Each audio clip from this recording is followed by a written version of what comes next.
Now, today, we're going to see, what if Harry Potter was the overpowered evil elemental mage?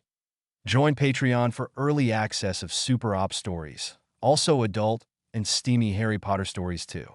Please subscribe this channel, because definitely I will try my best to provide a valuable content for you all. Also check the description to support the original author for this beautiful creation. Ron Weasley was sulking. Harry Potter's name had just come out of the Goblet of Fire, and he was once again in the limelight. Ron was tired of being in the shadows. It seemed like every year Harry got into trouble, and he was the sidekick that was there to pull his best made out of the fire. And did he get recognition for it? No, all he ever got was some lousy points. Well, you can't take those home with you. I wish Harry Potter had never come to Hogwarts, he mumbled, slumping down on his bed. Wish granted, came a voice from his right side. A woman with a ridged face and blonde, curly hair was standing there looking at him with an evil smile. She was wearing a medieval dress that would look right in place in Diagon Alley. It was crushed velvet and green with silver piping. Suddenly the whole world changed. There was a darkness that seemed to press in around him, and a dreariness that wasn't there before. Like he'd never be happy again. It got darker and gloomier. Plus, there were only 3 beds in the room instead of 5, which made the room more eerie since there was more room to move around in. It also made the shadows longer and creepier. They played along the walls and climbed higher, as if to reach out and grab him at any given moment. What happened? The redhead asked, peering at the demon-like woman. She seemed to be quite content with what she'd done. You wanted Harry Potter gone. Well, this is a world without him. Have fun, she said brightly. She gave him an evil smile and disappeared. I didn't mean it, he called to the air, standing and looking around for the woman. However, she was gone. He ran from the room and went to find someone to tell. Hermione, he'd tell Hermione. He looked for her everywhere in the common room, but she was not to be found. Fred, he called to his brother, who was reading by the fire. Where's Hermione? He asked, tugging on the older boy's sleeve. Hermione? Fred asked, looking perplexed. Who is Hermione? He was acting like he had never heard the name before. You know my age, bushy hair, buck teeth, reads a lot, Ron said, giving his brother a queer look. How could Fred not know Hermione? They were best friends. They had been for years. She'd been to their house. They had just gone to the Quidditch World Cup together. Hadn't they? Oh, she's in the library. At least that's where she usually is. But why would you want to talk to her? She hates you, Fred said, looking at him strangely. Yeah, Ron, George said, coming up to them. He sat at Ron's right and put his arm over his younger brother's shoulder. Ever since you called her a nightmare in your first year, Fred said, nodding to his twin. She has hated your guts, George finished, giving him a gentle shake like he shouldn't have picked on the girl, but it was ages ago, and he was forgiven. But what about the troll? Ron asked, remembering how they had fought the troll and won her friendship. Well, that was when Harry was around, and he had just wished the boy had never come to Hogwarts. What troll? George asked, peering in his eyes. His eyes narrowed as he examined Ron's face for folly. Have you gone barmy? Fred inquired, shoving George aside to look at his younger brother's face. You know the troll, Ron persisted. The one that got in my first year? It almost killed me and Har. Hermione, he continued, trying not to mention Harry. On Halloween? I saved her, he stated, puffing out his chest. Quirrell came in yelling about it during the feast. His face took on a faraway look, like one remembering a fond memory. Quirrell had been quite the sight with his fainting, and he, Ron, had been heroic on that day. Not only had he done the spell correctly, but he had also saved Hermione and one-upped Harry. Ron, there was no troll, Fred said, concern in his tone. He too was examining his youngest brother's face for illness. The boy was talking nonsense like he was living in a dream world. Oh, the youngest male, Weasley stated, slumping his shoulders. He guessed without Harry at Hogwarts, there was no Philosopher's Stone. So, there was no need to bring in the troll for a distraction. What happened to Quirrell? He asked, looking at Fred. He retired at the end of the year, the older boy said, furrowing his brow. Are you sure you're all right? He asked, putting his hand on the boy's head. Yeah, I'm okay. Where's Ginny? He asked, changing the subject to something safer, looking around the common room. He didn't see her anywhere. She usually was near Fred this time of night. She kept near the older boy since Percy left Hogwarts last year. Fred made her feel safer since her first year. That's it, Fred said, grabbing his arm and guiding him to the door. I'm taking you too, Madame Pomfrey. There was genuine concern in his tone now. George was just as scared for his brother. This was not normal. What? Why? Ron asked, pulling back as hard as he could. What could he have possibly said to make them this scared? Ron, Ginny died 2 years ago, George said sadly, following the two and shoving Ron gently along. What? No, Harry, he trailed off. Harry wasn't here. Harry had been the only one who could have possibly saved Ginny. He was the only Parselmouth in all of Britain, unless you count the Dark Lord. And you know who would kill Ginny and not save her. What had he done? He killed his baby sister by wishing away his best mate. He felt like shite now. Lower than low. A basilisk got loose and killed half the student body, and Ginny was never found. There was a Dark Lord that rose from the Chamber of Secrets. We've been at war ever since, Fred said, pulling Ron along. That Dark Lord claims to be you-know-who, but he's far too young, George said, still guiding Ron from behind. You should know all this, insisted Fred, still guiding Ron down the hall to the hospital wing. They were passing students along the way who were pointing and whispering at their antics. Ron was pulling back and protesting the entire way. There was nothing wrong with him that the Medowitch could cure. There was no need to go and see her. But, the youngest brother said, really wishing he had not made that wish. He couldn't feel any worse now than he did. Ginny dead, a Dark Lord on the loose, and Harry gone. What else could possibly go wrong? Madame Pomfrey, Fred called out when they came to the hospital wing. Ron isn't feeling well, he said, putting his brother on a bed. Ron finally gave up and slumped on the bed with shoulders drooping down as far as they were able. He couldn't feel any worse than he did at that moment. How was he going to tell his mom that it was his fault that Ginny was dead? What seems to be the issue? The Medowitch asked as she bustled in. She already had her wand out and was waving it. His memory seems to be affected, the older brother said, patting Ron on the head. He was greatly concerned for his baby brother. This was not normal behavior for him. He's making up wild stories and can't seem to remember what's going on, George said, sitting next to his younger brother. Like how our sister died, Fred stated, his brow puckered in anxiety. That is disturbing, Pomfrey agreed, waving her wand over Ron and doing a diagnosis. Can I speak to Dumbledore?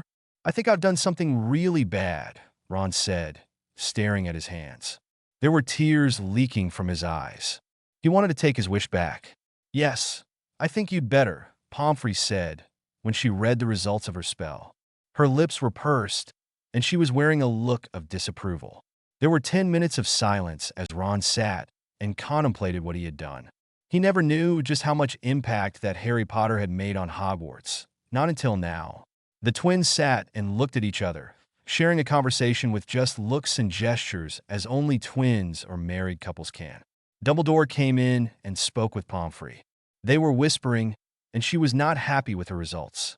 He was stroking his beard and thinking hard. Mr. Weasley, the old man said as he approached the small family. Madame Pomfrey tells me you are covered in wish magic. Can you tell me what wish you made? He asked, speaking in a way that brooked no argument.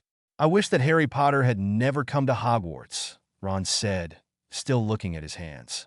They were quite wet from his tears by now. The older Weasley boys looked at each other confused. What did Harry Potter have to do with this? Sure, there were stories written about the boy, but when he hadn't shown up in his first year, everyone thought they were made up and the boy was just a figurehead. Am I to assume that Harry Potter was more than a figurehead? The headmaster guessed. He knew the boy was the boy who lived, but he didn't realize that he was someone that impacted the school in such a fashion. He knew there was a prophecy about the boy, but that could be taken care of later when the boy had grown some. Obviously, he'd been mistaken in those thoughts. He was a bloody hero, Ron snapped, making Fred and George put their hands on his arm. He saved the school over and over again. He stopped you-know-who in our first year and second year. He killed the basilisk. And I let my jealousy get in the way again. He wiped tears from his face. He was beyond angry now. At himself, at the demon, and at the man in front of him. Can you tell me what is different in this reality? The headmaster asked, putting his hand on Ron's hand only for the boy to snatch it away. One of my best friends hates me, the other is gone. Half the school is dead. The boy said, tears still falling from his eyes. There's a dark lord running around. And worst of all, my sister is dead. He was full out bawling now. He put his face in his hands, and his brothers put their arms around his shoulders. And this Harry Potter prevented this all? Albus Dumbledore asked, disbelief in his tone.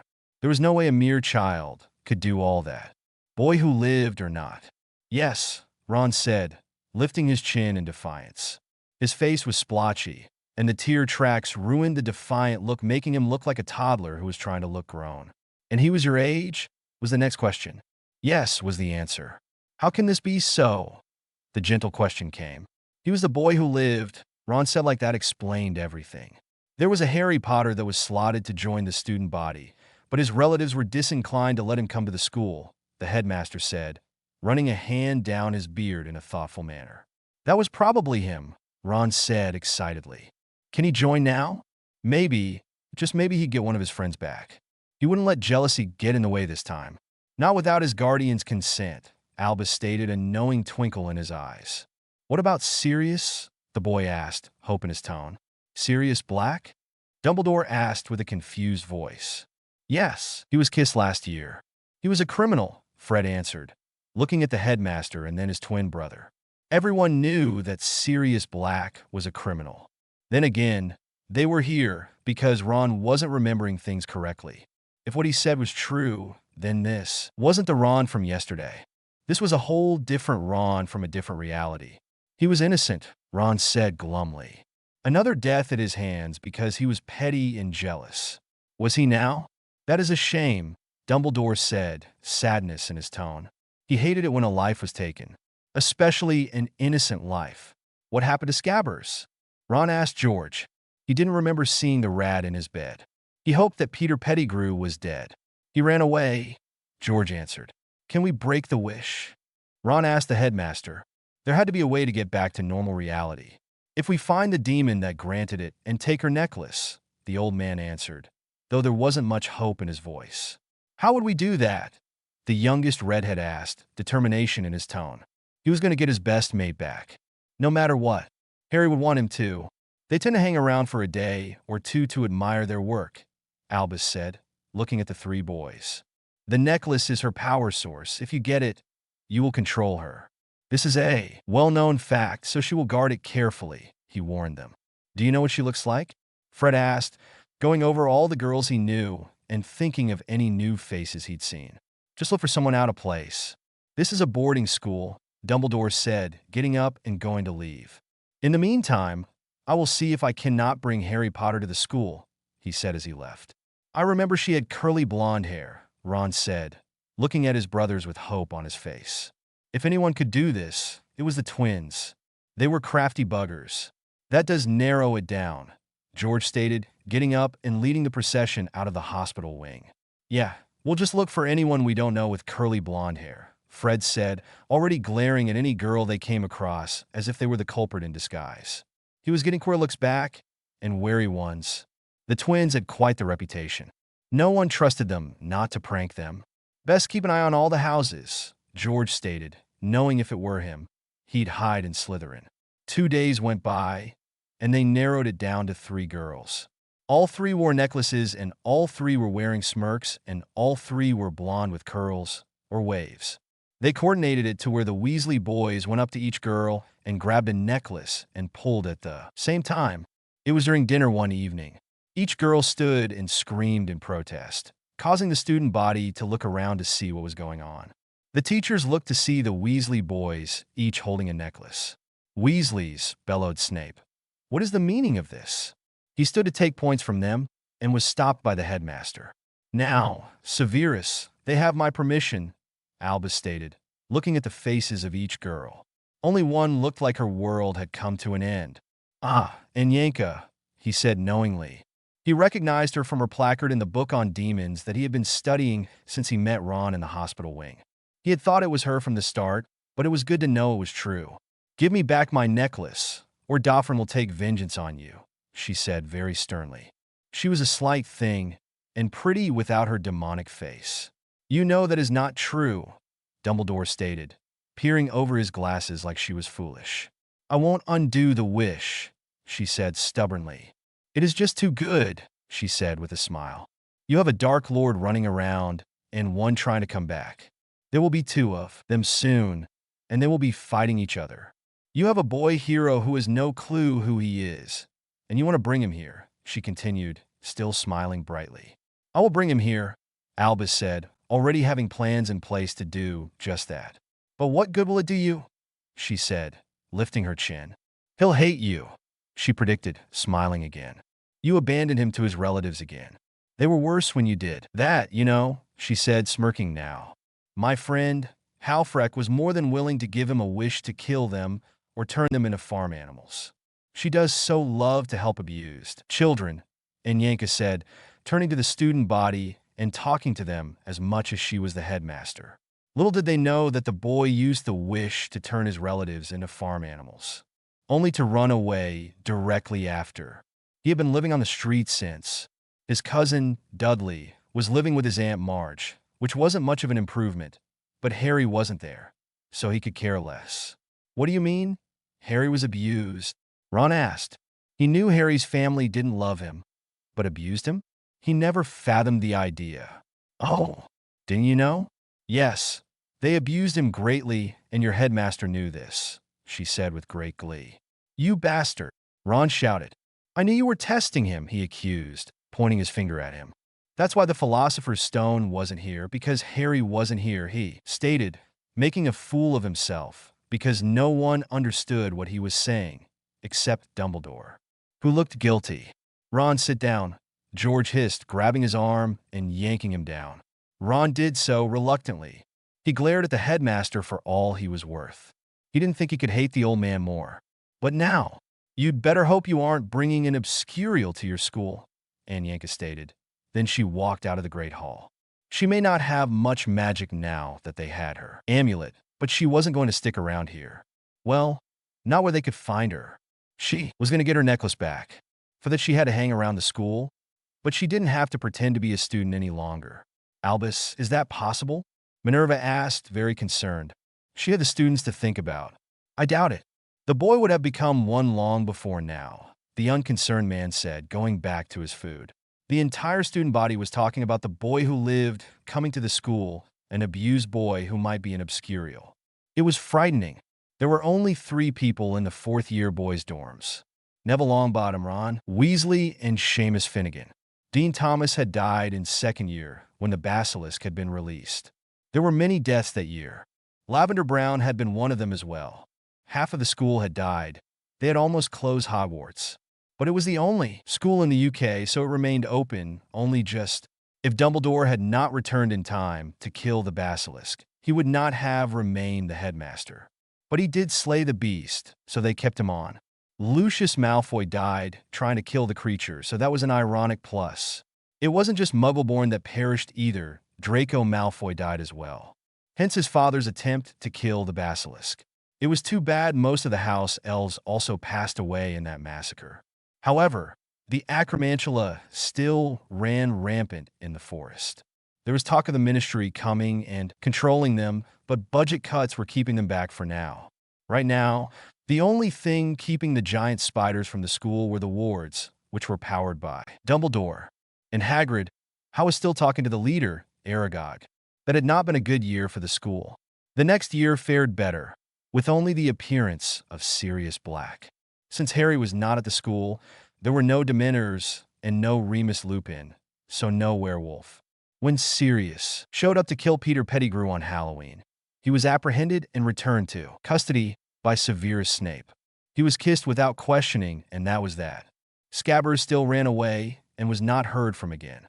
This year was a quiet year, but for the war, which really didn't touch the school.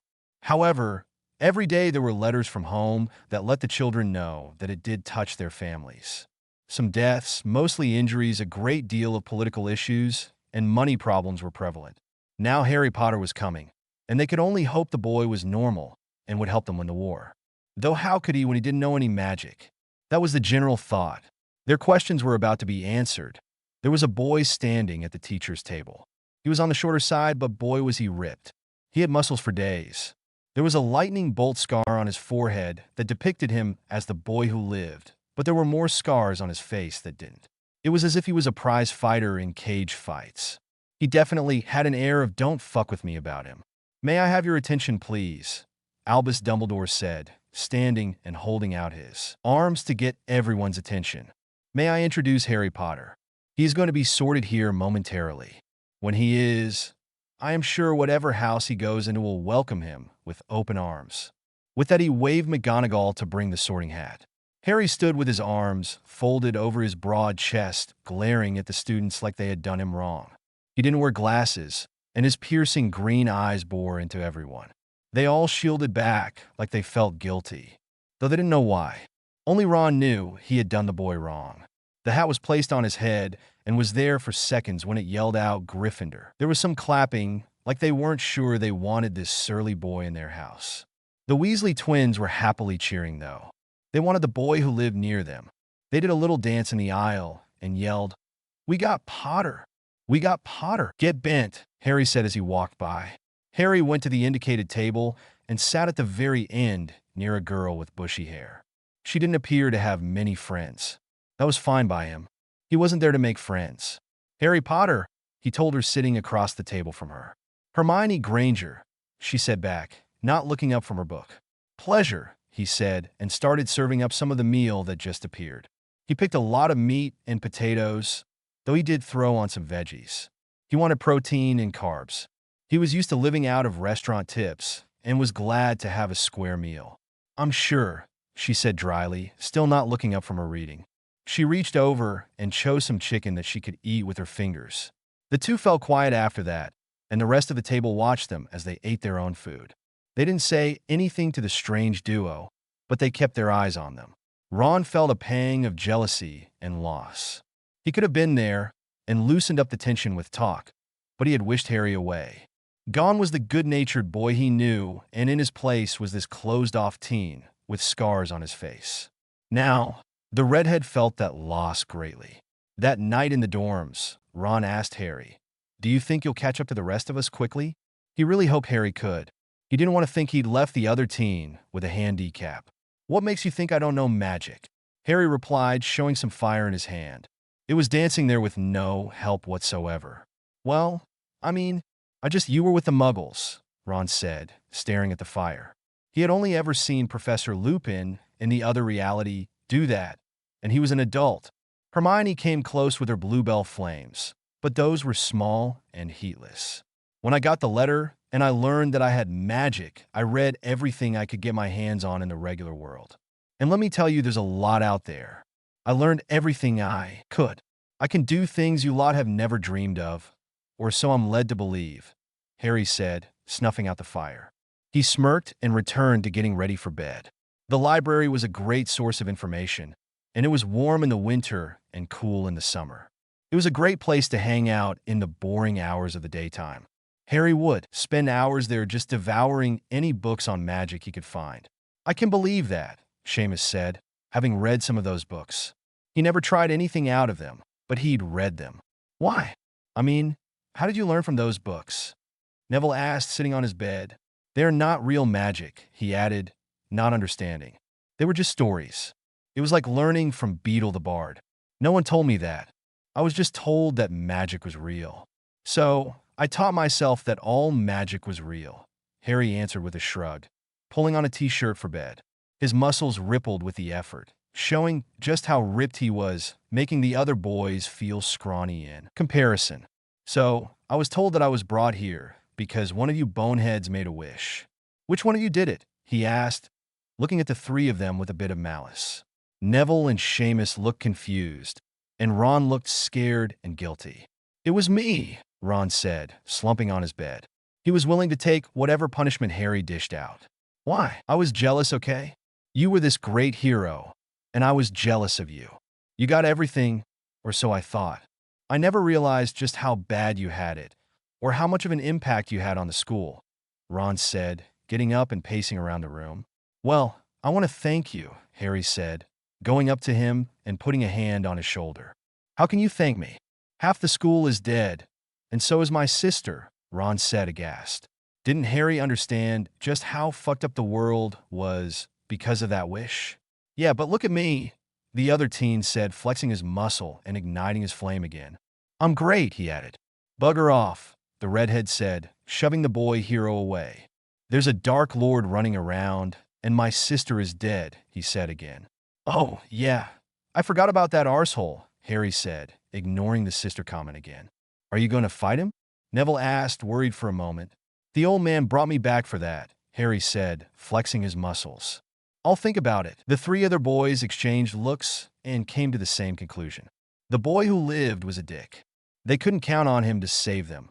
They were going to have to train to save themselves. Maybe he'd change and fight by their side, but they weren't going to count on him. Meanwhile, the Weasley twins were harassing the hell out of Anyanka, who was still lurking around Hogwarts. She had nowhere else to go. She was without power, and Dofrin had not come to her calls. She was on her own. She had tried many times to get her necklace back, but it was in the headmaster's office, and that was guarded by the gargoyles. And no matter what she tried, she couldn't get them to move. She was on the verge of making a pact with the local poltergeist, but the twins were trickier than she was. Damn it, she was over 1,000 years old, and she was being out-pranked by teenagers. This would not stand. True, they had magic on their side. This was why she rarely dealt with magicals. Fine, she said, one day when they had caught up with her. What do you want? She asked, already knowing the answer. Undo the wish, they said in unison. I need my necklace, she stated, looking at them and noting they looked very much alike. She didn't think she could tell them apart. Let's go ask the headmaster, Twin One said, grabbing her hand and pulling her along.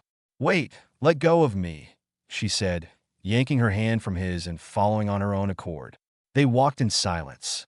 Well, the twins talked to each other about how nice it would be to have their sister back, but Anyanka stayed quiet. They got to the gargoyles and started naming the candies that might be the passwords, and Fred hit the right one. They took the moving stairs up to the door of the office. Enter Fred, George, and Anyanka, came the voice of the headmaster. I hate that he can do that, George said, opening the door. It's not that impressive, Anyanka stated, rolling her eyes and moving to enter, and then taking a chair farthest away from the Phoenix. Fred and George took seats closer to the bird, and each had a lemon drop when offered. What can I do for you today? Albus asked, putting the candy dish down on the desk. He loved it when the kids took him up on his offer for candy. Anyanka says she'll undo the wish, Fred said, sucking on the lemon drop, but keeping it from showing as he talked. Did she now? And what guarantee do we have that she will do this? The old man asked, looking over his spectacles at her. I don't lie. I don't have to, Anyanka stated, looking down her nose at him. I'm not that kind of demon. As a matter of fact, most demons don't lie. Not really. They tell the truth. It's not our fault that humans don't believe us. She casually shrugged her shoulders like they were idiots. It would undo the wish for Ron, but not for them. She wasn't going to tell them that, though. I guess you are right. Dumbledore conceded that what she said was true. Can I have my necklace back? She asked, a greedy look in her eye. It is my belief that young Harry Potter prefers the life he has now, Albus stated, looking at the twins. But all those lives, George said, trailing off. Ginny, Fred said. It doesn't really matter what young Harry Potter wants. It matters what the Wishmaker wants. And that means Ronald Bilious Weasley. He wants me to unmake the wish, the wish demon stated, folding her arms and glaring at the old man. Just who the hell did this old man think he was? Are you sure that is what he wants? Albus asked, looking at the twins. Yes, he told you that ages ago, Fred said, glaring at the man. He wanted his sister back, even if he didn't remember she was dead. Ah, but that was before he met Harry, the old man tried to manipulate. His wish has not changed, George insisted, poking a finger on the desk to emphasize the point. I see. Well, we should go and find young Ronald and have him undo the wish, Albus said, taking the necklace from his desk and pocketing it. They left the office and went to the Gryffindor common room, where Ron was playing chess with Seamus. He and the new Harry didn't get on very well. This bloke wasn't his Harry Potter. He was some guy with the same name. He was self-centered, egotistical, and a dick. He called Neville names and shoved Seamus aside to get to his stuff. He was just mean to everyone. Harry was sitting with Hermione reading. They didn't get along either. but they tolerated each other enough to read next to each other. "Ah, young Ronald, come here, please," Albus said, loud enough for the whole room to hear. Ron looked up and saw the wish demon and hurried over. Harry moved to see what was going on too. He didn't like the looks of this. "Are we here to undo the wish?" the redhead asked, excited. His eyes danced with anticipation. "Wait, what about what I want?" Harry asked, coming over and pushing Ron aside. He was much stronger than the lanky boy, so it was an easy feat. "My sister will be alive, and so will half the school. And your godfather," Ron said again. He was getting tired of repeating that. He moved to stand in front of Harry. "So the fuck what? I will lose who I am," Harry said, glaring at the back of his head. "That's no big loss," grumbled the redhead. "You were a much better person the other way. Anyway," he said louder, "you were at least a nicer bloke than this arsehole you are now," he added, much louder now, turning to face Harry. "I don't care what you think. You were the jealous prat that made the wish in the first place," Harry said, turning to the headmaster. "Can't you stop this?" he asked, a pleading look in his eyes. Anyanka spoke for him. "No, it's the wisher that has the power," she said, snatching her necklace from the headmaster's robe and undoing the wish. The world changed again, and suddenly there were a lot more people in the common room. It was brighter, cheerier, and there was a calmer atmosphere.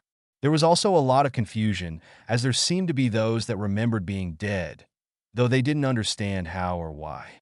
Harry had shrunk down to his scrawny self and was looking around the common room, wondering how he had gotten there. He saw Ron and cringed. The last he remembered of his best mate, the boy, was angry at him. Ron ran to him and crushed him to his chest. He'd never been happier to see his best mate in all his life. "We'll get through this," the redhead said, speaking to his back, still hugging him like he had lost him forever. "No matter what, we'll get through it." Then he spotted his sister, let go of Harry, and ran to her and crushed her to his chest too and started crying. "Ginny, oh Merlin, Ginny, you're alive." He kept saying it over and over again. Ginny just stood there looking confused and stared at her brother's head from where he was holding her. "Ron, are you okay?" Fred asked, coming up to them and putting a hand on his shoulder, making Ron laugh. "Yeah, do you need Madame Pomfrey?" George asked, coming up to him and feeling his head. "I'm great," Ron said, lifting his head, and he spied Anyanka in the common room and glared at her. She raised her hands defensively and disappeared. Ron vowed to remove the word wish from his vocabulary. He also vowed to treat everyone like he was never going to see them again. He'd never be a jealous prat again. He was going to stand by Harry Potter's side through thick or thin. That was a vow he was going to take to his grave. The other reality, well, this is something that just came to me. I don't know if it's going to go anywhere, but here it is. I'm still having writer's block on all my other stories, so this coming up and biting me in the ass was a shock. If it goes somewhere, great. If not, bummer. I hope it does. These things can't be forced. Leave me a review and tickle my muse. That makes me write faster than anything else. It's the only pay I get. In the alternate reality, the boy who lived flexed his muscles. "I'm still here," he said. He looked around the common room and laughed. The reality was still here. It was something that shocked and amazed him. He looked over in the corner and saw Anyanka smiling at him. She winked and disappeared. She wasn't going to be stupid enough to hang around this time. There was no Ron in sight, though. The only redheads in the room were the twins, who were looking at each other with dismay. They thought they would be getting their sister back, but they had lost their brother instead. This was not what they wished for. The two lookalikes looked at him and said as one, "What did you do with Ron?" They stepped menacingly towards him. Fred looked at him and said, "First our sister, now our brother. You had better have answers." He cracked his knuckles and stood over the would-be hero. George asked, "Where is the demon?" He looked around the room, hoping to get a glimpse of the blonde woman. "She has a lot to answer for. I didn't do anything with your brother." "It was not my wish, it was his," Harry said defiantly. He stood his ground. He wasn't going to back down from them. He was stronger than both of them together. He had fought more than two at a time before on the streets, and he could do it again. "Where is that woman?" George asked again, still looking around for the wish demon. "We'll get our brother back. We bested her before. We can do it again." He didn't see her anywhere. She was gone. "I'd like to see you try," said Harry, a smirk playing at his lips. He liked the irony of the boy, Ron, being gone due to his own wish. I don't think she's going to hang around this time. If she's smart, she's gone. She has her power back, and she's probably not going to hang around. To lose it again. He loved the outcome of this. There would be no going back this time. That Ron kid was not here to undo anything, and the twins were powerless to stop it. He was on top of the world, and this time he was going to use it to his advantage. Now, boys, I do not think it's going to work this time, said Dumbledore, putting up his hands in a placating manner. He really did not want to admit it, but the demon had gotten the best of him this time. He was going to have to tell Molly she was down a son, and that was not going to be easy. Her howlers were legendary. They could be heard all over the castle. Not to mention, it was just a daunting task to tell someone that a loved one was gone. He hated to do it, even when it was not his fault, per se. Harry just laughed manically. He was in control of his life for once, and he was going to use it to stay that way. These people wouldn't know what hit them until it was too late. The kids in the common room looked at him as if he was crazy. They were unsure what to make of this boy. He did not comply with what they commonly thought of as a boy hero. He was supposed to be nice, quiet, and compliant. He was gruff, ornery, and he didn't take any shite from anybody. Don't you understand? The unheroic boy said. The boy got duped by his own wish. Now he's in his fairy tale world, and you all are without him. And I'm left to pull you out of the fire. It's up to me to off your dark lords. What are you going to give me for it? He asked, looking at them with a lofty air. What do you mean? What are we going to give you for it? Don't you want to do it just for a sense of propriety? Neville asked with trepidation. Heroes didn't get paid. They just did what they did because it was what they were meant to do. Everyone knew this. Why the hell would I want to do that? I've been doing shite like that all my life. What other people tell me to do. I've been abused into doing that. I'm going to be paid for it from now on. You want me to do this shite? You're going to pay me for it, the would-be boy hero said with a bite of anger. First his relatives made him a houseboy, doing the chores, then the hard life of the streets. No, he was going to milk this until they bled. Now, Harry, my boy, said Dumbledore, making calming gestures. I am sure that we can come to some conclusion where everybody will be appeased. He wasn't above paying the boy off, or mind-whamming him into complying. He'd use that as a last resort, though. If he got caught, it would look bad. Paying him off was easier. That, and he wasn't sure what magic the boy knew. Harry claimed to know magic they did not. He might know some mind magic that would interfere with legitimacy. Don't give me that shite, old man. You'll pay me, or I'll be quit of this old school. I don't need to be here. You say that you need me, but I don't need you, the ripped teen said, folding his arms over his chest and staring defiantly at the old man. The scars on his face made him look more menacing than most teens would.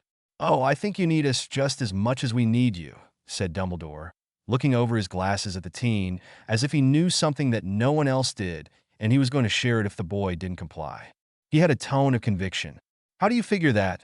The scarred teen asked incredulously. He didn't need anyone. He was doing just fine on his own before these people came into his life. Sure, he hadn't been in complete control of his life, but he had more freedom than most people. You have nowhere else to go, said the old man smugly. He had found the boy on the streets after all. They had found him digging in bins to eat. And if that didn't save Vagabond, nothing did. I was doing just fine on my own, said Harry, narrowing his green eyes in defiance.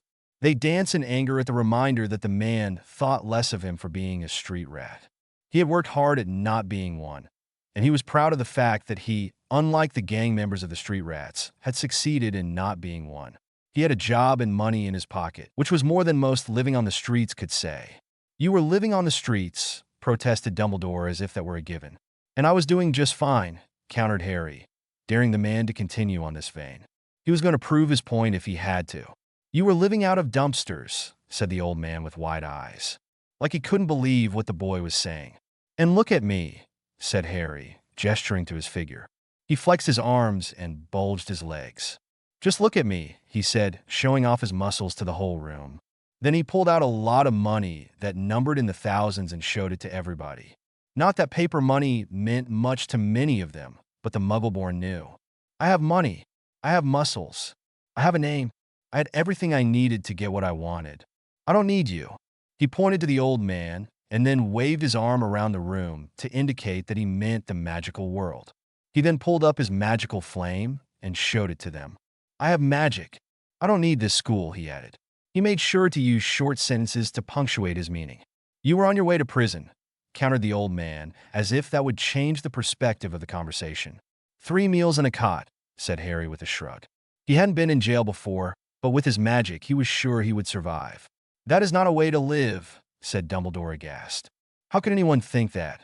Then again, his idea of prison was Azkaban. Harry's wasn't. That's your opinion, said Harry, once more shrugging. If you had that much money, why were you living on the streets? Hermione asked, wondering what a few were thinking. The boy had taken out what was equivalent to over £1,000 in bills.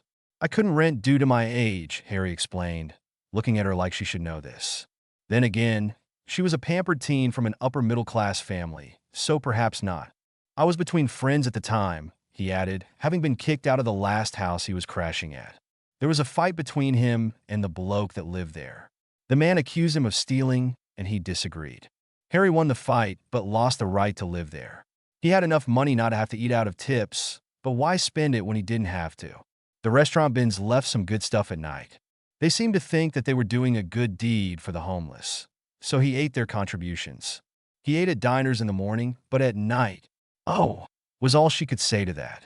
She had no concept of what it was like to be homeless as a teenager. But that did make a bit of sense.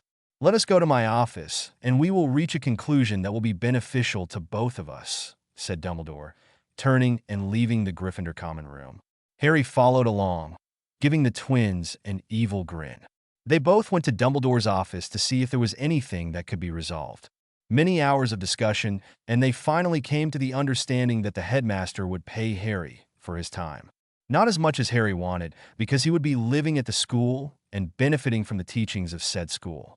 Harry didn't think he got the better part of the deal, but he decided he would live with it for now. Contracts could be renegotiated, and he was more than willing to do that.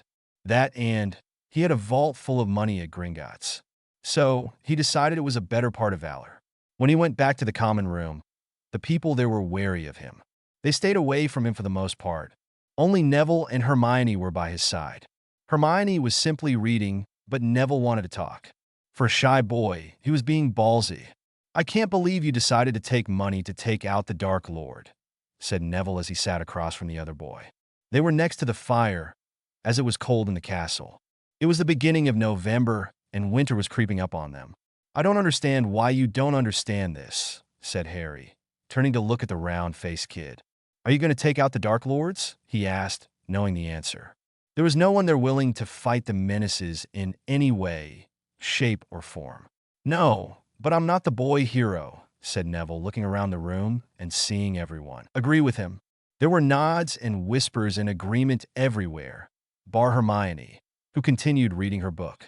What makes you think I'm any sort of hero? Said Harry, leaning forward, honestly wanting to know the answer. The shirt he was wearing tightened as he did so, making some of the girls giggle. He was just that ripped. The scars on his face detracted from his looks slightly, but his shoulders more than made up for it. Well, you were born to be the hero, said Neville, confused about the question. It was a given after all.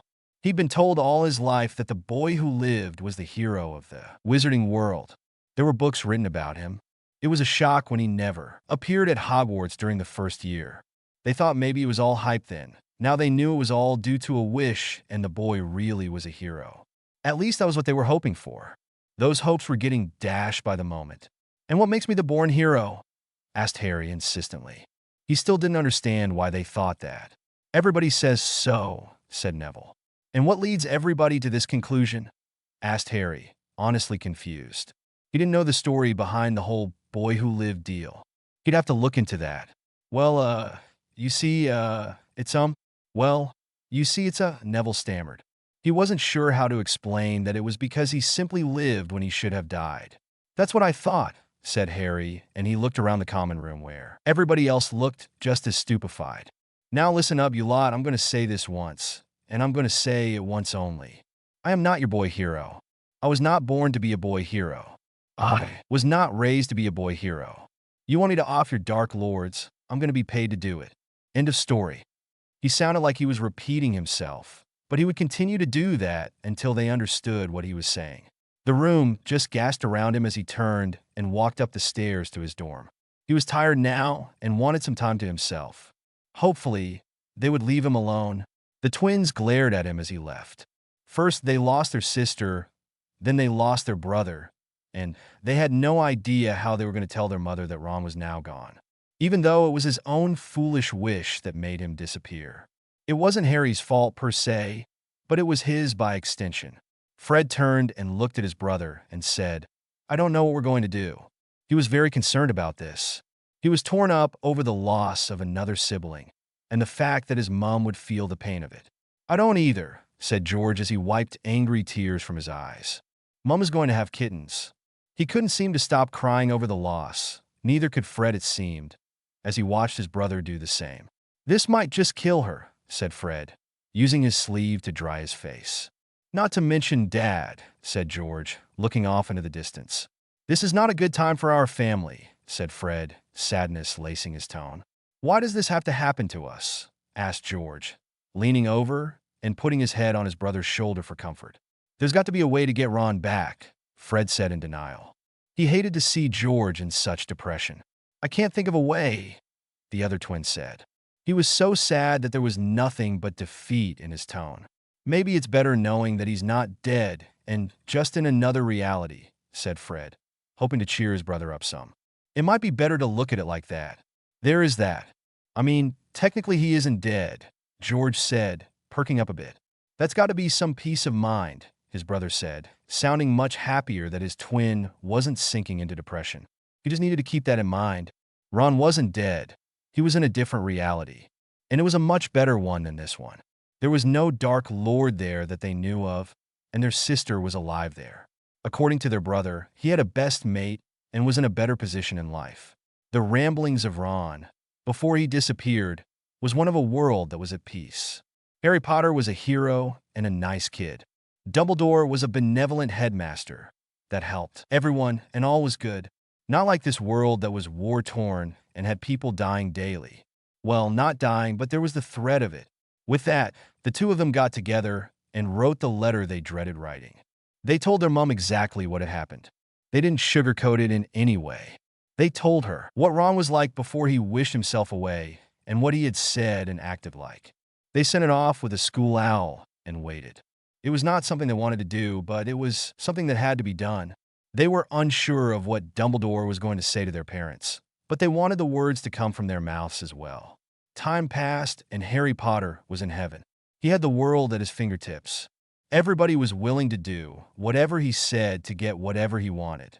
Having grown up in an abusive home, having made the wish to turn his relatives into farm animals, and then getting his way from there on. It was glorious. Sure, he ran away and lived on the streets after they turned into farm animals. But who cared?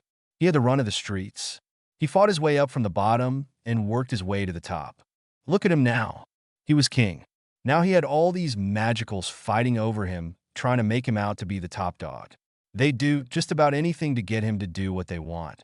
They were scared of him, sure, but that didn't stop them from kowtowing to him. He had girls fighting for his attention. He had boys that were jealous of him and wanted to be him. He had teachers practically bowing down to him, trying to get him to learn everything that he possibly could learn. There was a library at his fingertips that was just waiting to be devoured. Of course, there was that Snape guy who hated his guts, but that was okay. He could take him in a fight. He was a slimy git. Harry had no idea why the man didn't like him, and he didn't care. He didn't have many friends. Not real friends. There was that Hermione girl. Though she wasn't really a friend, she was closer than anybody else. She didn't seem to want anything from him. She just clicked with him. That left him a bit lonely. But he had been alone all his life, so that was okay. He never had any friends growing up, either. Dudley made sure of that. His aunt and uncle had made sure the neighbors knew that he was just a disgusting boy that was up to no good. A low-life criminal. He didn't know how a child could be such, but the neighbors bought it for some reason. Look at him now, he was one. That's okay. He just became what they thought he was. Perhaps despite them. Who knows? On the streets, he was a bit of a pickpocket, though he did have a part-time job as a sweeper at a corner shop. It was under the table, since he was a minor. He was a good pickpocket and used magic more times than not. He didn't run with a gang and avoided them mostly. He lived with some people now and then, mostly hookers who liked him and bought his story. Their boyfriends didn't like it much, but it was a clean place to stay and kept him from freezing to death in the winter. During the day, when he wasn't working or picking pockets, he spent most of his time in the library.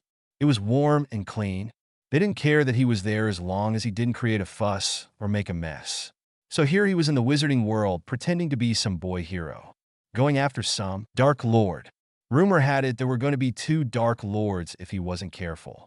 He had to get rid of the younger one before the older one showed up, which was speculated to be at the end of this year. That was according to Anyanka, before she disappeared. She had pulled him aside before she got her necklace back and warned him all about the up and coming big bad. She had said that it was an older version of the younger Dark Lord and far more powerful than the one running around now. How to get rid of the younger Dark Lord? That was the question he needed to answer. He had told the truth. He had read all the books about magic that there was in the non-magical world, and he knew a great deal about it that these wizards didn't know. He knew magic was all about intent, and if you could think it, you could do it. So now all he had to do was think about how he could end the Dark Lord. What did he know about him? He knew he was a teenager just like him, a little older, about 19. He knew he was self-centered. He knew he had created at least one Horcrux, and he had already used it. He knew this from Dumbledore. He read it from his mind. Yeah, he could do that. It was something he had learned from the books. It was easy to do. Jedi mind tricks for the win. However, he didn't know if the boy had created any more. So, this Dark Lord was probably killable. He hoped, though, he wasn't sure if he really was ready to kill anyone quite yet. He didn't know about the one that was coming. The older one. He knew he had created more than one Horcrux from the reading of Dumbledore's mind. He also knew about the one in his forehead. He needed to get rid of that. A simple cleansing spell. An ejection spell. Anything along that type of ritual would do. He did not know why magicals made things so overly complicated. It was all about intent. He'd get it done over the weekend. It would be simple to do. He just had to find some place to do it. He'd ask the house elves. They seemed to know this castle in and out. He would just have to find them. They were crafty little buggers and knew how to hide. Still, all he needed to do was find the kitchens, and they would be there. As he was contemplating all this, the others in the common room were staring at him and whispering about him. They seemed to be gravitating around him as if he were the center of their universe. He had only been there for a week now, and he was the focus of gossip. Things hadn't moved on from that. Ron was also a main topic of gossip. The fact that he had disappeared via his own wish was amazing. It was debated whether or not Harry had something to do with it, but most felt it was the boy's own fault. The castle had been searched from top to bottom for Anyanka, trying to bring the boy back. The ghosts, portraits, and elves were used, but to no avail. She was nowhere to be found. She was smart this time and had disappeared. Harry hoped she had learned her lesson and did this after all her wishes. Who knows how this would affect other timelines and other realities. While all this was going on in the castle, the Dark Lord was hearing about the boy hero that was now taking up residence in Hogwarts. He was not sure how he felt about this. The young teenage Dark Lord had his minions scurrying about to find out about what was going on with this boy hero. Blast you morons! Can't you find out about one teenage boy? He yelled at his minions. They were groveling on the floor around him as he threw out curses. He hit a few of them with the pain curse just to be contrary. He didn't want to be too vindictive, but he wanted to get his point across. He has only been in this world for a week now. Why can you find me no news about him? He really wanted to know about Harry Potter. He had read about the boy hero, but like most thought it was all hype. Now the boy was here, and he wanted to know why. But my lord, there is no news about him at all. He showed up out of nowhere. He is of the Muggle world. We have no connections there, said Crabbe Sr. as the man groveled in front of the teenage Dark Lord. Tom Riddle Jr. had shown up 2 years ago and took over the wizarding world with no effort at all. He just pushed his way into the circle of Death Eaters and used the Dark Mark and took over.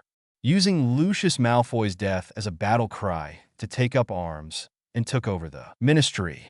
He had cowed Fudge and was now running the whole of the wizarding world with an iron fist. Well, the Dark faction at least. There was pure blood propaganda being bandied about everywhere, and the Half-Bloods and Mudbloods were now lower-class citizens. The Light faction was now the minority. A loud voice, to be sure, but a minority nonetheless. Then find his connections there, damn it. There's got to be some way to find out where he came from. I need to know information if I am going to thwart him, said the Dark Lord, pacing in front of his throne-like chair. He didn't actually have a throne, but it was a close call. As it was a large chair made of wood that was adorned with some gold leaf. Yes, my lord, said the fat man, getting up off the floor and running for the door, just wanting to be out of the room. He had been hit with the Cruciatus at least once that night and had no desire to be hit with it again. Get out of my face, Riddle screamed to the rest of the Death Eaters. He had no patience for their idiocy anymore tonight. They all got up and headed out of the room with hurried steps. They didn't want to be around the Dark Lord when he was this volatile. He was still a hormonal teen that was quick to anger and not afraid to dish out punishment as he saw fit, even when it was unwarranted to their eyes. The young Dark Lord continued to pace around the meeting room, thinking hard about what he knew about the young would-be hero, which was just about less than nothing. He knew he was young. He knew he was muscular. He knew he was mean. That's all he knew. He appeared out of nowhere. He only knew this from one of his minion's sons, not. If only Malfoy had not died in the basilisk attack. He and his son would have been great minions to have. They were sneaky and conniving and would have been perfect in this situation. At least that's what their cohorts say. All the Death Eaters praised the two dead Malfoys. The junior Dark Lord didn't know the dead men, but he heard nothing but admiration about them. Their money would have been helpful too. The wife had taken off to parts unknown. She was of no use to him now. Not that he had much use for helpless females, but the money would have come in handy. But now was helpful. He was not nearly as conniving as they were rumored to be, but he was useful. His son was also in Slytherin. He was not close to the new boy hero, but he had his ear out for what was going on in Hogwarts. The rumor mill was as strong as it had been when he had gone to that school, and the boy passed on whatever was being said, no matter how trivial. The only thing he knew was that a wish had been made, and the boy hero had appeared, and that another boy had disappeared. The Weasley boy, the youngest, was the one who made the wish and was the one who vanished. That was trivial and probably had no consequence. At least he hoped not. Who knows what happens with these things? Wish demons were known to be destructive and vindictive. He had no idea what the wish was and what the outcome had been. Tom Riddle paced around, thinking more and more of what could happen with a would-be hero on the scene now. Where did the boy come from? What was he going to do? What were the consequences of this action? What was Dumbledore going to do now that the boy was there? Was he going to point the boy in his direction? Why was Harry Potter so important? He had to be important if the wish was made, wasn't he? Or was he really? Was he getting worked up over nothing? He needed more information. How to get it? Could he write to the child? Well, he couldn't really call him a child. He was only 5 years younger than him. Would writing to him be the thing to do? Maybe they could come to an agreement. He didn't seem to be on the side of the angels. From what he could tell, from what not said, the boy had a mean streak. Perhaps, just perhaps, he could get him on his side. Yes, that might be the way to go. With that thought in mind, he put ink to quill and quilled the parchment and set about writing a missive. Harry Potter was sitting in the Great Hall, eating his breakfast when the owls came in to deliver mail. He had never received any post before, so he was greatly surprised when an owl landed before him. He looked at it with some concern and took the letter from the owl and opened it, and then started laughing uproariously. That caused everybody around him to look at him with great unease. He was laughing so hard that he almost fell off his seat. Hermione looked up from her book for the first time in a great while. "What's got you in such a tickle?" she asked, speaking for the first time since they had sat down. "You're not going to believe this," he said, finally getting a hold of himself. "But the Dark Lord wants me to join him." He started giggling again. The thought of it was just too funny. There was something that just tickled his funny bone. It greatly amused him because he could see it working. "Oh," she said inquiringly. She quirked an eyebrow at him. She was intrigued. "Yeah, he thinks it's a great idea that I joined his side instead of going after him," the teen said, still chuckling while talking. He served himself up some eggs and started in on his breakfast. Many around him were looking at him with wide eyes and gasping with shock. Whispers were breaking out, and the rumors were starting already. He could already hear them validifying him. He didn't care. They could call him whatever they wanted. He'd take them all on. They were nothing but cowards, the lot of them. They all wanted to hang their hopes on a teenage boy. They had been fighting a war for 2 years now, and they had been losing, mostly because they had been hoping a hero would come along and save them instead of fighting their own battles. And you find this funny because, she asked, lifting an eyebrow. She was thinking that the boy might just do what the other man was suggesting, and she didn't see why he shouldn't. She just didn't see why it was funny. Well, I don't see why I shouldn't, he said, lifting his own eyebrow. She contemplated that for a minute. She looked around her at the many students that had done her wrong and treated her poorly since she got here. She nodded her head in agreement and went back to her book. He looked at her and started laughing again.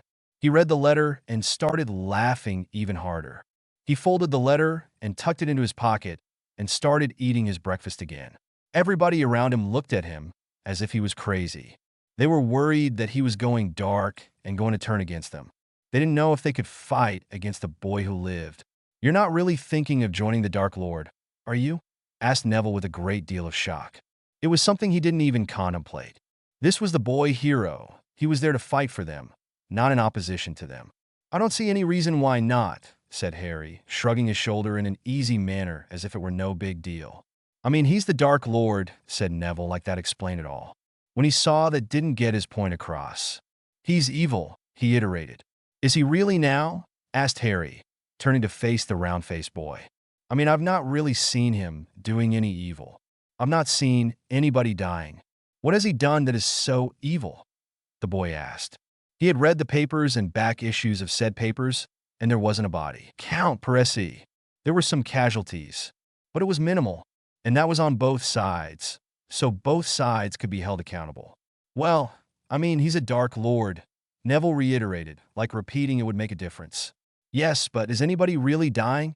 asked Harry once again. It was a valid point. "Well, no," said Neville, looking away, not liking where this was going. A Dark Lord was evil even if there was killing or not. They did dark magic, and that was in and of itself evil. "Then why do you consider him a Dark Lord?" inquired Harry, tilting his head to one side, really wondering what made one a Dark Lord. "Because he calls himself one," said Neville, though there were other reasons, like the use of the unforgivables. He just wasn't going to justify them to Harry. While Riddle hadn't put his parents into a coma, his followers had. That was personal to him, and the boy was a prick. Sometimes. "And those are your only qualifications?" asked Harry, scoffing at the boy. "Well, I mean, he tortures his minions." "That and the fact that he has minions," said Neville, nodding his head decisively. "Those were good enough reasons without going into personal specifics." "So does Dumbledore," said Harry, pointing to the teachers who were all hanging on every word the kids were saying, while trying to look like they weren't. "Though I don't think the headmaster tortures his," he added. "I don't think you can really call the followers of Dumbledore minions," said Seamus with a chuckle. "Sure they are. They just go by a different name," said Harry, chuckling back. He liked the Irish kid. He didn't question Harry's every move like everyone else did, bar Hermione. "But we are at war," said Neville, still affronted that Harry was considering joining the Dark Lord. "Are we really, though?" asked Harry, facing Neville once again, seeing the boy wasn't going to drop it. "I'm still not seeing anybody dying. I mean, all I'm really seeing is a bunch of conflict. The fights we have are a bunch of throwdowns. This is more of a political battle. The one I'm really worried about is when the real Dark Lord shows up." He shuddered thinking about that one. Now that was the one that kept him up at night. According to Yanka, that was the guy that was going to cause some real havoc. "What are you on about?" asked Seamus. "You know, the older version that's coming at the end of this year. That's the one I'm nervous about. That's when people will be dying, and that's one that I will be paid to be killing. This one, the teenage version, he's a knockoff. I'm not really worried about him. I wouldn't mind joining him. Then we can team up against the older version," Harry said, waving his hand around in a negligent manner. "I mean, one Dark Lord isn't going to want the other one around. I can see the two fighting each other. It makes sense to join the lesser of two evils." "I still don't know what you're talking about," said Seamus with a confused look on his face. "Don't you remember what Yanka said? She said that an older version was coming at the end of this year, and that he was going to be even darker than the one that is here now," Harry reiterated, looking about and seeing nothing but confused looks. He was now concerned. They didn't remember the warning. He did. Shy. Didn't she tell them? She said that she had. I don't remember her saying that, said Neville, looking at Seamus, who shook his head. Well, I do. And I'm telling you that I'm going to be fighting that one. And that's the one you're going to be paying me for. I think I'll write this one back, he stated, picking up his fork and sampling his now warm eggs. He touched his plate and heated them up to perfection. He sighed happily and ate them. You do that, said Neville with a frown. But I'll tell you right now, I'll never trust you again if you do. He meant it too. He'd never trust anyone who sided with a Dark Lord. They had hurt his parents and killed the Potters. Too many people were dead because of Riddle the Older, and he didn't trust the younger version either, even if the man wasn't killing indiscriminately. You don't trust me now, Harry pointed out, shoveling down his breakfast. He wanted done with this conversation, and he had a letter to write. Too right on that, said Neville, shoving his plate away. His appetite was gone. He couldn't believe the boy hero was going to join the Dark Lord. All his dreams were crushed. He would have to take up the cause on his own and see about fighting for the rights of the Muggleborn. There you are then, said Harry, finishing off his juice and getting up. I don't trust you either, said Seamus good-naturally. He didn't distrust the boy either. He could care less one way or the other. I'm not here for you lot to trust. I'm just here to off the Dark Lords. And I'm telling you, this one here that's written to me is not someone I have to be concerned about. You don't trust me on that? That's not my problem. When he starts killing people, then you can worry. Until then, bugger off. I have a letter to write. With that, Harry turned and went to the common room, wrote his letter, and threw in his lot with the Dark Lord, Voldemort Jr. Riddle just casually walked into the cafe. He was quite comfortable in the Muggle world. He had grown up there after all. He looked like any average good-looking 19-year-old boy. He was tall, dark-haired, and eyed. He was dressed in some old-fashioned clothes, but nothing too outdated. Something that would have been seen about 50 years ago, but didn't look too out of place. Slacks, a jumper, and a trench coat, all in shades of black and brown. Harry was dressed in a worn gray t-shirt and faded and torn black jeans and a dusty black peacoat, all looking like they had come from charity shops. His runners were worse for wear, but they would do for now. The same clothes that he had been wearing when they had found him on the streets. He hadn't been shopping since they picked him up, and he wasn't about to wear wizarding wear in the Muggle world. The two men stood and looked at each other for a long time, then shook hands and ordered tea, and sat at the table in the corner, away from all the other patrons. Tom and Harry both put up wards that kept people from hearing them. Tom wizarding ones, and Harry ones he'd read from books. So, Tom Riddle, you want me to throw in my lot with you? Inquired Harry as he took up his cup and sipped the tea inside. They had ordered at the counter and brought it to the table. It was that kind of cafe, a newer version of the service. Yes, I think we could get on better together if we are on the same side, said Riddle, fiddling with a cake that was light and delicate. It was a vanilla one, and he preferred chocolate. But he was not going to tell Potter that would be giving the enemy information. They could use that to poison you if you were not careful. You know they're paying me to take care of you, don't you? Harry threw out casually. He took up a chocolate cake and ate it. He didn't care what Tom knew about his eating habits. He ate everything. Having lived his entire life, not knowing where his next meal was coming from, he didn't care what his food tasted like. It would be easy to poison him, but he had an iron gut. I could pay you more to forget about that, offered Tom, thinking that might not be a bad idea. He didn't have to pay his other minions, but Harry might be helpful to be on the payroll. Much like Greyback, the leader of the werewolves. I could point you in other directions, he enticed, thinking the boy might be for hire. I don't think it's so much about pay as to what would benefit both of us, said Harry, leaning back in his chair with a confident air. He had news that the other team did not, and he was going to use that news to get what he wanted. What do you mean? Asked Tom, his brow scrunched in confusion. If the boy wasn't in it for the money, what were his motives? I'm going to let you in on a secret that I'm not sure you know, but it was informed to me by somebody who knows the future. The wish demon that created this reality. I'm sure you heard about that, he said, and waited for the man to nod that he had heard. When Tom nodded, he continued, an older version of you is coming back at the end of this year, and he's going to want the top position as Dark Lord. He leaned forward and tapped his finger on the table. His eyes never left the older teen's face. He wanted to gauge his reaction. This is not good news, said the younger Riddle, his brow still puckered only now in concentration. He was the Dark Lord. He worked hard at getting there, and he was going to keep the position. He didn't like to think that there would be an older version of himself running around. If that man did the things that he dreamed of doing, then he'd be cultured and educated. Not only that, but there would be Horcruxes to worry about. Damn it. No, but I think if we can team up together, we could take on the older version of you, Harry said, leaning back again with an air of smugness. He was sure that the two of them together will make a great team. Now that he met the younger Riddle, he was sure. This junior Dark Lord just exuded confidence and superiority. Tom Riddle had to sit and think about that for a while. He knew that given the chance, his minions would run to the older version of him because he would be more powerful, and they would have protection there. He would need to make plans now, not later. Perhaps this teen in front of him had some ideas. It was a good thing he knew a thing or two about himself, that he might know how the older version of him would think. He might have an idea where and what the Horcruxes were and where they might be hidden. If not, he could make educated guesses. What do you have in mind? He asked Harry, voicing his thoughts. He tilted his head to the side, not giving away any emotions but curiosity.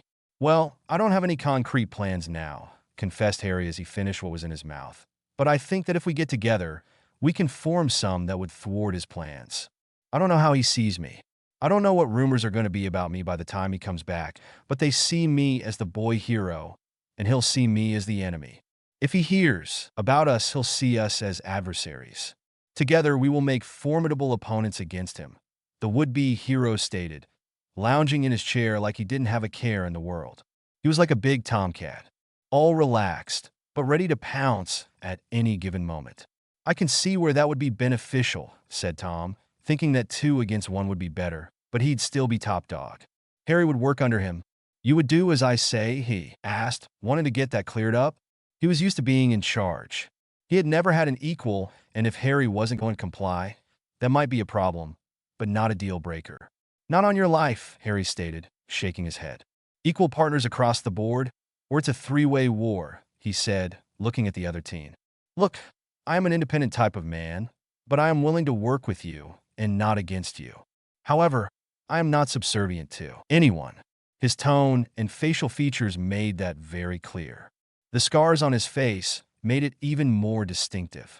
Fine, the teenage Dark Lord said, not liking it but not wanting to fight on 2 fronts. He'd put the boy in his place if he ever thought to take over. But he could deal with someone as an equal, probably. Well, he'd try. If not, then he'd see where the curses fell when it happened. He didn't know this kid, but he was sure he could take him in a magical battle. The boy was only 14, and if his information was correct, had only been in the magic world for a little over a week. Don't worry, I won't try to run your organization. That's all you. However, Harry stated, lifting up a finger and an eyebrow, there are a few things that we need to change about your platform, as I can't see you and him having the same belief system. That was something that needed to change. The 2 Dark Lords couldn't be seen fighting for the same thing. That was just ridiculous. What do you mean? Tom asked, his brow puckered up again, this time in confusion. You and I both know that you're a half-blood. I'm a half-blood, and he's a half-blood. The fact that you are discriminating against half-bloods is just hypocritical. I think it's about time you stopped doing that, the teenage hero stated, glaring at the Dark Lord like he was an idiot. Also, the fact that you're showing prejudice against Muggleborns is just plain stupid. So, you need to think of a new cause. He narrowed his eyes in frustration. He knew the older teen knew he was right. I've based my entire battle cry around the pure bloods from the start. I can't change that now, protested Riddle. He didn't see how that could adjust. He had structured the entire government over it. He had made laws showing that was what he believed in. Then again, the boy was correct. He was being hypocritical. Sure you can. You're a Dark Lord. Think of something else, Harry said, flipping his hand in the air like it was nothing. I'll lose all my minions, not to mention my other supporters, Tom cried, like that was important, which it was. All his financial backing came from pure bloods that believed they were top dogs. If he changed his stance, they would pull their money. If he didn't have their money, he couldn't support his bills and his minions. He needed their backing. Armies needed to be fed. You're going to lose them anyway once the other Dark Lord comes back. Perhaps if you think up a new platform, you'll gain other subordinates. I don't have any minions, and I don't see any problems in taking down the Dark Lord, said Harry, though his forehead scrunched. In concentration. Perhaps he should start thinking about that. He had all those people who were willing to do anything for him. Were they willing to fight with him? For him? No, I must have an army at my back, and I can't just change what my belief system is overnight, Riddle stated, knowing that to win a war, you must have backers. Don't give me that bullshit. You don't believe the things you're preaching, Harry stated, giving him a flat look.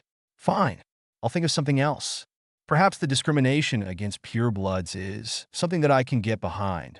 For we are victimized. They're taking away our cultures, Tom said, thinking hard on what he could get behind that his followers would accept. He knew that people like Dumbledore were suppressing the rights of the purebloods to help acclimate the mudbloods. Their culture. You are not a pureblood, Harry pointed out, enunciating each word.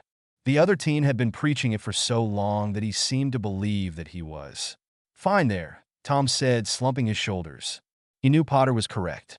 He needed to stop thinking of himself as a pureblood and remember his own roots. His father was a muggle, and he needed to remember that no matter how much he hated it. And I can get behind that, the younger teen said, smiling a winning smile. I think tradition is all well and good. I don't see why we should have to celebrate Christmas when you will do just fine. I don't see why we must celebrate Easter at all. It is a Christian holiday, and none of us are Christians. The spring equinox is just as important. He had been studying the calendar and saw what was celebrated and was shocked to see it resembled the Muggle calendar. He had studied the Wiccan religion when he was in the Muggle world and noted that it was closer to the magical world than the Christian one was. He was shocked that the wizards had taken up the Christian holidays. He had to wonder why. So, you can see what I'm saying then, the junior Dark Lord said dramatically, complete with hand gestures. People like Dumbledore are crushing our traditions, and I want to get back to the way they were 50 years ago. He was really getting behind this cause. It would be beneficial, and his people would agree. He might not lose them to the older version of himself when the time came. Yes, and if you can get some of your minions to back you on that, then I can see some of them staying with you. Then again, you have some bloodthirsty ones that just want to kill people, and that would just go over to the Dark Lord just to kill others. You're going to lose them no matter what, Harry pointed out, finishing off his tea. He picked up one of the last cakes and ate it. They had been picking at the tea the whole time they had been talking. The cakes were all but gone. It had been a delicious spread, well worth the money they paid for it. Yes, I can see that, Tom said, knowing the likes of Yaxley and others like him were just bloodthirsty killers. Then you have the likes of Bellatrix Lestrange, Harry said with an evil smirk. Neville had nightmares about her and let the whole dorm know all about what happened to his parents. He would tell stories about her deeds and what she got up to in the war. She was just a psychotic killer and demented. Everyone was glad that she was locked up in Azkaban. How on earth did you hear about her? A shocked Tom asked. He'd only learned about her from his minions. He had thought about releasing her from prison, but there was something keeping him from doing that. He didn't think he could control her. She was deeply devoted to Riddle the Elder, and from what rumors suggested, even he had a hard time keeping her on a leash. I'm roommates with Neville Longbottom, Harry pointed out. Ah, he too had heard all about that escapade from his lackeys. Well, it's been fun, but I really must get back to the castle. We'll have to meet like this again sometime soon. Let me know how things go with your minions, Harry said, getting up, placing some of the biscuits in his pockets, and throwing his napkin on the table. I'll send you a letter, Tom said, folding his napkin and placing it on his plate. All right then. With that, the two men parted each with a better understanding of each other and what they stood for. Harry felt fantastic when he got back to the castle. He felt like he had accomplished a great thing. He didn't feel so worried about the new Dark Lord showing up. With the younger Dark Lord by his side, it would make fighting the greater evil even easier. Now that he got the younger Voldemort into thinking along a new line, there would be less killing on that front, and more political battles. That would put people in better spirits, and hopefully prepare them for what was to come. I hope you're proud of yourself, said Neville as the boy looked at him with disgust. He knew where Harry had been and what he had been doing. Well, at least he thought he did. I am, said Harry, buffing his nails on his shirt. He knew the other boy didn't understand what was going on behind the scenes, and he wasn't going to waste his breath trying to explain it to him. He knew what had to be done, and fuck anyone else. It was his war. If they weren't going to fight it, they were going to have to accept the way he fought it. I can't believe you did that, said the round-faced boy. There were some tears in his eyes from the fact that the boy who lived did what he did. I can't believe that you can't believe it. When I told you I would, Harry said, confusing himself with his turn of phrase. I'd just drop it, Neville, said Seamus, clapping the distraught boy on the shoulder. It's done and over with. He could see that there was something else going on, and he was going to wait and see what was what.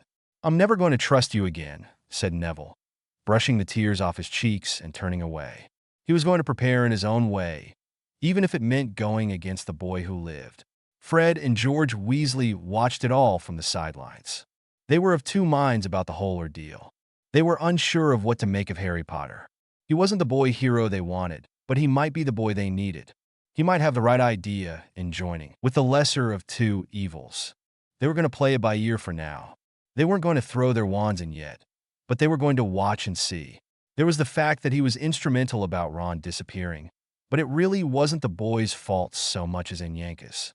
Not to mention Ron's.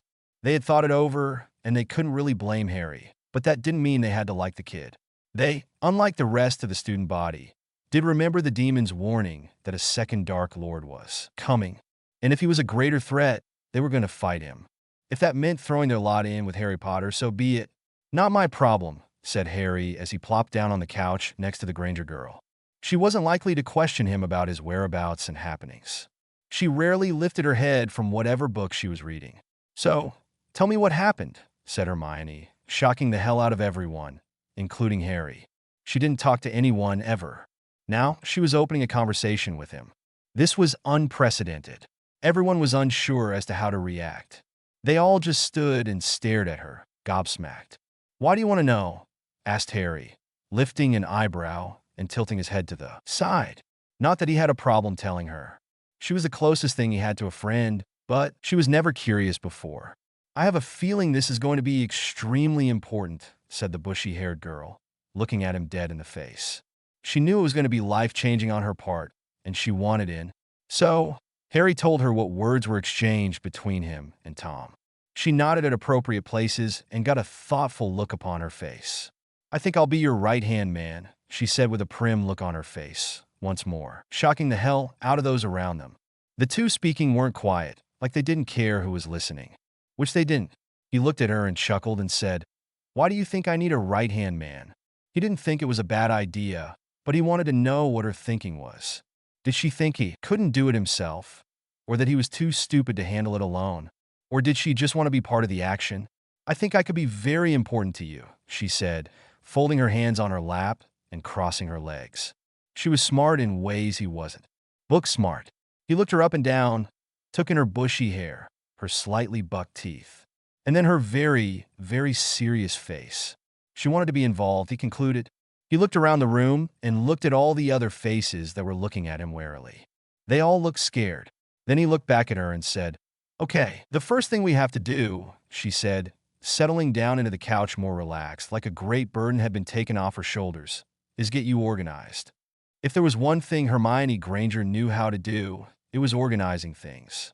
How do you mean? He asked, tilting his head. He was organized, or so he thought. He had all his ducks in a row. He was sure he hadn't missed anything since he'd gotten here. We need to make you appointments.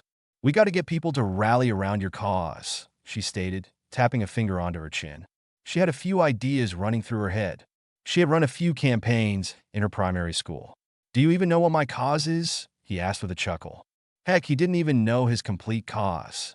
He only had a vague idea of what he wanted besides killing Voldemort the Older. To kill the older Dark Lord and stop the oppression of everyone, she said, thinking there was a good start. Well, yes, that's as good a cause as any, Harry said, thinking he could use that. Tom Riddle Jr., and he didn't need to see eye to eye. The other teen could do what he needed to do to keep his supporters happy, while Harry did the same. They'd meet in the middle and fight the older version together. That's simple enough, she said. With that, she took out a piece of parchment and started writing on it. She jotted down many notes, scratched off a few, wrote down a few more, turned and showed it to him what she wrote. Upon her campaign notices, things like, do you want off the Dark Lord? Come talk to us. Or, get behind Harry Potter. He will take care of your Dark Lord problem for you.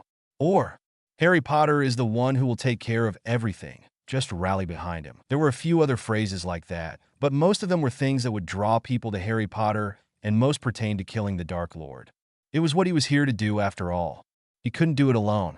I notice you don't say which Dark Lord I'm going to be killing, Harry pointed out, reading the parchment. He chuckled at the silliness of a few of them, but could see the dunderheads of the wizarding world getting behind them. Wizards weren't known for their logic. He had learned that in the short time he'd been here. That's something you'll have to tell them when they come to your cause, she said primly. She knew how illogical the magical folk were, and they would follow anyone they thought would protect them. And when I tell them that I've rallied around the younger Dark Lord, he asked, handing the parchment back to her. He was well aware of the whole common room, listening to their every word. There was going to be gossip happening tonight and tomorrow. There would be owls flying out soon. If the kids were smart, that was. Then it's up to them whether they want to stay with you or not, she answered with a casual shrug. She could care less. She just wanted them to get people to fight with them. She wasn't there to hold their hands. And when I tell them that they have to do some killing themselves? He asked, looking to gauge her reaction. He could hear the whispers of some of the gossiping girls starting up behind him. I find that most people don't have it in them to kill. At least they don't think they do until such time that they must do it. But you'd be surprised what some people think they can do, she answered, thinking about the books she'd read on that mentality. There were many murder mysteries in the Muggle world that touched on the subject, and she had read a great many of them. Well, we'll have to see. I know most people are gung-ho for a fight, but chicken out when it comes to dealing the final blow, he said, knowing he had it in him to do the deed. He had killed once already in the Muggle world when he lived on the street. It was in self-defense, but he had done it. He'd kill the older version of Voldemort and walk away without any guilt. Like you said, we'll have to see. But I want to be there when you interview people.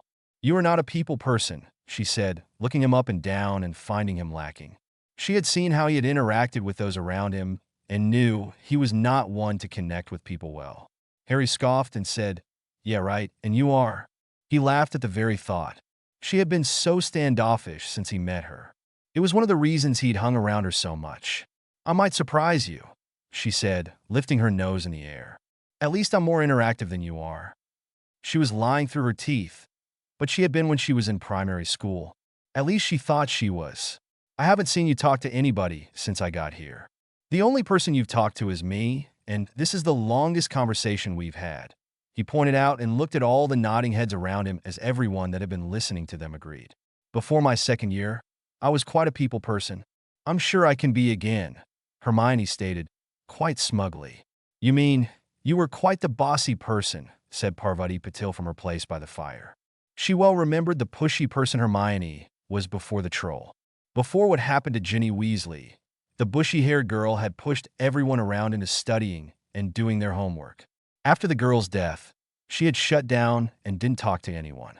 "Who asked you?" snapped Hermione, whipping her head around, making her hair fly into Harry's face. Ginny's death had hit her hard.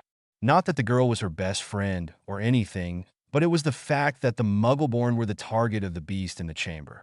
Many of them had died that year, and the staff hadn't cared. She had reclused herself from everyone. After that, "Oh, yeah, you're a people person," said Harry, pushing the hair out of his face. He then grinned. "She would do just fine. I got a review that said this reads like a crack FIC. So, I decided to run with that. I wasn't sure where it was going anyway, so crack is okay." They decided to do it on a Hogsmeade's weekend at the Three Broomsticks. They were going to have them 5 minutes long or less, so they didn't clog up the restaurant. Madame Rosmerta would keep the crowd to a minimum of 10 at a time. She would be very strict on that, according to the letter they exchanged. The rest would line down the block. At least they hoped they would.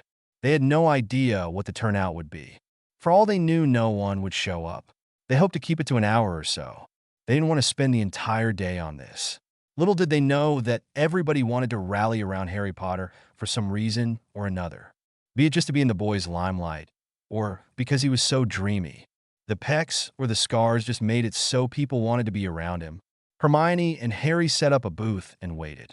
They had tea and biscuits and pen and paper.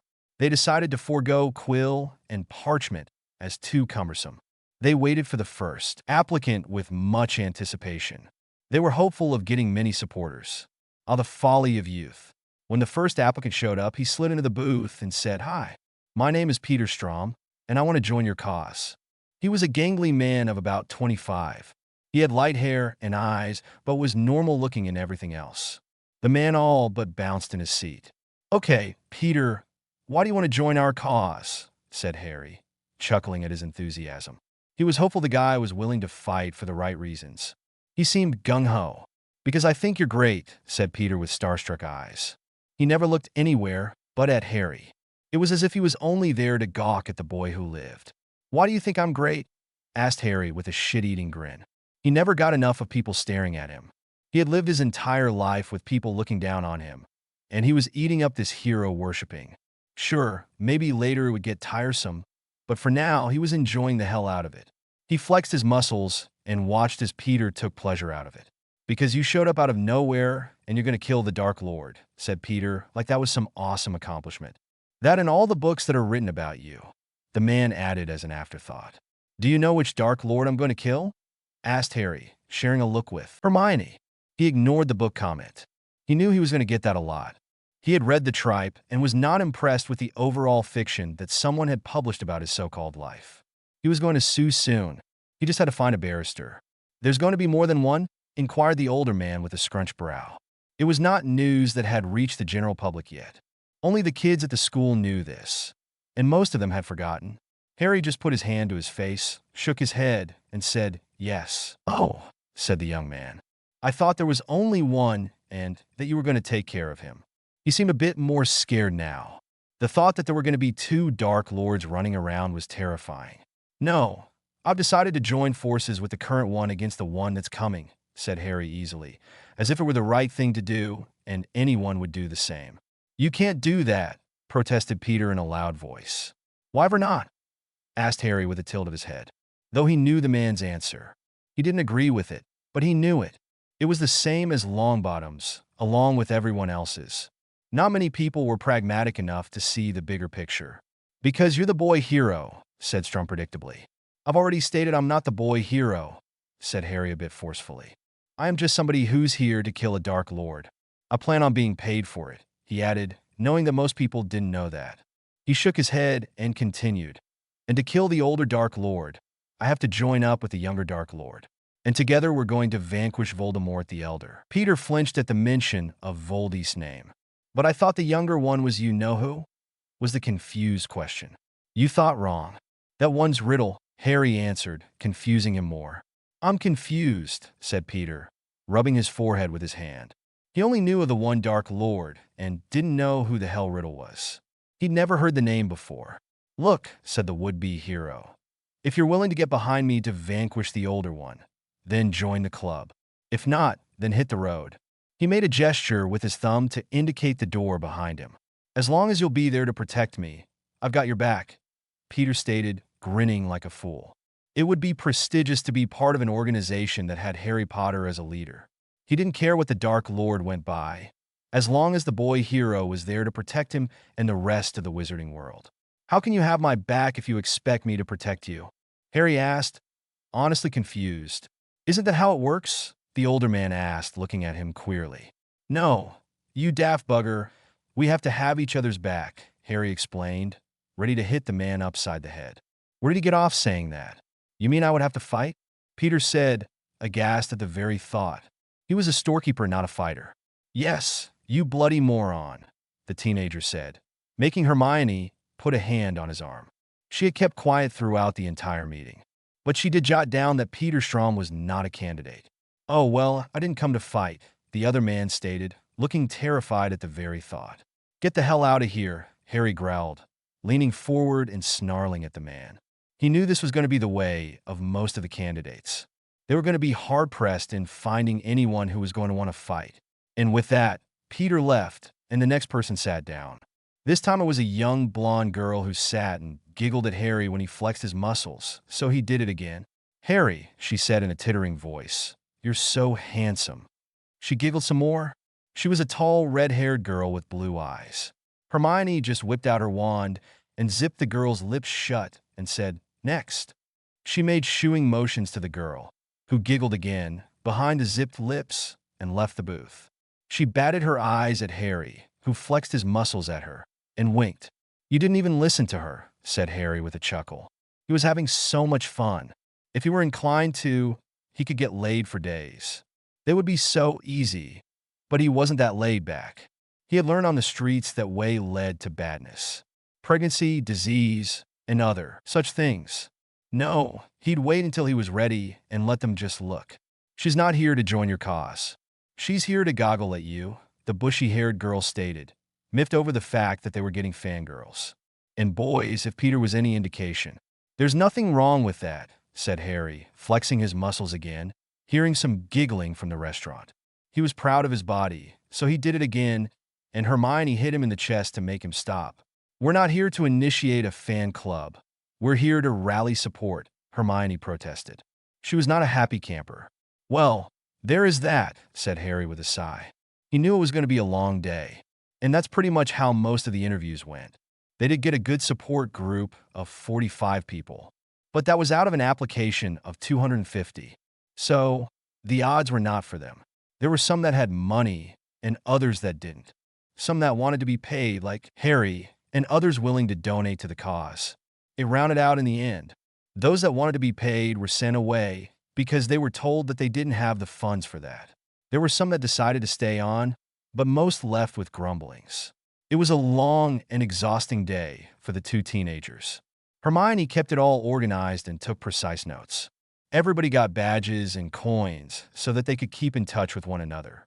Meetings were planned, training days were scheduled, and everyone that was recruited went away with a feeling of accomplishment. On the other side of the city, Voldemort Jr., Tom Riddle, was having his own meeting with his own minions.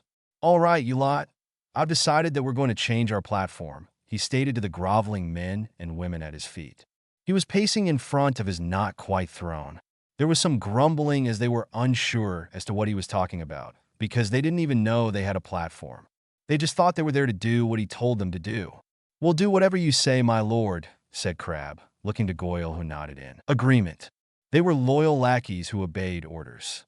They liked that the newer, younger version of the Dark Lord wasn't as violent as the older version, yet he seemed to be on the same side as the other man.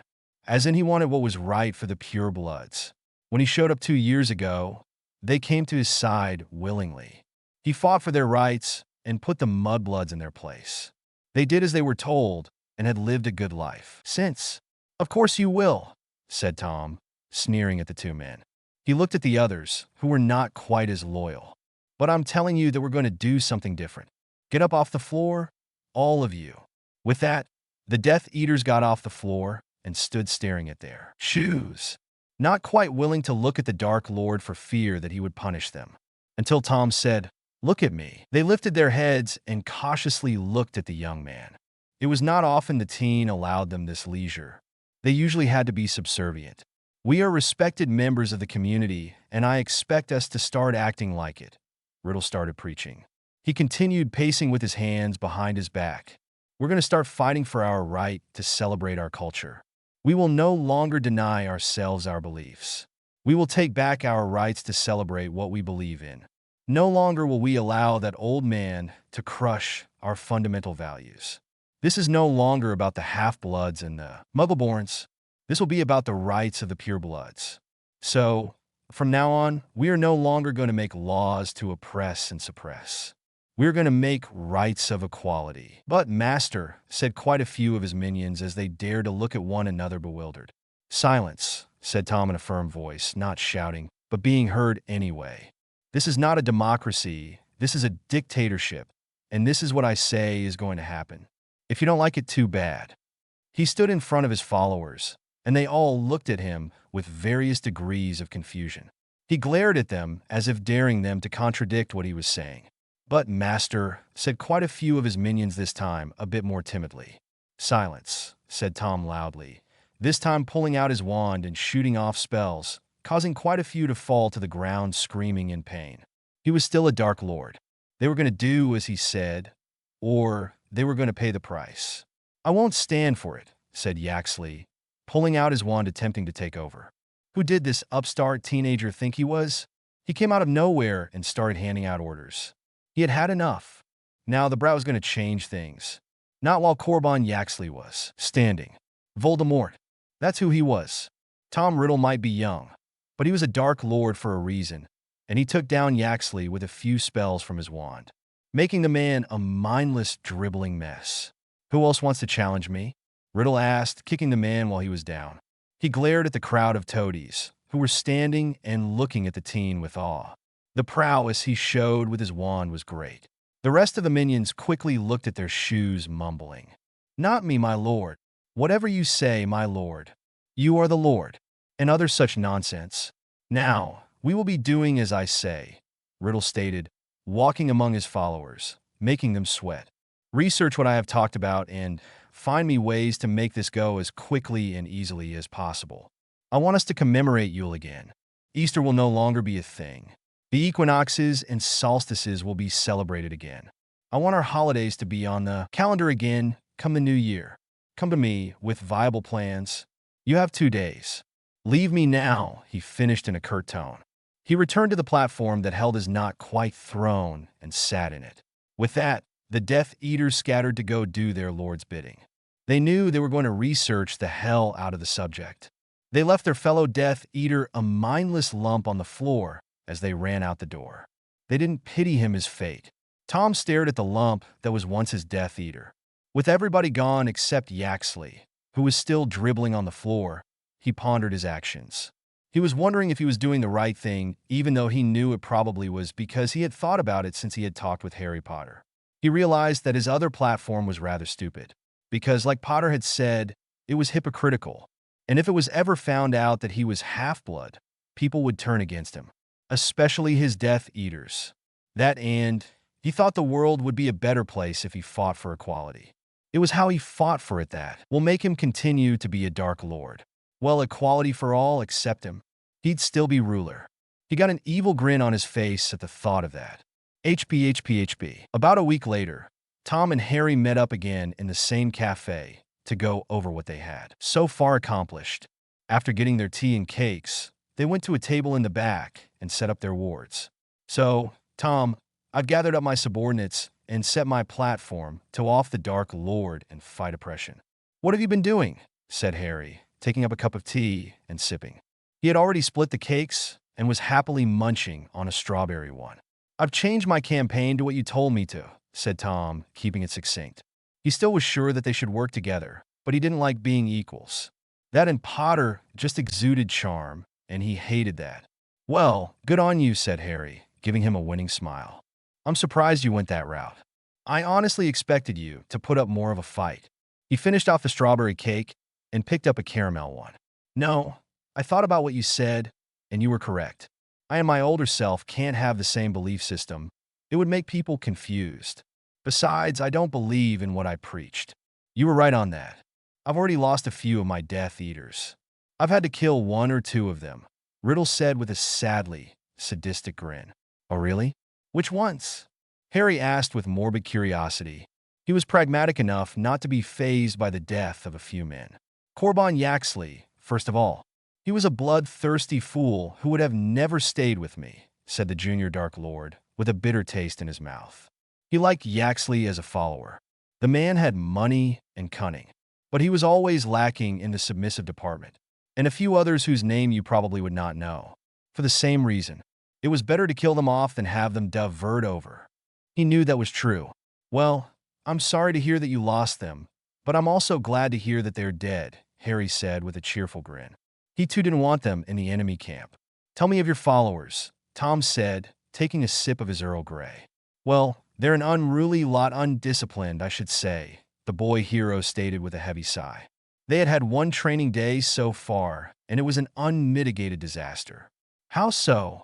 The other teen asked, trying not to smile. They're not really fighters.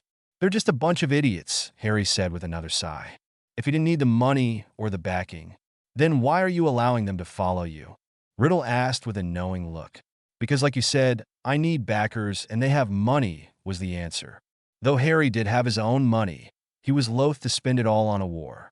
Well, only about half of them had money, but it was the principle. But you're going to need fighters as well, Tom pointed out, not sure why the boy didn't just whip them into shape. Literally. They can be trained.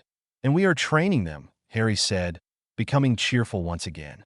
But can they be trained in time for when Senior comes on the scene? Was the question. There was an underlying tone of doubt there. Of that I'm not sure, but we're going to give it our best shot. Hermione thinks they can be, Harry said, thinking of ways to extend time to get it done. Who the hell is Hermione? Riddle asked, not liking there was a player on the field that he didn't know. She's a muggle-born girl who's wickedly smart and extremely organized, Harry said, with a wicked grin. He knew Tom wasn't going to like that. He didn't care. Hermione was invaluable. You have a muggle-born working for you? The junior Dark Lord asked, floored that the would-be hero would do something like that. Harry had to have known that he would not like that there was a mudblood on their side, in their circle of influence. Like I said, she's wickedly smart and extremely organized. Besides, she volunteered, Harry said with a shrug. He didn't see the issue. Oh, he understood Tom's issue, but he didn't see why Tom thought he'd have a problem.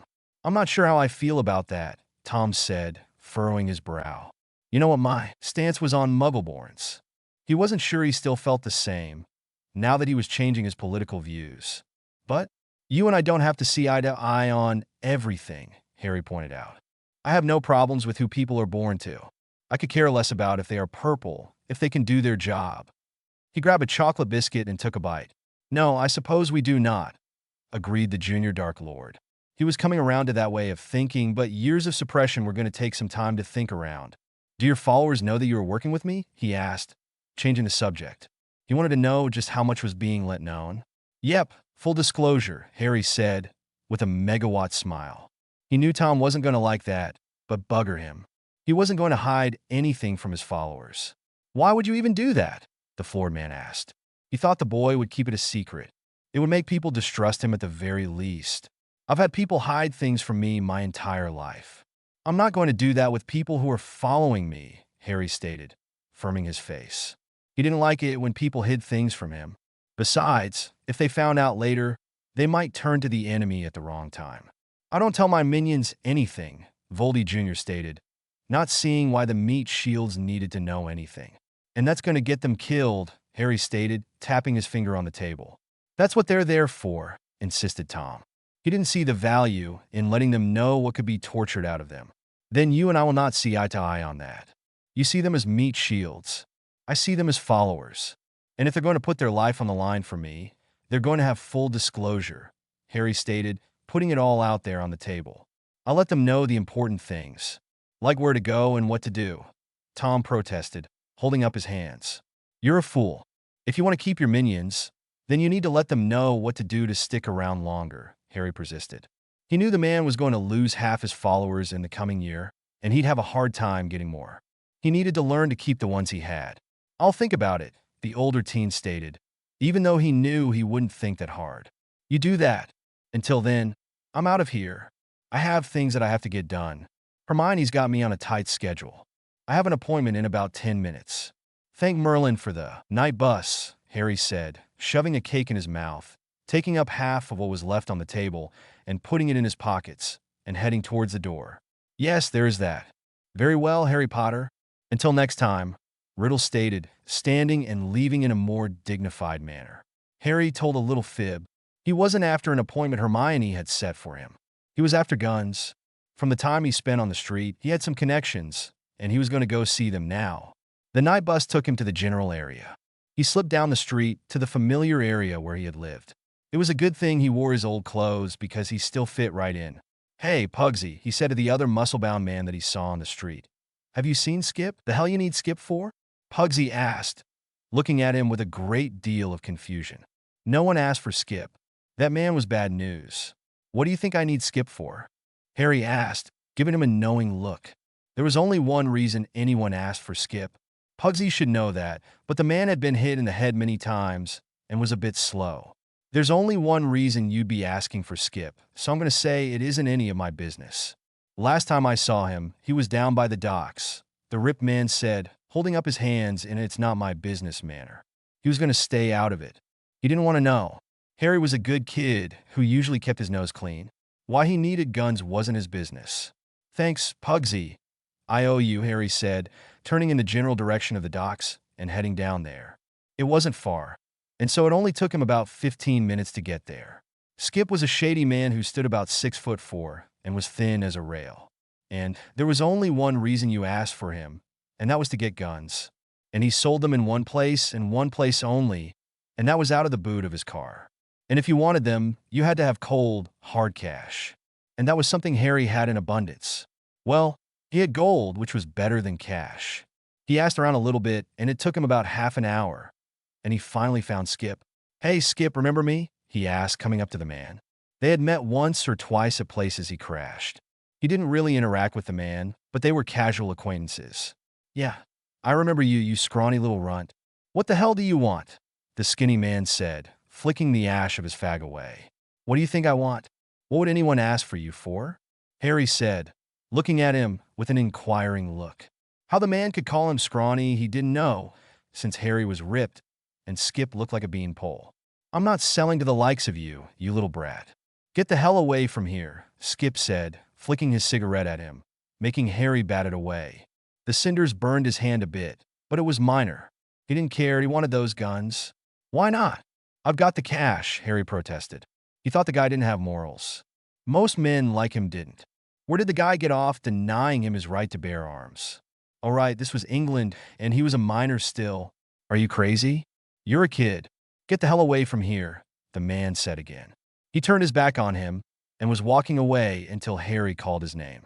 He turned back around ready to yell at the kid again. Then Harry pulled the gold out of his pocket and showed it to him. It was a few galleons that shone brightly in the dying sun. They glinted in the man's eyes and made him do a double-take. Skip's eyes grew wide as he saw the gold, and he said, "Okay, kid, you got yourself a gun." He rubbed his hands together and was ready to make a deal. Gold was gold, and it was better than cash. "Make it 6, said Harry, tucking the gold away. He didn't know how Skip was going to spend it, but it was gold. He didn't care what the man did with it as long as he got his weapons. "I'll sell you 4, and that's it. If you don't like it, you can just leave," said Skip, taking a menacing step forward. "All right, 4, said Harry, not the least bit intimidated, but knowing he wasn't going to get a better deal. He could take the skinny man down in a fight. Sure, the guy was taller, but Harry had the bulk and the muscles. Not to mention the know-how. He had been in more fights than Skip, he was sure. With that, the two of them walked down the docks to Skip's car and looked in it to see what he had. Skip didn't have much in the way of guns, since there was not that big of a market in the UK. But he had 4 rifles and 6 handguns. None of them were automatic, but all of them were in good condition. Harry didn't really care. He just wanted something that the other magicals didn't have. So, he chose 3 handguns and a double-barreled pump-action sawed-off shotgun, which, while badass, was only good for 2 shots at a time. He'd have to practice loading it in a battle, or use it as a backup gun. The handguns were Glocks and Rugers. He tucked them all away in a magic bag. That made Skip's eyes blow wide again. "You're going to pretend you didn't see that?" said Harry, with a bit of manic in his tone, "and I'm going to pretend you don't sell guns." He was tempted to mind-whammy the bloke, but he didn't want to use magic on a normal if he didn't have to. "I didn't see a fucking thing, man," Skip said, holding up his hands in a compliant gesture. He always knew there was something different about the kid, but magic, well, he wasn't going to tell. He'd read the books, and magicians can do some bad mojo on you if you talked. "I'm glad we understand each other," said Harry, and with that he walked away. He got what he came for. Now he had something most magicals didn't have, and an upper hand. "What do you want, old man?" he asked, slumping down in his chair in that boneless way of a teenager. "It has come to my attention that you have thrown in your lot with Mr. Riddle. I thought we came to the understanding that you were going to vanquish him," Dumbledore said, peering over his half-moon spectacles at the teen in a grandfatherly way, as if he was greatly disappointed in the boy's actions. "I thought it would be more pragmatic to join teams with him, then take on the older one," Harry said, waving his hand in the air in a casual manner. He could care less what the old man thought of his actions. He was going to do what he thought was best. "I don't feel that it would be within your remit to do this," the old man said, tapping his finger on the desk in a reprimanding way. "What do you mean within my remit?" "I'm not a government official," the teenager exclaimed, not sure where the old man was going with his turn of phrase. "You are being paid as a bounty hunter," was the sharp comeback, shocking Harry with his words. "I'm not a bloody bounty hunter. I'm a kid," Harry said, sitting up straighter. though the thought of being a badass bounty hunter was pretty cool. He could see himself all done up in leather and carrying a gun openly. You are being paid to vanquish a Dark Lord. That makes you a bounty hunter, the headmaster said reasonably. He didn't really believe what he was saying. He was stroking the boy's ego. No, I said I'd take care of your Dark Lord problem. I didn't say anything about vanquishing anyone, and I'm taking care of it. Your Dark Lord is no longer a Dark Lord in the evil sense of the word. He has changed his platform and is now fighting for equal rights for everybody and is no longer killing anyone. Therefore, is no longer a problem. I did this. I earned my pay, Harry stated all in one breath. As if he said it fast enough, he would get his point across quicker. It was in his contract, just in a roundabout way. He was sure if he got a barrister to read it, they could get it to be seen his way. Dumbledore sat and thought about that for a while. He turned it over in his head, but he didn't trust Riddle. He didn't trust Riddle at all. He knew the man could turn around and go back to his old ways. However, he was all about giving second chances, so decided to let this one slide and considered what to do about the second Dark Lord that was coming. He knew the older one was much more trouble than the one running around now. What will you be doing about the older Voldemort? He asked young Harry, tilting his head to the side and running his hand down his beard. Oh, we're gonna off him, said Harry, nodding his head empathetically. He had no problem with that. From what he knew about the man, he deserved to die, if only for the fact that he had killed his parents. You are going to kill him? The headmaster asked, quite shocked over that fact. He was against killing no matter what. His idea of vanquishing was to lock someone up in prison for life. Oh yeah, we're definitely going to kill him, said Harry, still nodding his head vigorously. And you joined up with the younger version of Voldemort to do this? Questioned the old man, as if he was trying to wrap his head around the fact that the younger version of Voldemort was on board with this idea. To him, it sounded like a form of suicide. Yeah, he doesn't want the older one around any more than you do, said Harry, waving his hand in the air, as if it were a foregone conclusion. And you used this to reform the younger one? Asked Dumbledore, trying to get all the facts in order. Yeah, that's how it worked, said Harry, nodding his head once more as if showing that he was agreeing with everything Dumbledore was saying.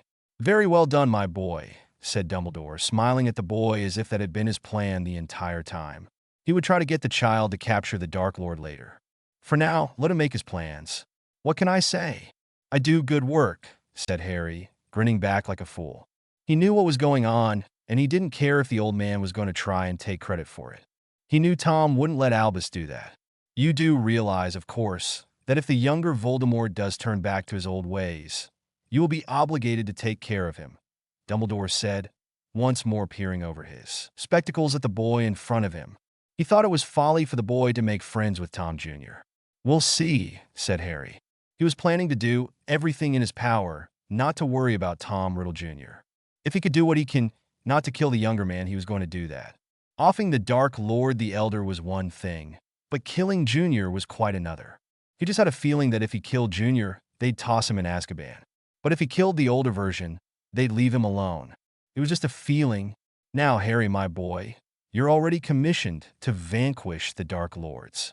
I don't see why you would have to change your commission now, Dumbledore said with a twinkle in his eye. If he had his way, this boy was going to take care of both his Dark Lord problems. Like I said, we'll see. I've already done my job with this younger one.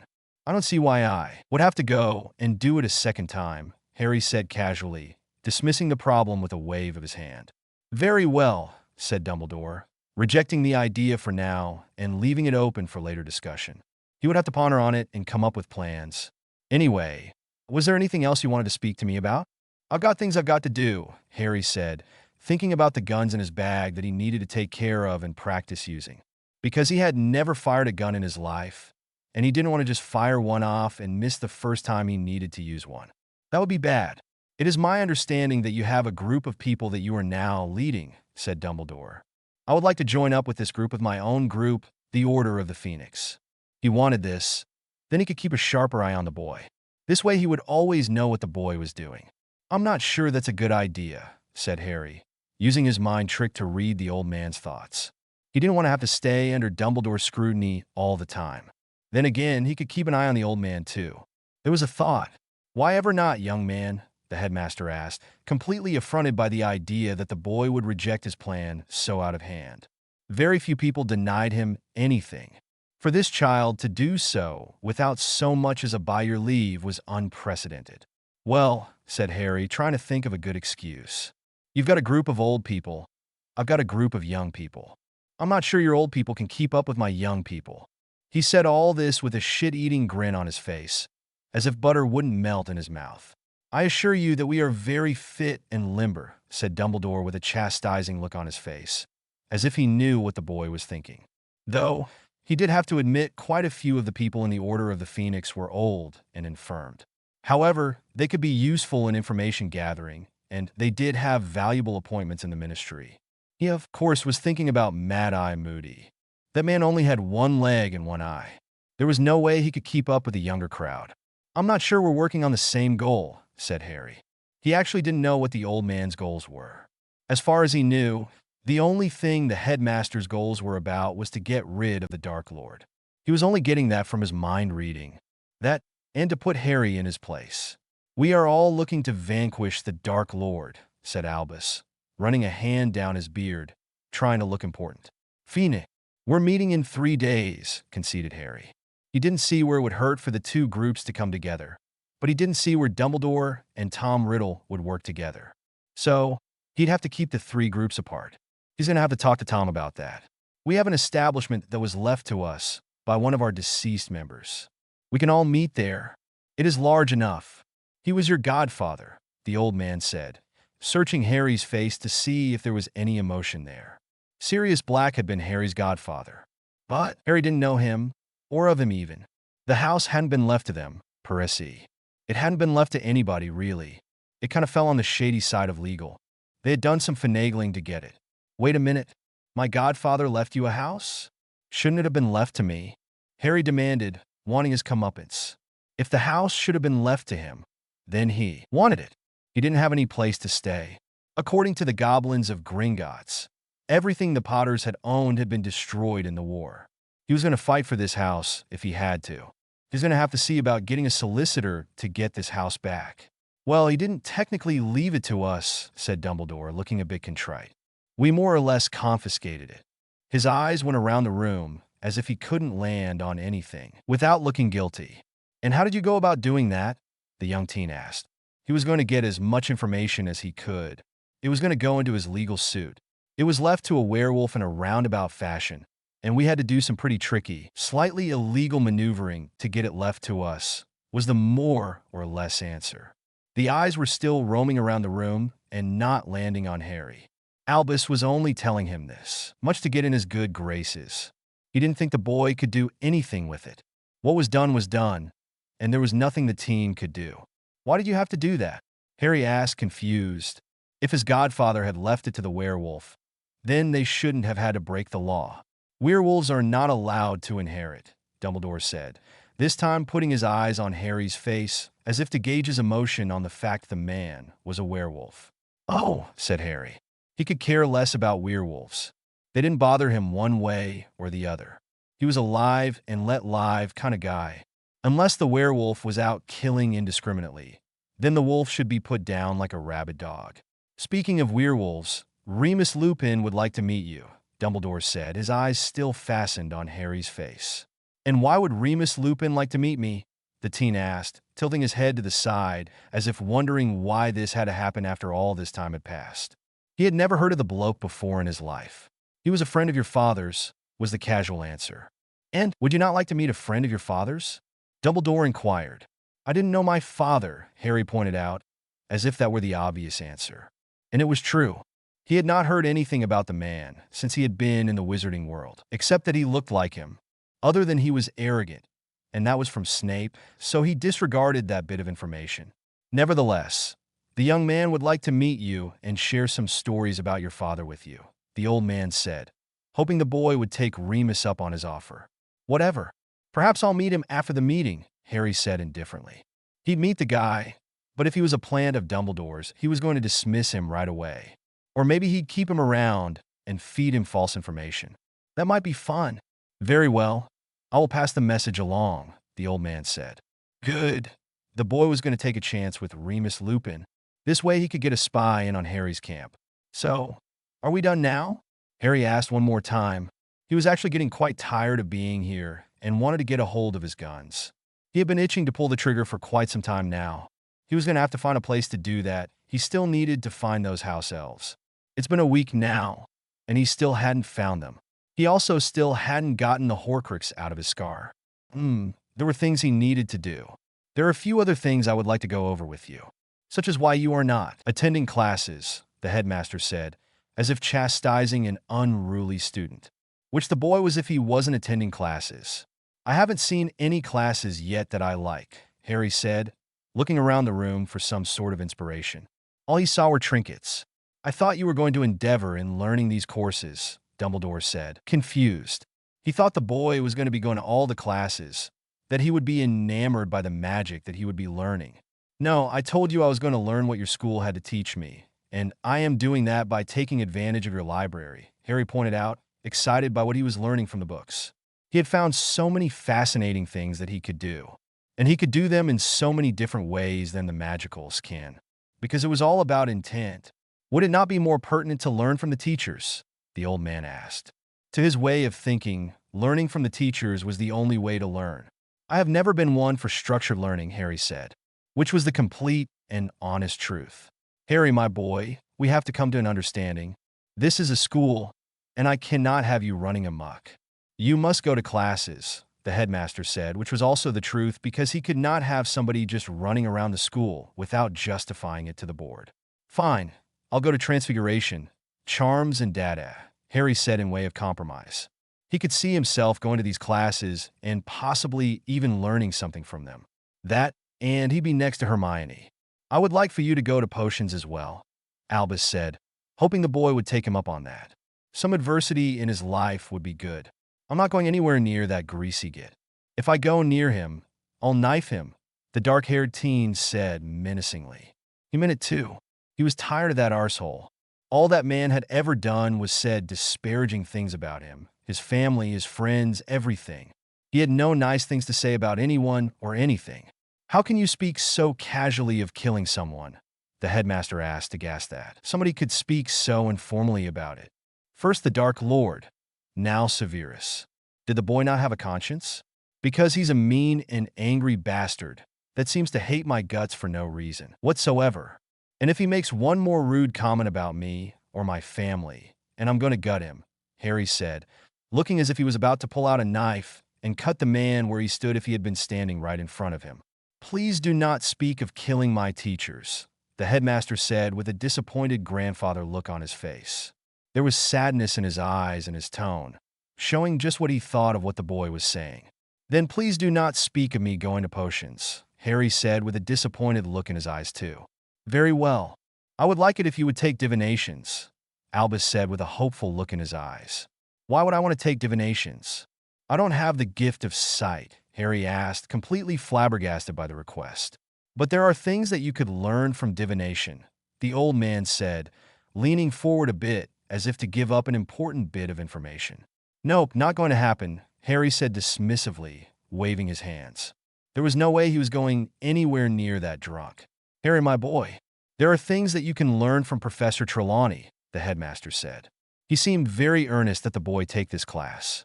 That old drunk? I doubt it very seriously, the teenager said with a scoff. He had met the woman once or twice, and she had been drunk on sherry each time he had met her. Sure, she spouted off prophecies and predictions, but none of them were true. And each and every time it was about his death or somebody else's death. She has the gift of sight, the old man insisted. She has the gift of booze, Harry sneered. I have seen her give a prophecy, the headmaster persisted. Of that I have no doubt. Anybody who drinks enough could probably give a prophecy. I'm still not going to take her class. I don't have the gift of sight, Harry said once more, going over the reason why he was not going to take up divinations. Very well, said Dumbledore, rubbing his forehead in frustration. None of this conversation was going the way he thought it would. So, I'll take Transfiguration, Charms, and Dada. Anything else you want from me? Harry asked for the last time. He was really getting tired of this conversation and wanted out of this pretentious office. Those twirling gadgets were getting on his nerves. No, you may go, Albus Dumbledore said, waving his hand for the young man to leave. Later, old man, Harry said as he fled out the door. He had guns to play with. Whatever shall I do with that boy? Dumbledore mumbled to the air. He started shuffling through his drawers, trying to find a potion to stave off the headache he was getting from the conversation he had just had with the brat of a boy. He pulled out a purple potion and downed it. I think you should throw him out of the castle on his ear, said Snape as he melted from the shadows. He had been standing there the entire time and listened to the whole conversation, and he had been hoping that the boy had said something to hang himself, though he hadn't. He was disconcerted with the thought that the boy wanted to kill him, but he felt the same, so there was that. Ah, Severus, you do seem to have a hatred for the boy. What has he ever done to you? The old man asked. He didn't understand the animosity the man had for the boy. Severus had hated Harry Potter since before he had ever set foot in the castle. He knew it had something to do with James Potter saving his life, but it just seemed so petty, and he hated to think that Severus was that way. He'd like to think that Snape was the bigger man. He's a spoiled little brat. And did you not hear him so casually speak of killing me? Mark my words, old man, he's going to be the death of you. Or me, or one of the students, the potions master said, pointing his finger at the door and then at Albus. He knew the boy had it in him to kill. He could see it in his eyes. I think he can control himself, said Dumbledore, although there was an underlying tone of doubt in his voice. You think that of everybody, groused the bitter man. I thought that of you, the headmaster said with a smile. He always did think the best of everybody. Snape just sniffed. He knew the old man was wrong. About him and about Potter. Alas, I fear I cannot control him. He does seem to have an independent streak that you do not, Albus said, looking at the door with a great deal of trepidation. He didn't like that he could not control the would-be hero. Snape wasn't sure how he felt about that comment. Headmaster, he said, I'm not sure anybody can control the brat. He would have to watch his back and have his Slytherins watch theirs as well. That is my deepest fear, the old man said, still looking at the door with a twinkle in his eye noticeably absent. There was a great deal of calculation going on in those eyes, as if plan after plan were being formulated and discarded. Perhaps we should put him down before it is too late, Snape suggested tentatively. He knew the headmaster didn't like the thought of killing anybody, but Harry Potter might just need to be exterminated. That was his opinion, at any rate. I think I will endeavor to make plans to contain him, the old man said in the way of compromise. He did so hate the thought of killing anyone but holding them. That might be an alternate solution. That might be pertinent, the potion master said, though he doubted anything could suppress the boy. Yes, I think plans must be made to contain him before he gets out of control, the headmaster said, thinking over plans that he could use to confine the boy. And with that, the two men plotted. Unfortunately for them, there was a little listening charm on the desk of Dumbledore. Harry Potter listened to them plot as he looked for a place to practice firing his guns. He laughed manically at the thought that they could lock him up. They didn't know what they were getting themselves into. He ran out of bullets, though. Now he's going to have to go find Skip and get more. He was not looking forward to that. But that was okay. He had the money for it. He would just have to sneak out of the school again. He went back to the castle, determined to find the elves. He still needed to get the Horcrux out of his forehead, and he still needed a place to do that where it couldn't be felt. He knew that if he did it in the castle proper that the headmaster would feel it and would interfere. So, he wanted a room that would contain it. He could probably do it in the Forbidden Forest, but it was an open area, and that would be bad. He knew there were such things as ritual rooms, and he knew that the elves knew where one was. So, he was hoping to find those blasted elves, but they were wily characters. The 3 days passed, and now it was time for the two groups to meet. Harry had Hermione send a message out on the coin as to where and when to meet for his group. They all wound up meeting in Grimmauld Place. The place was not under Fidelia's charm, but it was under a Muggle-repellent charm. "Ah, Harry, my boy," said the headmaster when his group came up to the house. "Welcome, welcome to Grimmauld Place." He made a grand gesture like he was welcoming them to the palace. "Well, we're here, old man," Harry said, taking in the house with greedy eyes. He looked at the townhouse and liked it. He could completely get behind living there, even if it was old and crumbly looking. It was a roof over his head and a warm place to stay, which was more than he had now. Sure, it looked like a stiff wind could blow it down, but that was okay. A bit of magic, and it would be right as rain. "I can see that, my boy," said the old man with amusement. Are you sure this place is big enough to hold all of us? There are 45 of us, as you could see, not including me and Hermione, Harry stated, looking at the large group behind him, with more expected to join them. He didn't think it was a good idea to have the entire group at the meeting now that they were all there. Yes, it is large enough. We have expanded the kitchen just for this occasion, though there was some doubt in his tone and his eyes. Harry saw that Snape was standing next to Dumbledore and had to hold off the urge to gut the man. He just glared at him, pulled out his knife, and started cleaning his fingernails. Snape sneered, though he took a step back and palmed his wand.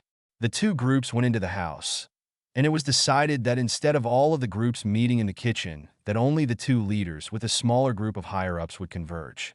Among Dumbledore's group were Molly and Arthur Weasley, Remus Lupin, Mundungus Fletcher, Severus Snape, Mad-Eye Moody, and a few other characters.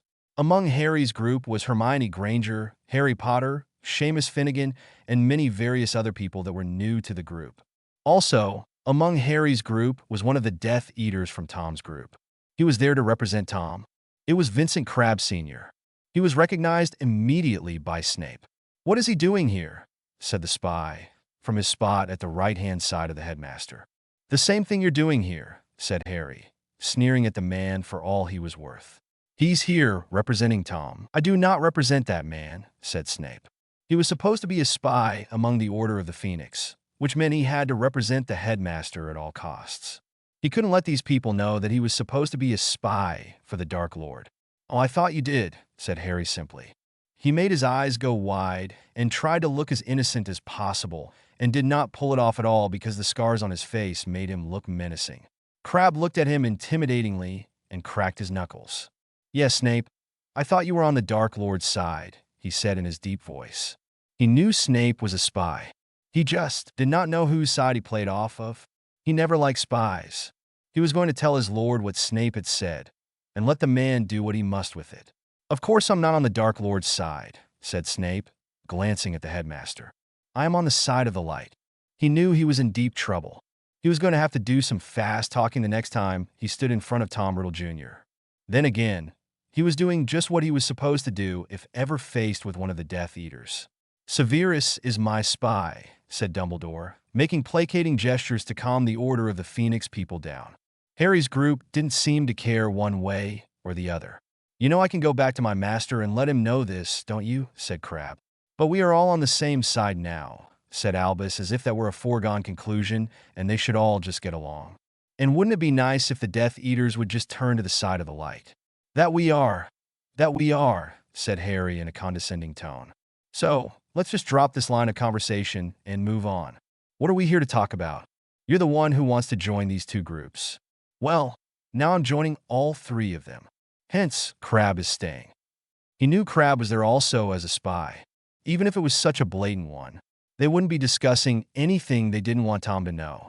"Very well then," said Dumbledore, running his hand down his beard as if he were the most important person there. "What have you discovered so far?" That's not the way this works," Harry said, rubbing the back of his head. "I need to know what you know, and then I can tell you what we know, and then Crabbe can tell you what they know. And then the three of us can get together and we'll figure out what we all know together." He said that all in one breath, as if to get it out faster. That way the old man didn't interrupt him and try and stop him from saying what he needed to say. The headmaster had a bad habit of doing that. "Why must we go first?"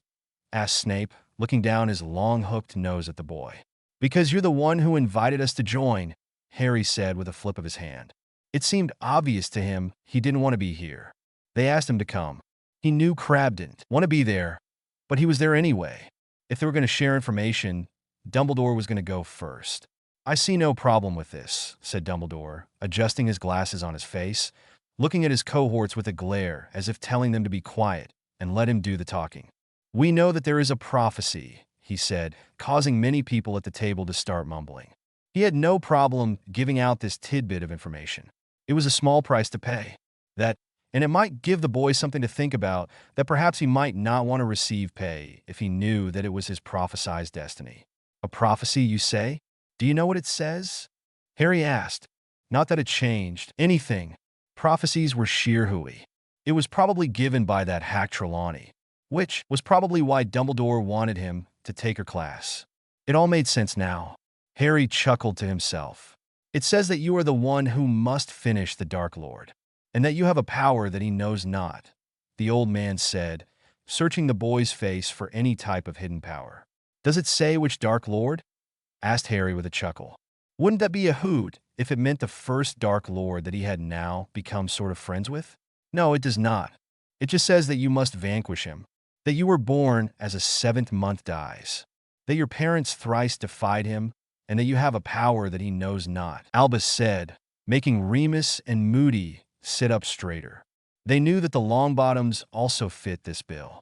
I see, said Harry, still chuckling. Well, I do have a power that he knows not, and I'm going to keep that to myself for now. There are too many spies at this table. Let's just say it's a Muggle power and move on from there. He, of course, was thinking of his guns, but then again, the Dark Lord was raised Muggle, so he might know about guns. Therefore, it might not be the power he knows not. But then, who knows? How can a Muggle power take on one of the most feared Dark Lords? Asked Mundungus Fletcher with a bit of disdain. You'd be surprised what the Muggles have come up with, said Hermione Granger as she scribbled down many notes from what was going on in this meeting. I wouldn't, said quite a few people at the table, mostly from Harry's side. So, there's a prophecy, said Hermione, taking down what everyone was saying. Is there anything else you can tell us? She asked, poising her pen for the answer. No, that's all I have for you for now, said the headmaster. He'd keep the Horcruxes to himself for now. They didn't need to know that tidbit of information. It was dangerous for people to know. I can tell you that the older Dark Lord has made at least one Horcrux, said Harry, making many people wince and the headmaster's jaw drop. And I hear he will be coming before this year ends, according to Anyanka. That caused much discussion to happen around the table. Moody and Mooney were among those that were knowledgeable in Horcruxes. Snape knew too, and he could see they were shocked about it. I did not know about the Horcrux, said Snape, glancing at Dumbledore to see if he knew. And he could see from the stunned look on his face that the man did know. Well, I know he made at least one. We don't know if he made more or not, Harry said. The would-be hero was looking at everybody's faces to see how they were reacting. It was funny as hell, at least in his eyes. Dumbledore looked like somebody had hit him upside the head with a dead fish. Everybody else looked shocked too, but there is something different about the way Dumbledore looked. It looked like somebody had taken his best-kept secret and aired it to the public. Blast and damnation, said Moody, slamming his fists on the table, causing the dishes to rattle. Do you know what they are? He asked in a demanding tone of voice. No, we don't. We have some inkling that they might be relics from the Founders, but we don't know what they are. Or if there's more than one. Tom is going over in his mind what he might have used. And we're thinking of places that he might have hidden them. But we don't know as of yet, Harry said, explaining what Tom's thinking might have been. We might have to get Tom Riddle here and pick his mind, said Alastair, thinking that it might be the best idea if they had the Junior Dark Lord in their midst. Rather than this, he said bullshit. I don't think that would be a good idea, said Harry, chuckling at the man's suggestion. He might just kill Snape on principle. Lord knows I want to. Then again, there's times I want to gut half of you. He looked around the room and saw everybody looking at him as if he was just going to get out his guns and shoot everybody just for the hell of it. Whatever do you mean? Asked Molly, affronted that the boy would say such a thing in a room full of people. Then again, she was still miffed that this boy had something to do with the disappearance of her son. She knew it was Ron's fault. He's the one who made the wish. The wish was that Harry Potter had never come to Hogwarts. And if Harry Potter had never come to Hogwarts, then Ron would have never disappeared. However, Harry came and Ron was gone. Therefore, it was the boy's fault in a roundabout way. You're all such goody-goodies that you just make me want to see blood, Harry said with a manic grin. He looked like a demented puppy with those scars on his face. How dare you? She screeched, standing up so fast that her chair clattered against the wall. Arthur, her husband, reached out and grabbed her arm to keep her from choking him. He too was upset with the boy that had something to do with the vanishing of his son. Oh, keep your knickers on, he said, laughing at her overreaction. I'm keeping it to myself. Yeah. He hadn't even moved from his chair because he felt no threat from this woman. She was a housewife that was all upset over the loss of her child. He felt no guilt over that. It was the fool's wish, not his. Now, Harry, There is no need to disturb the good folks here with such fanciful tales, the headmaster said with a sigh. He knew Molly and Arthur didn't like the boy. However, he didn't think that they would react so strongly to his joking around. They were, after all, the parents of prankster twins. You're right. I'm sorry, Harry said, trying to look contrite and failing. I didn't mean that. I just wanted to get up your nose, he stated, looking at Molly. She didn't look impressed, but she righted her chair and sat back at the table. For Dumbledore's sake, she would hold her peace. Why ever would you want to provoke such a reaction from people? Asked Remus, like he had room to talk give in the stories Harry had heard from his younger years. After hearing that the man wanted to meet him, he had asked around about him and heard about the Marauders and what they had gotten up to. This man had no room to talk. The Weasley twins had some great stories about what that group had gotten up to, though they left a lot of things a mystery. Just to see how you all would react, mostly, said Harry, glaring at the man. You're all looking at me as if I'm the next coming of Voldemort. I wanted to see how you would react if I acted like him. And you acted predictably so. I mean, come on, I'm supposed to be your boy hero, and you're treating me as if I'm the next coming of the Dark Lord. Why is that anyway? They had been glancing at him ever since he sat down, as if he was going to get up and gut them. I think it's because you want to be paid for it, said Mad-Eye Moody, his false eye whirling around his head as if it was looking for the enemy in every corner. Well, that's a bunch of bullshit, said Harry, throwing up his hands in the air as if he couldn't believe they were thinking that. Of course I want to be paid for it. I don't know you people from Jack. Why the hell would I want to fight for you? He looked at each and every one of their faces, so they understood what he was saying. Because that's what heroes are supposed to do, said Molly as if she were speaking to one of her children. I don't know where you guys get your demented view of heroes, but that's not the way it's supposed to work, said Harry, knowing they probably got it from books or something. He knew he got his twisted version from television, movies, comic books, and things like that. But they didn't have those types of things in the wizarding world, so he had no idea where they got their version from. At least he knew reality from make-believe. From the books, of course, said Fletcher, waving his hand in the air as if to indicate the library was behind him. You do know that most books are fiction, right? Harry said, looking at him, tilting his head to the side. Well, of course we know that. But there are history books, Fletcher said, rubbing his chin in a knowing manner. In what history book can you point me to say that there is a hero that fights for nothing? Asked Harry. Every single history book that I've ever read, they're either in the army for, which they're getting paid, or they're in the government, again, getting paid, or they're in some other form of service, again, getting paid. I am in none of those things. I am going to be paid, he said empathetically. I have already had this debate with the young man, and I agreed with him, and he will be compensated for his actions, Albus Dumbledore said, as if he was the last authority on the argument. He was rubbing his forehead tiredly as if he was completely done with the entire discussion.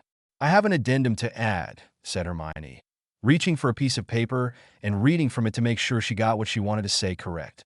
Oh, and what is that young lady? The old man asked, thinking that she couldn't say anything important.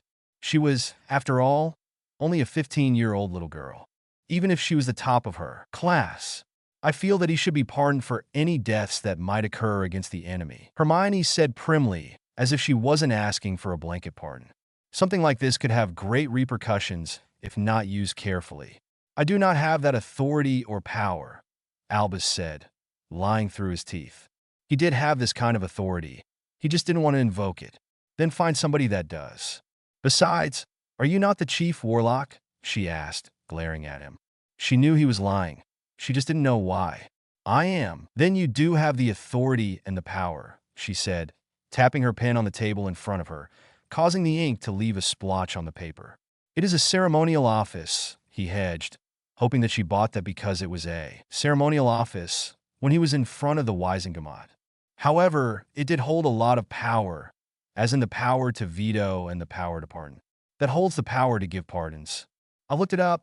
Don't try and bullshit me, Headmaster, Granger stated, giving him her best glare.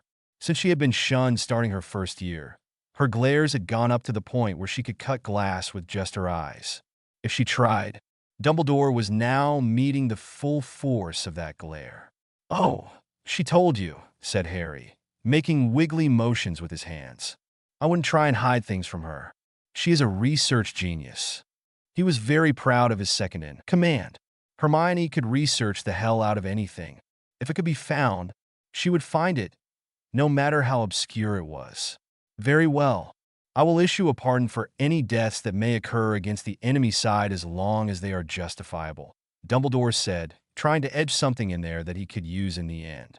If so, there would be a way to throw these miscreants into Azkaban if he thought that they stepped out of line. Not good enough, said Hermione, shaking her head in the negative. She could hear the undertone in the headmaster's voice. Excuse me, said Dumbledore, his eyes widening. He was shocked that somebody would deny him anything.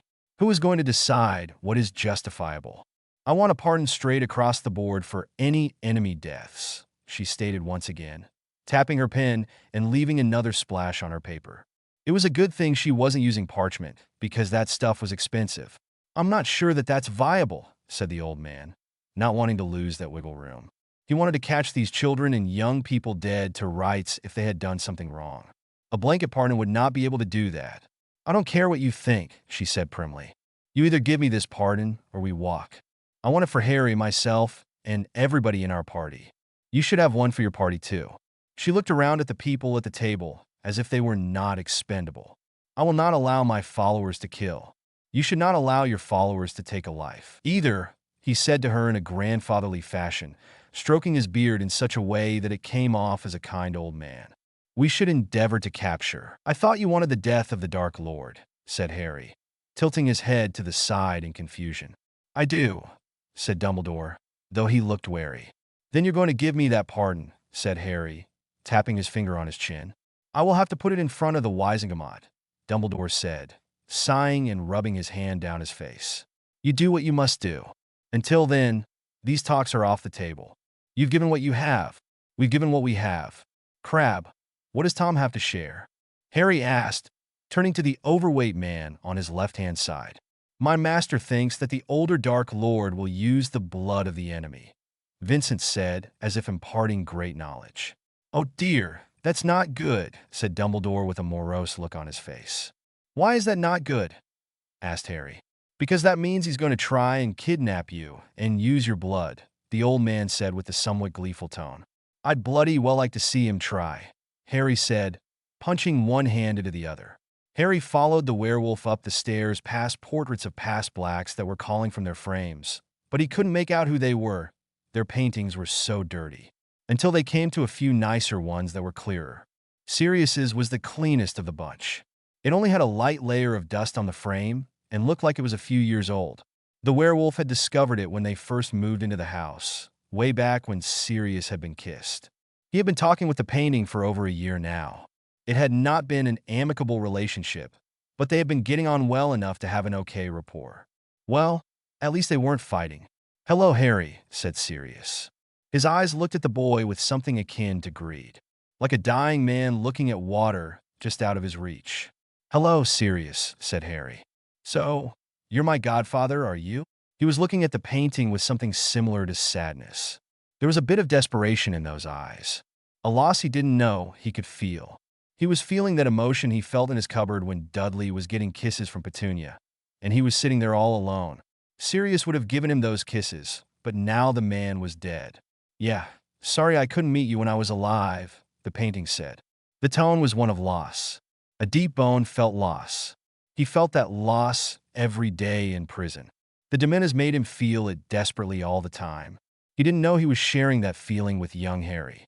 Harry turned to Remus and said, And where have you been all my life? He was very angry that there was somebody that should have been in his life that was not there for him. Sirius he could understand, but this guy, he was just not there. There was no excuse. Well, as you know, I'm a werewolf, and I wouldn't have been able to take you in because of my affliction, the man stated. To him, this was all the excuses that he needed. It's all the reason he ever needed. It worked in the wizarding world. That's bloody bullshit, and you know it. You could have come and found me on the streets, and we could have run together, the teenage boy said, all but ready to push the man down the stairs. He wasn't buying that line of bull. Those were just words to him. Excuses. And lame ones at that. I had no idea you were living on the streets, Remus said, looking at him as if it was all news to him. Dumbledore told me that you were in a loving home. He looked at him with puppy dog eyes, as if begging him to forgive him for his trespasses. He knew he had screwed up when it came to Harry, but he was a werewolf. He couldn't have done anything different. Not in his eyes. To him, the life of a werewolf was hard and lonely. Well, it probably was until that moron made the wish. Who knows? The Dursleys might have been loving, though I doubt it. But they aren't now. They were abusive, and then I got my wish and turned my relatives into farm animals and then was on the streets. The whole bloody world changed. So, in another reality, you are probably living the high life with a very loving and caring Harry Potter. In this reality, you got me, said Harry, grinning at both of them with his scarred face as if daring them to make light of it. He liked being the badass he was. He wouldn't change it for the world, not even for these two men. What about me? What do you think I'm doing in this other reality? Asked Sirius, also sporting a shit-eating grin on his face. How the bloody hell would I know? For all I know, you might have gotten kissed still, Harry said, though he was really hoping the man had a good life there, because he certainly didn't have one in this one. One of them might as well have gotten off for the better. Yeah, probably, said Sirius. That would be the way my life would have gone. He hung his head in his painting, and if he could have cried, he probably would have. But paintings didn't have tears. Cheer up, Sirius.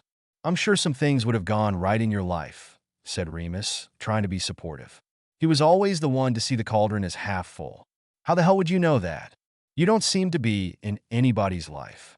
You act like a ruddy coward, said Harry, still very angry at the werewolf for not being in his life. He didn't seem to have been there for Sirius either. He seemed to have just abandoned the man when he'd been put in prison. That was the story he put together anyway.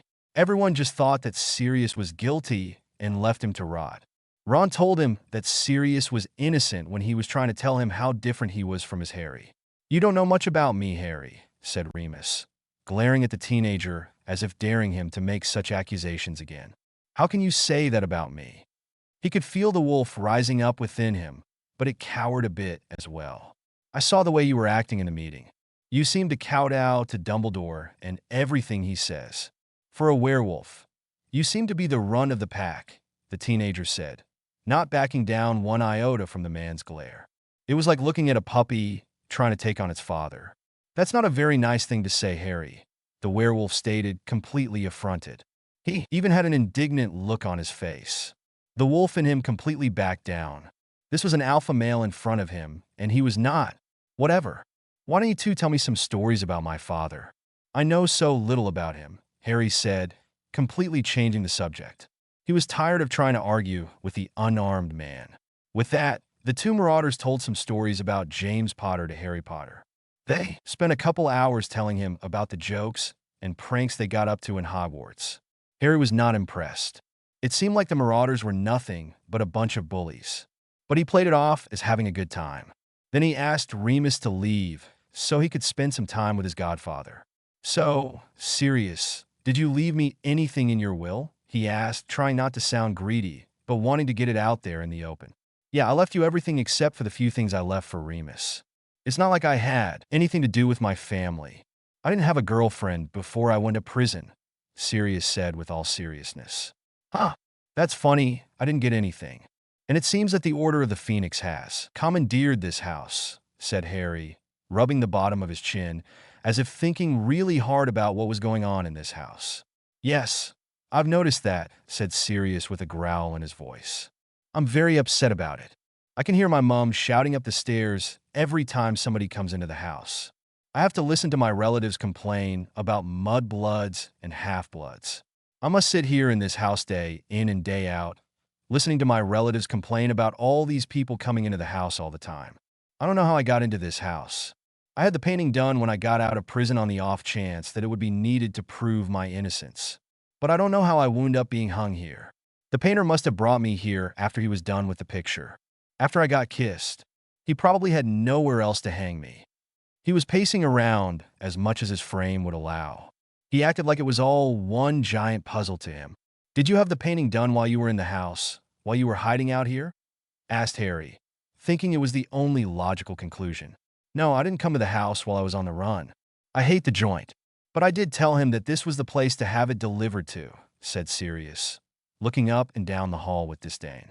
"Why did you do that?" asked Harry. "If you don't like the place?" That didn't make a lick of sense to him. And why was his godfather confused when he just said he had the painting delivered here? "Because it was the only address I know," said Sirius sheepishly. Then it hit him, and he got into a look on his face. "Oh, okay," said the teenager, shrugging his shoulders. That made sense to him. He only knew one address too, and that was the Dursleys. If he needed to have something delivered, he'd probably have it go there. "Anyway, back to whether you left me the house or not. Why? Did they say you left it to Remus?" He really wanted to get this settled as to whether the house was his. "I didn't technically leave it to anybody because it still belonged to my mother, who was still alive when I went to prison. It must have fallen to me after she died. Therefore, it wasn't left to anybody per SC. So, they had to have used some shady maneuvering to get it left to Remus. But if I had any say in it, it would have been left to you," assured his godfather. "However, how my will was worded, all materialistic things were left to you," he added, trying to remember how he had phrased his will. "Is there any way that I can get it back into my name?" asked Harry, leaning forward a little bit as if to catch the answer quicker. He really did not want to live on the streets anymore if he didn't have to. That end, he could invite people over to his house and get more people off the streets. This could be a central place of hanging out. "Well, there are some pretty cutthroat solicitors out there that would be able to get it for you," his godfather said with a malicious look in his eyes that bordered on sadistic. Black family madness was not far from him. It was an affliction that touched many of the Black family members. It drove them mad as they grew up. The years in prison did him no good either. Harry could tell by the way the painter captured the demented look in his eye. Even though he cleaned up for the painting, Sirius was gaunt and crazy looking. "Do you have the name of any?" the young man asked eagerly. He didn't know any solicitors or how to find them, especially those in the wizarding world. He might have known some people who knew some people who knew some people in the Muggle world, but none here. "Well, there's Waters and Conks. They were the solicitors of my father. They're about as cutthroat as they come. If they can't get this house back for you, nobody can," the dogman said, rubbing his hand on his chin in a knowing fashion, as if remembering just how devious these men were. His father had done some shady things in the past, and they had kept him out of prison, so they were good. "Where can I find them?" Harry asked, looking around to see if there was any pen and paper where he could jot down an address. There wasn't any, so he was just going to have to remember it in his head. "Their practice is in Nocturne Alley. Go 3 buildings in, turn right, and they're on the 3rd floor of the 2nd building. You can't miss it. They have a sign out," Sirius said, looking at his godson to see if he was remembering it. He didn't seem as if he was a stupid child, and the street seemed to have given him some smarts. He was glad to see that, yet saddened at the same time. He wanted to be there for his godson, but he hadn't been. He had been in prison for a crime he had not committed, then kissed by a Dementor before he could capture the man he supposedly killed. His life was a tragedy from the get-go. His mother abused him, his best friend died, he was accused of betraying him and killing another. Then when he was captured, he wasn't given a trial, just tossed in prison. Then he escaped and died. He was glad he had this painting done, because at least this memory was there for Harry. "I'll have to go down there later today," Harry said. Those are simple enough instructions that he wouldn't have a hard time following them. He knew where Nocturne Alley was, the Weasley twins had told him. It wasn't hard to suss out. It was right off Diagon Alley. "Just be careful going down there. There's a lot of bad people down there," warned the painting, as if Harry didn't know better. "Did you miss that part where I said I grew up on the streets?" "Because I've been around a lot of bad people," Harry said sarcastically, giving the painting a look of loathing. "Oh yeah, I forgot about that," his godfather said, rubbing a hand down his face. His memory was spotty at best. It was the years of Dementor exposure. Even in this portrait, it wasn't the best. "Don't worry about it. A lot of people do," Harry said, waving it away as if he hadn't just given him a scorching look. "Is there any way to shrink this portrait and take it with me?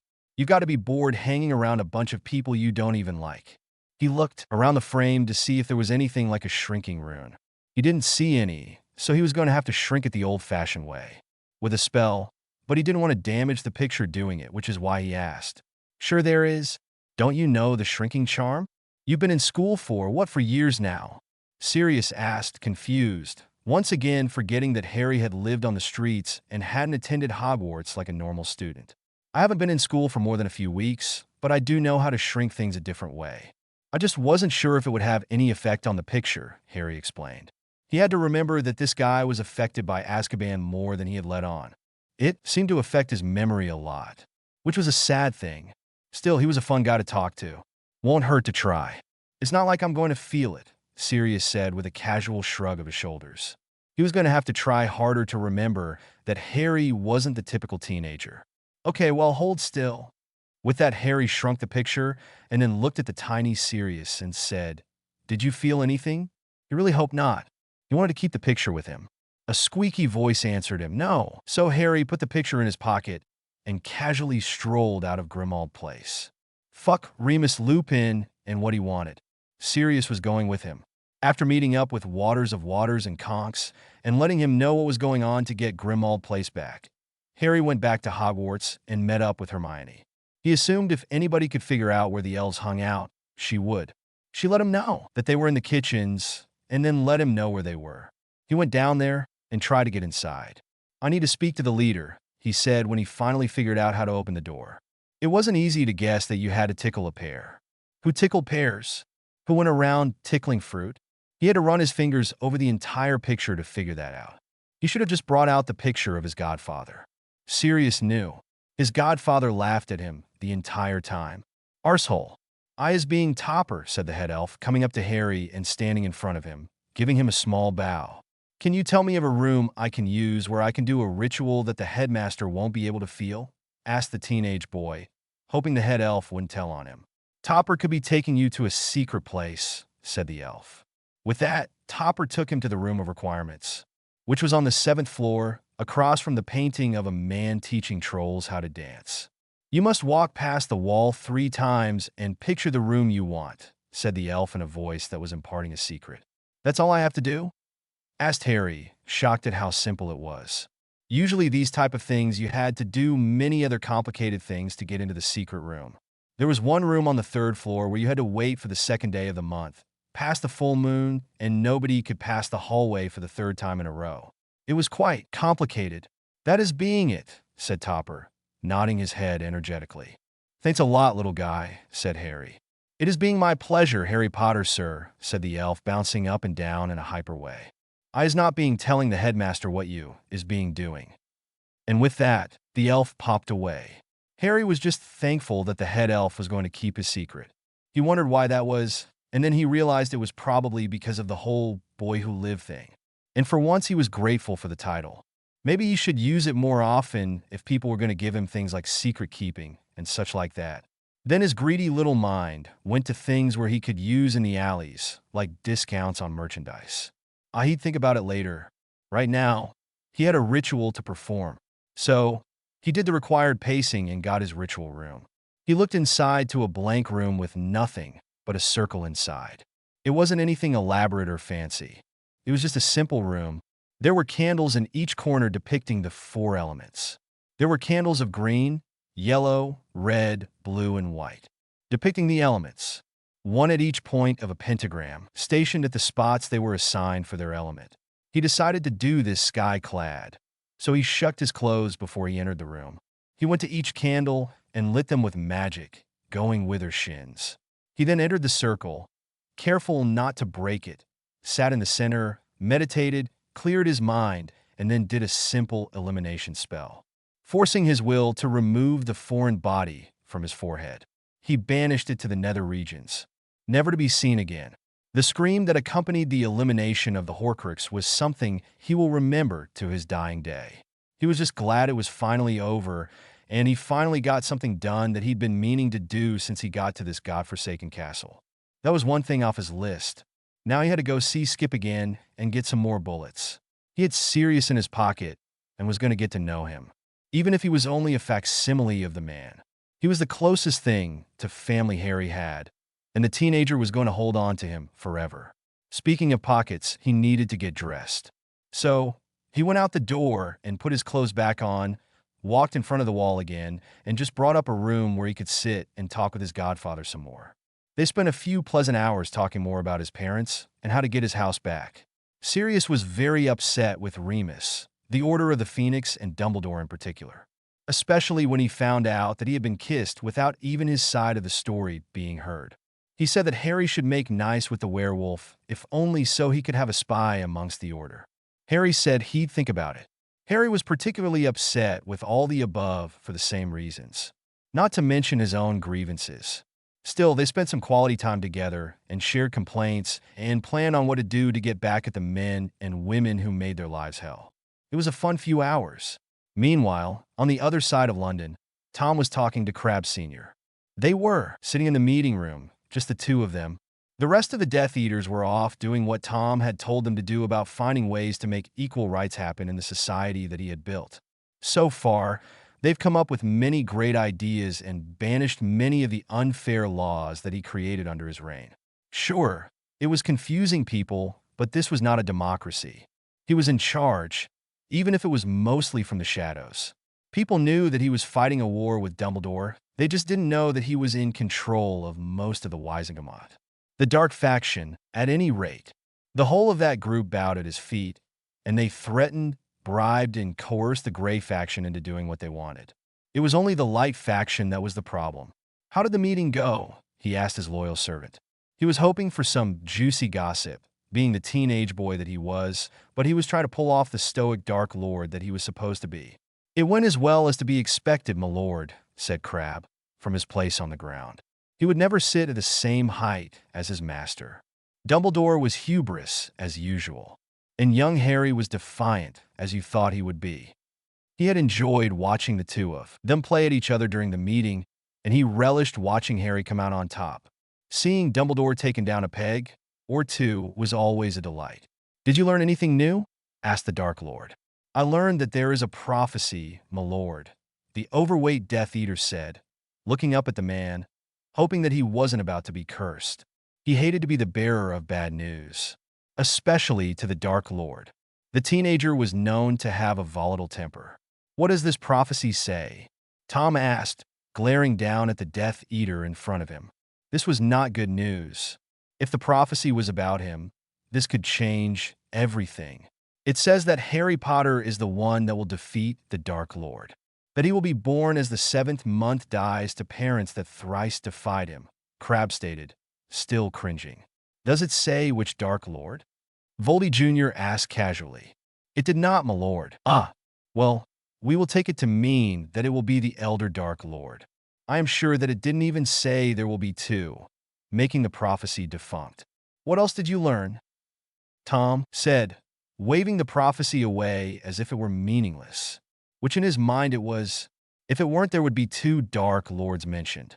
Severus Snape says he is a spy for the headmaster, Crabbe said with a sadistic glare. No one in the Death Eaters trusted that man. He is a slimy snake and a greasy git. He acts as if he is above everyone, more so now that Malfoy is dead. It was his job to say that. He is a loyal servant through and through.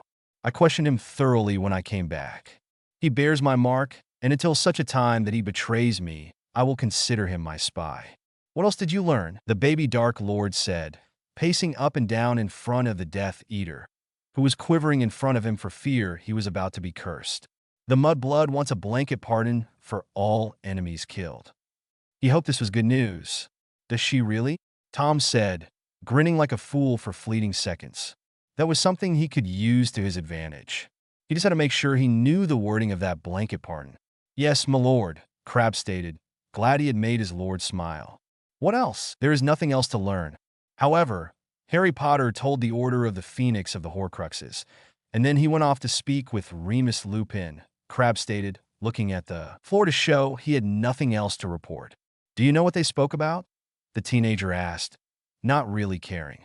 Remus Lupin was nothing to him. He wasn't even part of Greyback's pack. I believe they were to talk about the boy's father, my lord. Oh well, it cannot be helped, Tom stated, waving it away.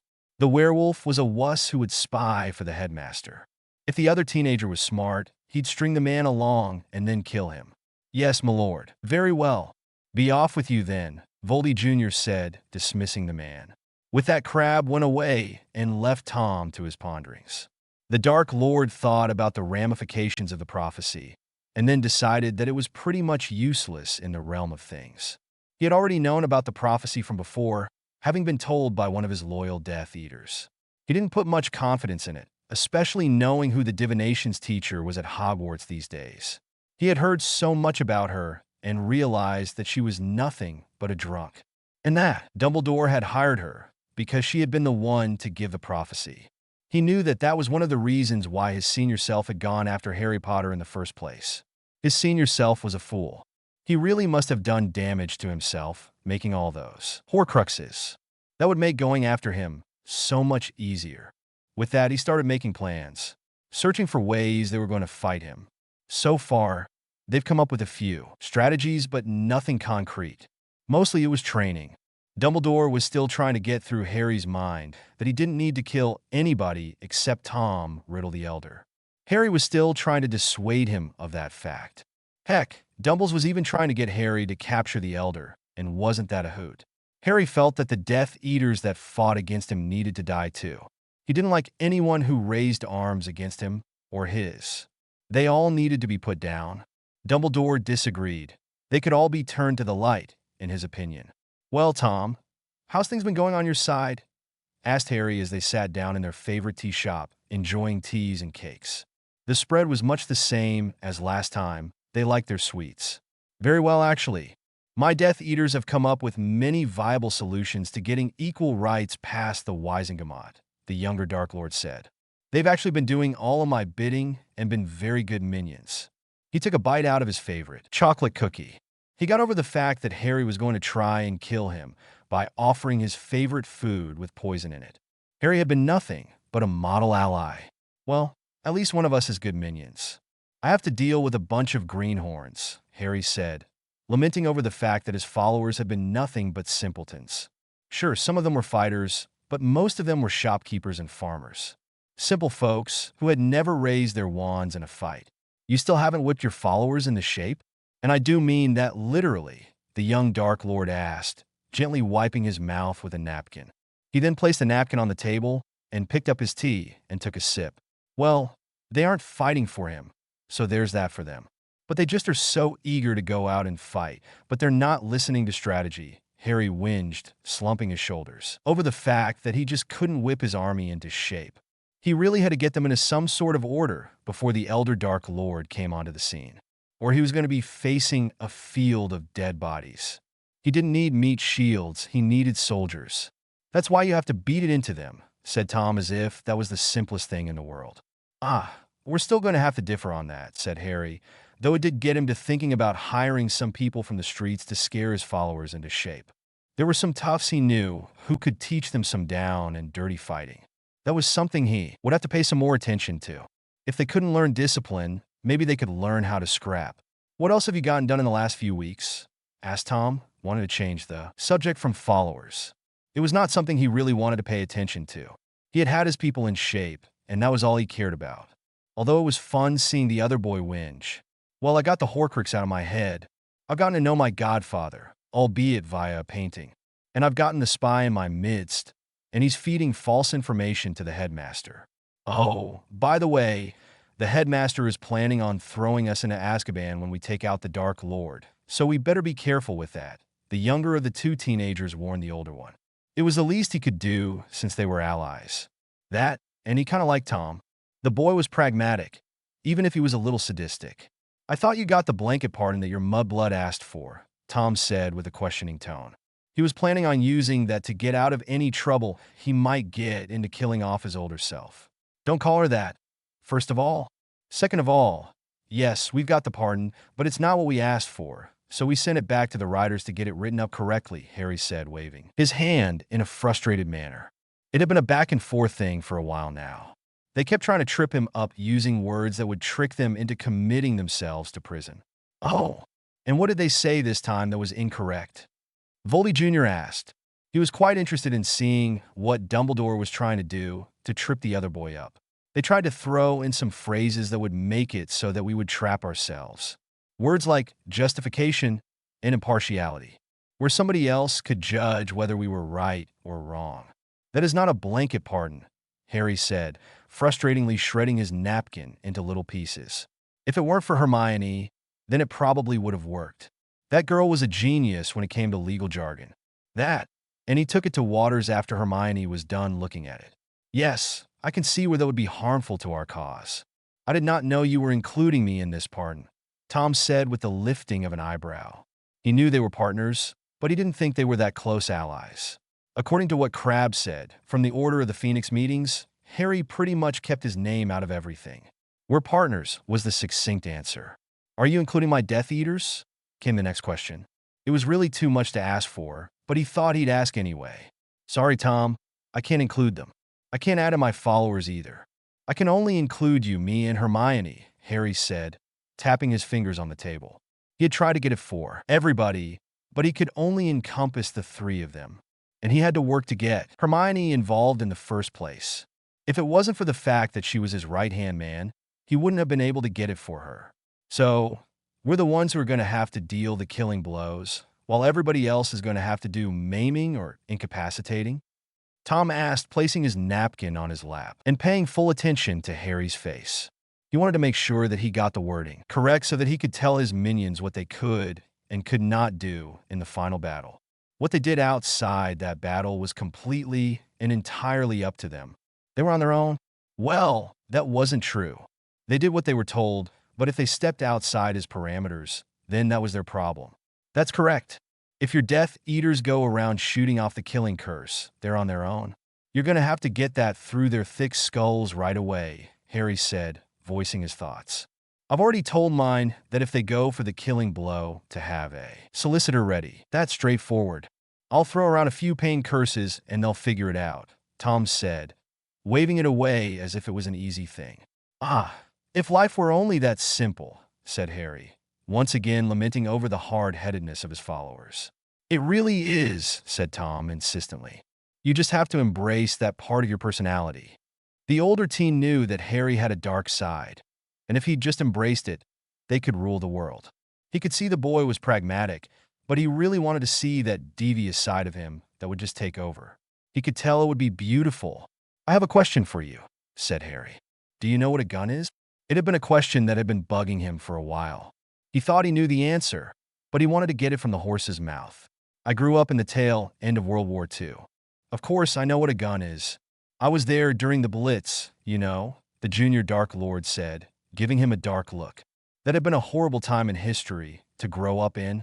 The bombs flew almost every night, and he wanted to be in Hogwarts during those times. But the headmaster at that time told him he could not stay there. It was one of the reasons he had turned into a Dark Lord. Of course, I apologize. Do you know what a modern gun is and what it does?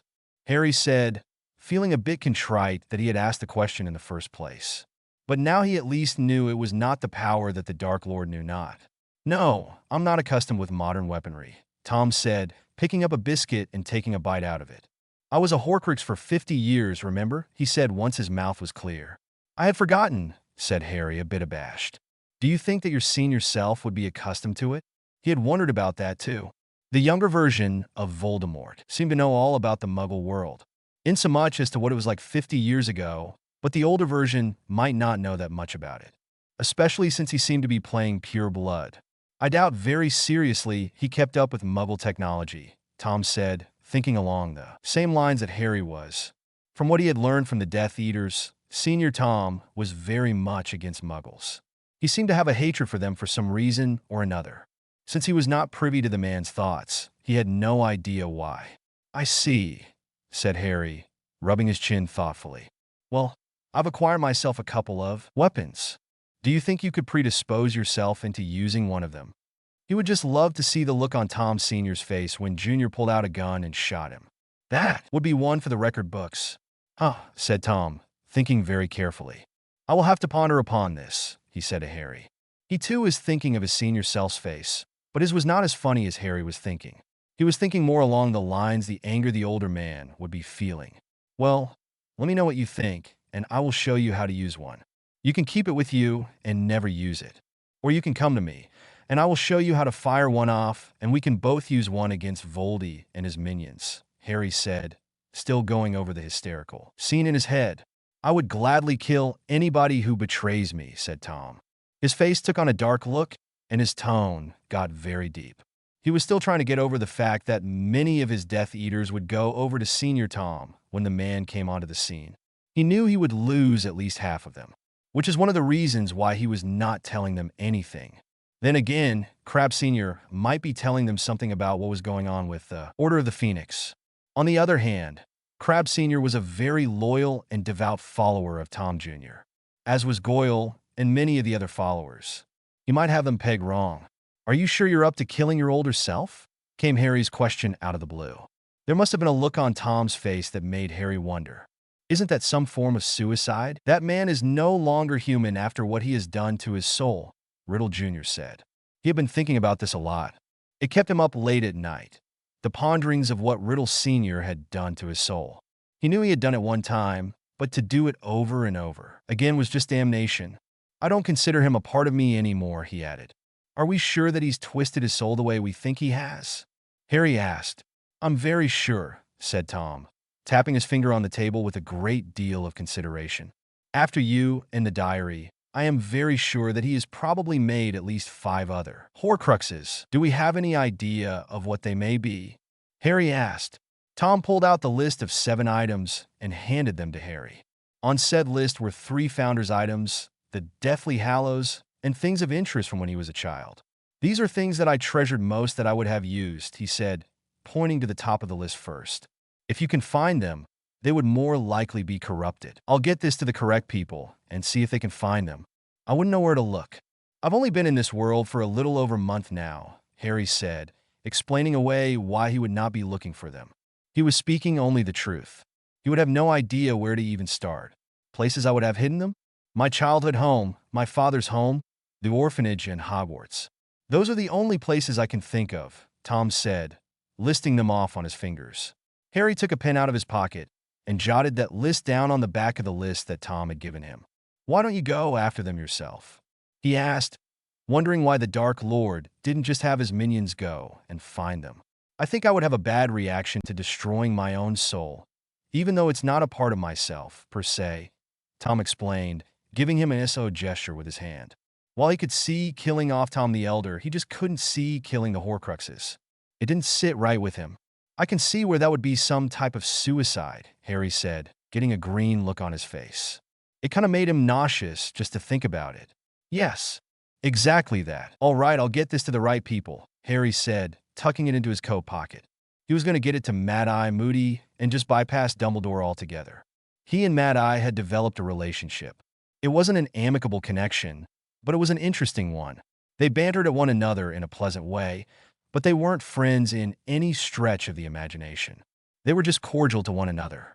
Mad-Eye was a paranoid old sod that didn't really trust Harry or his, but he liked the logic of Harry's reasonings in most of his arguments. "Well, I must be going," said Tom. "I have to get back to my minions and make sure they haven't burned down my house." He didn't really mean that. His Death Eaters knew better than to mess with anything that would destroy his valuables.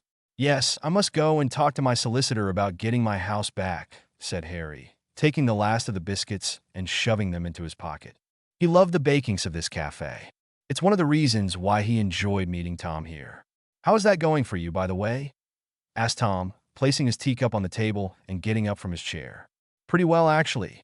My solicitor, Mr. Waters, Esquire, says that he can get my house back by Christmas. Right, pretty present for me. That's for sure. Sirius is hoping out for it," Harry said with a huge grin on his face because he had been working so hard to that end. It's been just countless hours with his solicitor to get reams of paperwork just to find loopholes that the Order of the Phoenix used to swindle the house out from under him. Once they found those loopholes, they used them to get the house back in Harry's name. "Oh, and how's he going to do that?" the Junior Dark Lord asked, vaguely interested. It did one good to make sure that one's ally was happy. They were walking now, just ambling down the walkway. Finding Sirius's will help. "Well, it was in the records, and in it everything was left for me except for a few monetary gifts that were left to Remus. And since that will left nothing material to Remus, only monetary, they had no right to the house whatsoever. Everything that was physical was left to me. Hence my house," Harry explained with a flourish. He had been left a bunch of money too, but he wanted the house more than anything else. Sure, he could probably buy more houses with the money he was left, but it was the principle of the thing. I see, said Tom, nodding his head. He could get behind that. Very well then, Harry Potter. I'm glad that worked out for you. Yeah, it'll keep me off the streets at the very least. Even if it is a rundown old pit that looks like it's going to fall down with a good wind. At least I have the money to build it back up. Again, Harry said, looking down the street to see where they were going, which was nowhere. Did it at least come with a house elf? I hear all those old houses have one. The young man asked as the two continued to walk on. Yeah, creature. He's a cantankerous old sod, Harry said with a chuckle. He had had more than one row with that elf. Well, at least he can clean the house, Tom said with some sympathy. He knew all about cantankerous house elves. Some of his Death Eaters had a few of them, but at least they did what they were told. Not bloody likely that. Creature is really something despicable, Harry explained with a full-body shudder. That house elf was pretty disgusting. It looked like he hadn't cleaned himself up in over 12 years, which was probably how long it had been since his mistress had died. All that elf did was obey the portrait of that old witch. Once you get the house, and it's yours, he'll listen to what you say. He will have no choice in the matter. You will be his owner, Tom explained patiently. I guess you're right. We'll see what happens then. There's a lot of dark stuff in that house. When it's free of order people, you can come and see it and maybe find some things in there that you like, Harry offered, knowing that the man might like some of the weird things that were in that horrible house of horrors. There was some creepy stuff in there that he didn't even want to look at, let alone touch. However, he was sure Tom would love them. I would very much like to do that. Thank you, Harry, the junior Dark Lord said as they were coming towards the end of the street. Not a problem, Tom. I'd just be happy to have it out of my house. If you don't want it, I'm just going to throw it away, Harry said as they stopped at the end of the street. Very well. Give me a time and a day, and I will come to look at what you have, Tom said, turning to face the younger boy. Sure thing, Tom. I'll let you know. He was more than happy to have that stuff out of his house, and if it went to a friend, all the better. And with that, the two men went their separate ways. Harry went back to Hogwarts and went up to the room of requirements, pulled out his picture of Sirius to talk about what they were going to do with the house once he got it back for Christmas. Are you going to kick the order out? The dogman asked. He seemed almost eager to see them kicked out of the house. He hadn't seen Remus since Harry took him out of the house, and he was wondering if the other man even knew he was gone. Harry hadn't said anything about Remus asking about him. There had been at least 3 order meetings since he had been in Harry's pocket. Remus had been there, but hadn't said anything to his knowledge. You know, I think I'm going to let them hang out there for a while, Harry said, rubbing the back of his head. He had been giving it a lot of thought. He thought it would be a good idea just to let them have the false sense of security for a while. Why the bloody hell would you do that? Sirius asked, not understanding what was going through the boy's head. To him, kicking the order out would be his first priority, just to keep an eye on them. Don't you know that Dumbledore is planning on containing me? He wants to get me locked up in Azkaban if he thinks I've stepped out of line. He and Snape are constantly up in his office making plans on how to keep me in line. It just made good sense to him to make sure that the order was kept where he could keep an eye on them. That way they couldn't trap or sneak attack him. Oh, and how do you know all this? His godfather asked, giving him a weird look. He wondered about how Harry got all his information. I've got a listening charm on Dumbledore's desk, Harry said with a shrug of his shoulders as if it was the most normal thing in the world. And he hasn't found it yet? The other man inquired. They had tried to do that as the Marauders, but they had never gotten away with it. Dumbledore always found the listening charms that were in his office. It's not the normal listening charm that you would find here in the wizarding world. It's one that I invented before I even came to this godforsaken place, Harry said with an evil grin. I learned loads of magic before I ever came here. I showed you some of it. Don't you remember? He asked, giving him a patient look. He seemed to forget the simplest things, sometimes even the most extravagant things, which was worrisome in and of itself. Really? Well, bully for you, Sirius said, giving him a brilliant smile. I always knew you were a smart kid, even before I met you again. You were a smart baby. I used to dream about you and wonder how you grew up. Now I'm looking at you, and you grew up much better than I thought you would, the man said, giving him a proud look. It was one of the things that got him through the horrors of Azkaban, dreaming of Harry and his life. Thanks, godfather of mine, Harry said, beaming at the painting. He was glad he had Sirius in his life now. even if it was just a facsimile of him. "Anytime, godson of mine," Sirius said, giving him a dopey grin. Then the two of them spent some time on how they were going to spy on the Order when they got the house back. Harry thought he could tie the listening charm to Sirius's painting so the man could always listen to it. That way Harry would never miss anything. However, Sirius's memory was still not the best, so that might not be sufficient. Still, they thought it might be better than Harry missing out on the hours he had to spend studying and in class. So that's what they did. "Can you take notes in there?" Harry asked Sirius, seeing a desk in the background. "Yeah, I can do that," the dogman said, going to the desk and taking up a quill and jotting down a quick note. "How much ink is in that bottle?" the boy asked, looking at the desk and not seeing all that much there. "Harry, it's a magical painting. It will never run out," the other man stated, going over to the front of the portrait and explaining it to the teen. "Oh, that's great. But how will you store what you write?" he asked, looking around the portrait and not seeing any place to store notes. "That is a problem. Once I reach the end of the parchment, I will have to start over," Sirius said, scratching his head. "However, there are at least 6 pieces here," he stated, looking at what was available. "That might be an issue," Harry said, wondering if he could paint more into the picture. Then remembered he didn't know how. "Don't worry, I'll remember and keep my notes concise," Sirius said, jotting a note to do just that. "Okay," Harry said, giving the man an encouraging smile. "We'll get through this, Harry. I've got your back," the crazy man said with a wild look in his eyes. He just wanted to be helpful. There would be listening charms in Dumbledore's office and 2 rooms at Grimmauld Place. That way they could always keep an ear open. "I know, Sirius. I trust you," Harry said, going to the portrait to shrink it down so they could leave. He'd been out of the public eye for hours now. He needed to be seen, or people would talk about him, as if he were up to no good. "I'm going to shrink you now. See you later," he told the man. "Okay, Harry," Sirius said. He didn't mind. He could still hear everything in Harry's pocket. With that, Harry went to find Hermione Waters. There was nothing stopping them.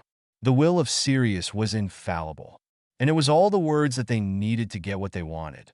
Harry was going to let the Order continue using the house. He wasn't going to let them out of his sight. He was going to let Dumbledore think he was still in charge. Well, sort of in charge. They were going to be a partnership. There was still going to be some chaos at the meetings, though. The past 2 weeks have been interesting. He had gotten a few men to beef up his followers into street fighting, much to Dumbledore's displeasure. They were using non-magical techniques and not many wand movements. Then he got a few low lives from Nocturne Alley to show them some down and dirty tricks for wands as well. Now his followers were well versed in street fighting. They could hold their own and get away or take down at least one opponent. They knew all the underhanded ways to undercut someone. Heck, they could probably go into a life of crime if they wanted to, but most of them were good people, so probably not. He had also given the list that Tom had given him to Mad-Eye Moody. Old Mad-Eye had gone over the list and found 2 Horcruxes because of it. One in this very house and one at Hogwarts. How he had found the one at Hogwarts, he wasn't telling. He wanted to talk to Tom personally, and Harry said he would see what he could do about that. He didn't know if he wanted the 2 of those men together. Mad-Eye was a paranoid old sod, and Tom was just as paranoid. They were just paranoid about different things. "Come together now, everybody," said Dumbledore, coming into the room and going to his chair. He marched in like he was the King of England. "Quiet down now." He took a seat and waited for everybody to settle down. He had been late coming in, having had a few things to do at Hogwarts. "Yeah, everybody, shut up," said Harry, banging his fist on the table to get everybody to listen to him. When they didn't, he shot a few fireworks from his hands. He looked much like a magician from the movies. Not that most of the wizards knew that. They just thought he looked wicked. None of them could do that. With that, the followers of both sides quieted down and sat in their chairs on either side of the table. Dumbledore sat at the head of the table. Harry at the foot. Harry's people were on the right side. Dumbledore's were on the left. They had settled into this arrangement since the first meeting. Everyone was happy with it. Mostly. Snape complained, just to be contrary. "I'd like to call this meeting to order," said Dumbledore, looking at everybody's faces as if he were the king of the world. "We need to go over some solutions for what we're going to do when Tom Sr. comes on the scene. Has anybody got anything to report?" He wasn't expecting anybody to say anything that he didn't already know. So, he was quite shocked when the news came from the right side of the table. Crabbe Sr. held up his hand and said, "My master thinks that we should, stake out the graveyard in Little Hangleton." He looked smug that he had stunned the old man. "Why does he think we need to stake out the graveyard?" asked Harry. "What's in Little Hangleton?" "That's where his birth family is from," said Crabbe, looking at Harry. "He thinks Voldemort, the older, will use the bone of the father." He gave the boy a regal nod. "Why don't we just destroy the bones?" asked Harry, with a confused tilt of his head. He didn't understand this logic at all. If they knew what he was going to do to get back a body, why didn't they just stop it? That made complete sense to him. He feels that we should let him continue the ritual and destroy him then, the overweight. Death Eater said. He wasn't one to go over the words of his master. He was just here to relay the messages, and then take back whatever news or gossip was to be had from the meetings. "I think we should destroy the ritual and let him try something else," said Harry, looking around at the faces of the table to see if anybody agreed with him. Moody did. So did a few other people from Dumbledore's side, and half of his group did too. So, he wasn't alone in his thinking, so he didn't understand why they were having this argument. "No, I agree with Tom Jr.," said Dumbledore, stroking his beard in a thoughtful manner. There was a manipulative look in his eyes. "Why do you think that?" asked Harry incredulously. He thought for sure the headmaster would agree with him. "Because that way we know where he is," said Dumbledore with a deep, thoughtful look in his eyes. "We would be able to better keep an eye on him and know what his movements are if we know when and where he is and what he is doing," said the old man. "I guess," said Harry. He could see the reasonable side of that, but he didn't understand why anybody would put lives in danger for that type of situation. "But I still feel that we should destroy the ritual and see what else he can come up with. That way we can keep him in Wraith form longer and prevent war. If he comes back before we're ready, then all the lives that are lost will be on your head." He pointed his finger at the headmaster and then again at Crabbe, so he could take the message back to Tom. "We will endeavor to do our best to prevent any loss of life," said Dumbledore in a kind, grandfatherly voice, as if he were speaking to a child who was speaking out of turn. "You can't promise that," said Harry, harshly. "Now see here," said Dingle. "You can't talk to the headmaster that way." The man always butted in and said the exact same thing every single time Harry argued with Dumbledore. If it wasn't him, it was Molly Weasley.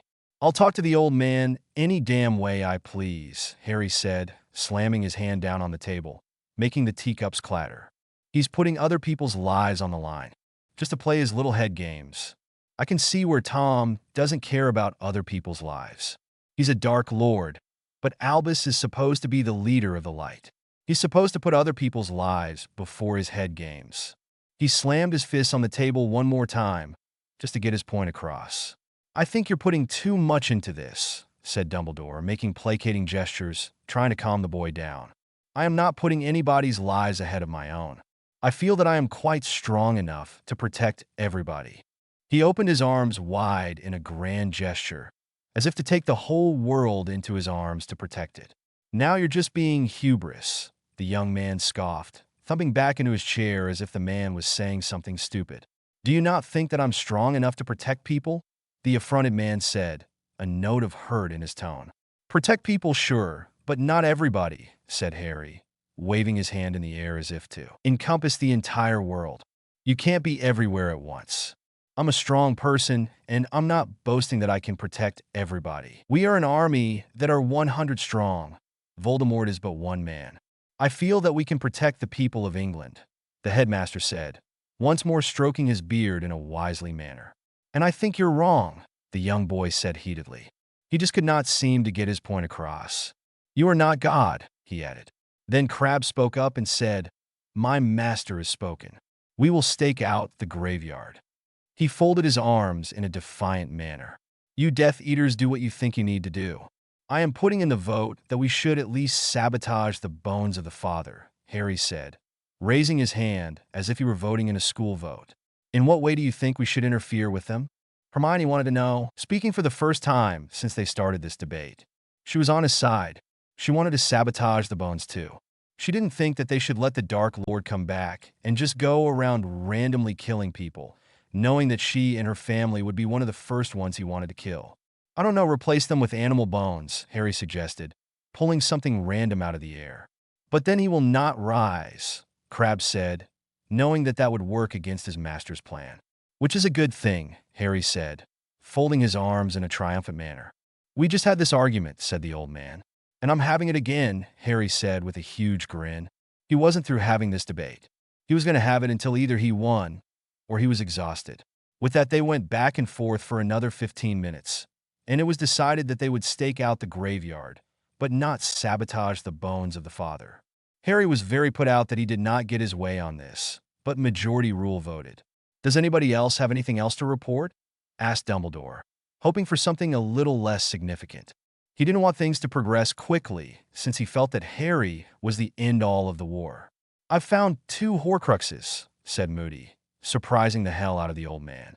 Oh, and how did you find them? Asked the headmaster, staring at his old friend in shock. That was not good at all. Only Harry could end the Dark Lord. I was given a list by Junior, said the one-legged man. I found one here, and one at the school, he added.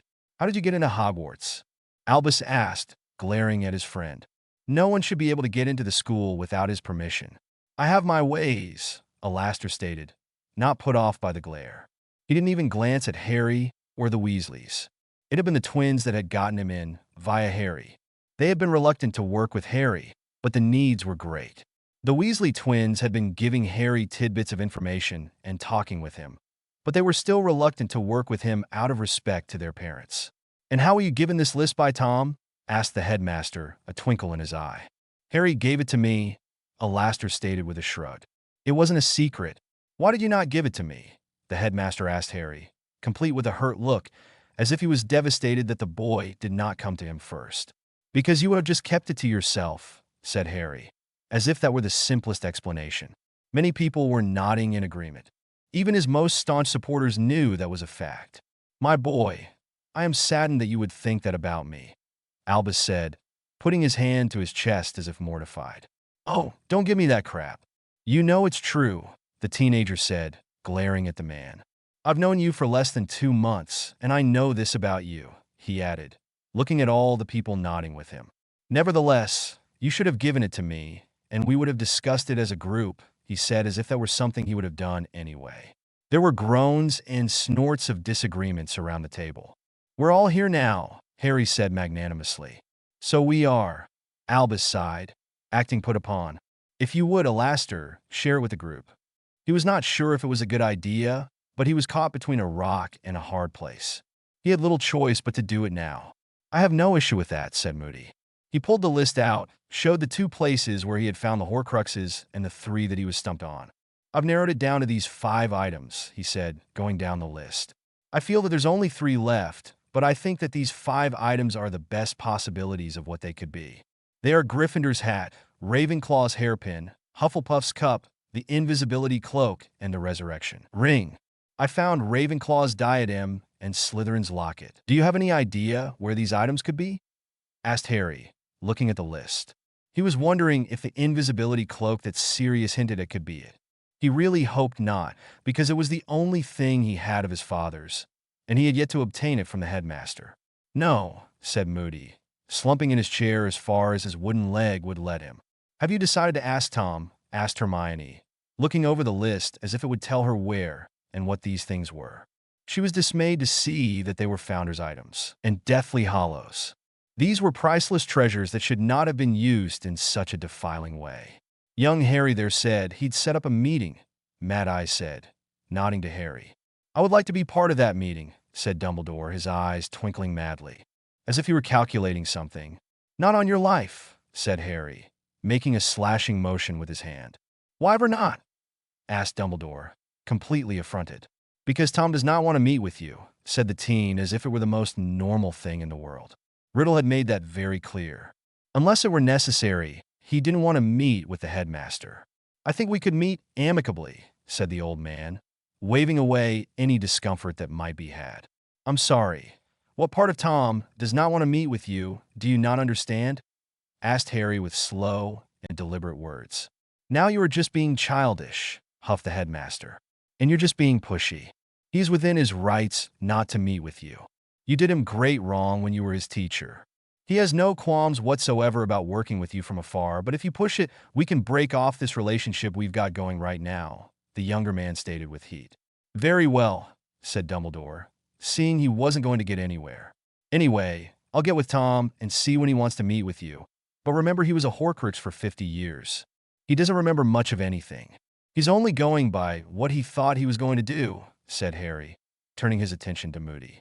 I'll remember, said Mad-Eye, his magical eye roaming the room like crazy. Does anybody else have anything else they want to say? Inquired Dumbledore, hoping no one did. I do, said Sirius from Harry's pocket in a voice that could barely be heard. Harry pulled out the painting and enlarged it. He placed it on a chair so that it could be seen by everyone. Yes, Sirius? What can you bring to this meeting? The old man asked in a tired tone. He still felt guilt over the man's death, but remembered that the man was a prankster at heart. I just want to say that I am very happy to be part of this meeting, said Sirius with a brilliant smile. You weren't a part of this meeting until you butted in, said Dingle, menacingly. He never liked Sirius. He still thought the man guilty of something. Oh, shut up, you old fool. I want to welcome you all to my house, and I want to say that I hate every single one of you, Sirius said, still smiling that brilliant smile. He even gave them all a wave. Well, except Mooney and Moody, he added, winking at the two men. Wait, I don't like Mooney anymore, he added as if he just remembered. Sirius. What a thing to say, said Molly Weasley with an aghast tone. She never really liked the prankster either. He was never serious about anything. You all had me kissed before even finding out my side of the story. And then you took my house away from my godson without so much as a by your leave. How could I not hate you? Said the disgruntled young man. He got up and started pacing around his painting in an agitated manner. All right, Sirius, you've made your point. Why don't you go back to sleep now, and I'll wake you up when it's time for the fireworks to start, said Harry, not wanting his godfather to give up the game too soon. All right, Harry, said Sirius, winking at his godson. He then went to his chair and fell asleep. Sorry about that. He gets agitated sitting there alone, listening to us not being able to do anything, the teen said. Harry shrunk the painting and put it back in his pocket. Why do you keep him in your pocket? Asked Hermione. She wasn't sure if that was a nice thing or not. He gets lonely sitting on the wall. He doesn't like any of his relatives, explained Harry, patting the pocket lovingly. Oh, she said, not sure what to think about that. Anyway, does anybody have anything important to add? The leader of the light asked, moving the meeting along. I've talked to the werewolves, said Remus, standing to be heard, and they said they're going to stay out of any war that is going to start between the three of us. They want no part of it. He was a bit hurt over what Sirius had said, but he was going to give his report.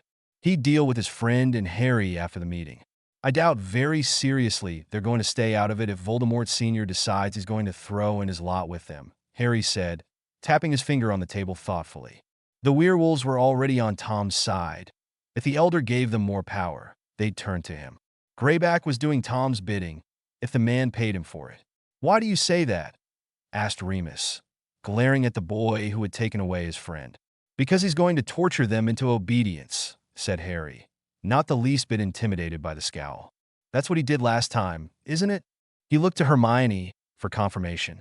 He wasn't going to tell them about Greyback. That might put them on the outs with Tom. Yes, that's right, she said, nodding her head. What makes you think he's not going to do that again? Harry asked, looking at the werewolf. We're much tougher than you think we are, said Remus, puffing out his chest trying to appear tough to the crowd. Yet it happened the first time. I think it will happen again, said Harry, lifting an eyebrow. Let us not argue, said Dumbledore, raising a hand. Remus, I think you should go to the werewolves and tell them that they should go into hiding if Voldemort comes to calling. He wanted them to not be involved in the war at all. Though with the likes of Greyback, that might not be possible. You can't be taking the word of this teenager over mine. Can you, Headmaster? The werewolf asked, standing up for himself for the moment. I think it should be a word of caution that Voldemort is a very powerful wizard that can use torture to bend people into compliance, said Dumbledore, making placating gestures.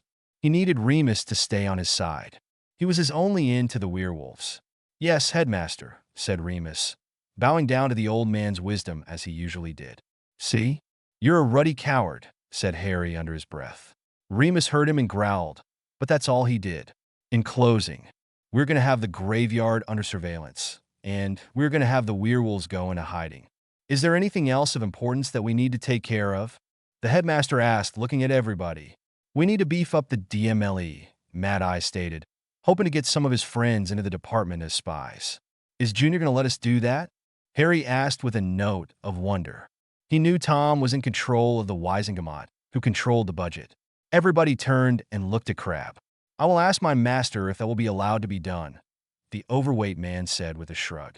I don't see why he won't let us do that, said Harry after a moment's thought.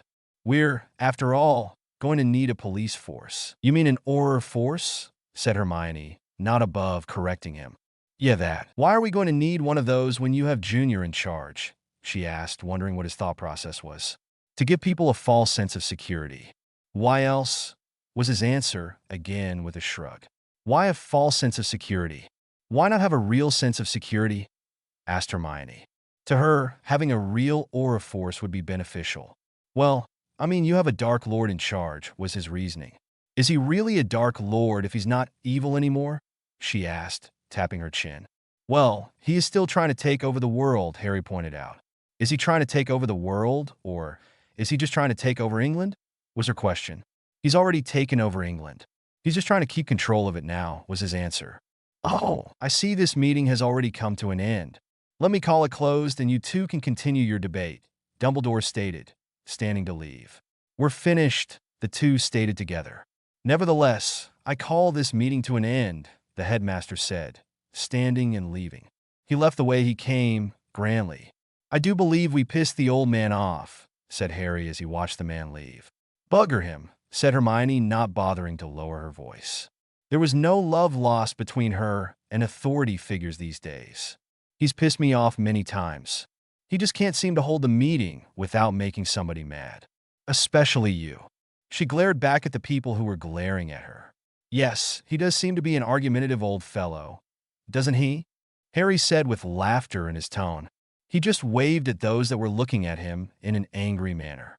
He could care less what these people thought about him. He'd known them for less than a month. He'd probably know them even less after the war. He had no intention of staying in the school when the war was over. He'd have his house and his money. He had no reason to stay. Sure, there was the library at the school, but there was an even better library here at this house. The two of them continued to talk while the rest of the Order and their followers vacated the house. Crabbe was the only one who stayed there with them. Was there something else you needed to talk to me about? Asked Harry, when only the three of them were left. I was wondering if you wanted me to take a message to my master, said the overweight man. He had been left specific instructions to stay in case there were secret messages that needed to be passed. Well, old Mad Eye does want a meeting, so you could ask him if he wants to meet up with him, Harry ventured. He had nothing else he needed to say to Tom. Anything else he could say to him, he could send a Patronus for. He was glad he had found that charm in the books. It was ever so useful. That he discovered the message part of it was even more so. I will do that, said Crabbe, bowing his head, and with that he left. Do you think Tom will meet with Mad Eye? Hermione asked, not sure how the younger Dark Lord operated. Probably. He wants those Horcruxes to be gone just as much as everybody else does, Harry said, tapping his finger to his lips. He thought the meeting was going to be hilarious. What, I wouldn't get to be a fly on the wall for that meeting, said the bushy-haired girl. She thought the meeting was going to be hysterical. She wasn't sure if it was going to be a ha-ha hysterical or a highly paranoid hysterical. It should be an interesting one, that's for sure, the male teen said with laughter in his tone. Why don't you come along when it happens? I don't mind you being there. It was a genuine offer. He didn't know why she didn't join him at most of the meetings he had with him. Anyway, other than the fact that Tom would continuously call her a mudblood and it might boil down into fighting. Can I really? She asked. She really wanted to meet the Dark Lord and pick his brain. She had studied him, and he was reported to be the smartest student of his time. That, and it was like examining a serial killer. There was just something fascinating about them and their minds. What made him tick? What went on in his brain that made him want to take over the world? Had he really changed? Why did he create the Horcrux in the first place? There were just so many questions. Of course you can. You're my right-hand man. Be warned, Tom might be a bit abrasive towards you, Harry warned. Oh, I'll be ever so thankful. And don't worry, I'll give back as good as I get, she said, going over the things she could say and do to the Dark Lord. That, and she knew Harry would have her back in times of predicament. With that, the two of them continued talking for another 10 minutes, and then they broke up and decided to leave it for the day. Hermione left, and Harry pulled out the picture of Sirius, and they continued to talk for a little while. Harry had a great time talking to his godfather, even though the man was forgetful. They went over the things Sirius had learned from the listening charms, which wasn't much because there wasn't much being said other than watch out for the containment threats. Other than that, the two of them joked around and had a good time, until it was time for Harry to return to Hogwarts, which he did happily, waiting until it was time for Christmas. Then he would get to open his big present, which would be his house. He couldn't wait. HB. You look like a demented pirate, said Harry as he set down the tea and cakes that he had ordered from the counter. He loved coming to this place. They had the best bakery. He said that every time he came there. Shut up, you brat, said Mad Eye as he fiddled with the eye patch. He really hated wearing them, but he had to every time he came into the Muggle world. There was no other way to hide his magical eye. And it had to be an extra large one too, because of the way his eye protruded from his face. The fedora he wore was large too, because of the scars on his face. Harry didn't care if anyone saw his scars. He wore them proudly as a sign that he had fought his battles and won. No, you really do, said Hermione, hiding her giggle with her hands. It wasn't often that she got a laugh anymore, but looking at Moody just made her want to laugh. He really did look like a demented modern-day pirate. All he needed was a parrot on his shoulder. When is your Dark Lord going to get here? Asked Moody, ignoring them. They were just children, and he wasn't going to let them get on his nerves. His magical eye was roaming all over the place, though no one could see it. There were people everywhere, much more than in the magical world, and he was having a hard time keeping control of his nerves. To him, the enemy could be anywhere. He should be here any minute now. He's not one to be late, said Harry with a twinkle in his eye. Not that he wanted to look like the headmaster, but he thought this was going to be quite the meeting. His mirth was about to bubble over. Moody had already set up the wards around the table. Nobody would be able to hear anything they said. They weren't physical wards, but they were definitely word-dampening wards. I'm here now, said Tom, coming up from behind them. I'm surprised that Mr. Moody did not see me with that magical eye of his. He came around the table and stood in front of the old Auror. He looked at him quizzically as if he was seeing him for the first time, which he was. His older self probably had, but he never had. They were of the age that they might have gone to school together. But he didn't remember ever seeing him in Hogwarts. Alastor Moody might have been a year or two behind him, but they would not have crossed paths.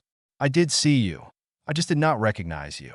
You look nothing like you did in the last war, Alastor said, folding his arms in a grumpy manner.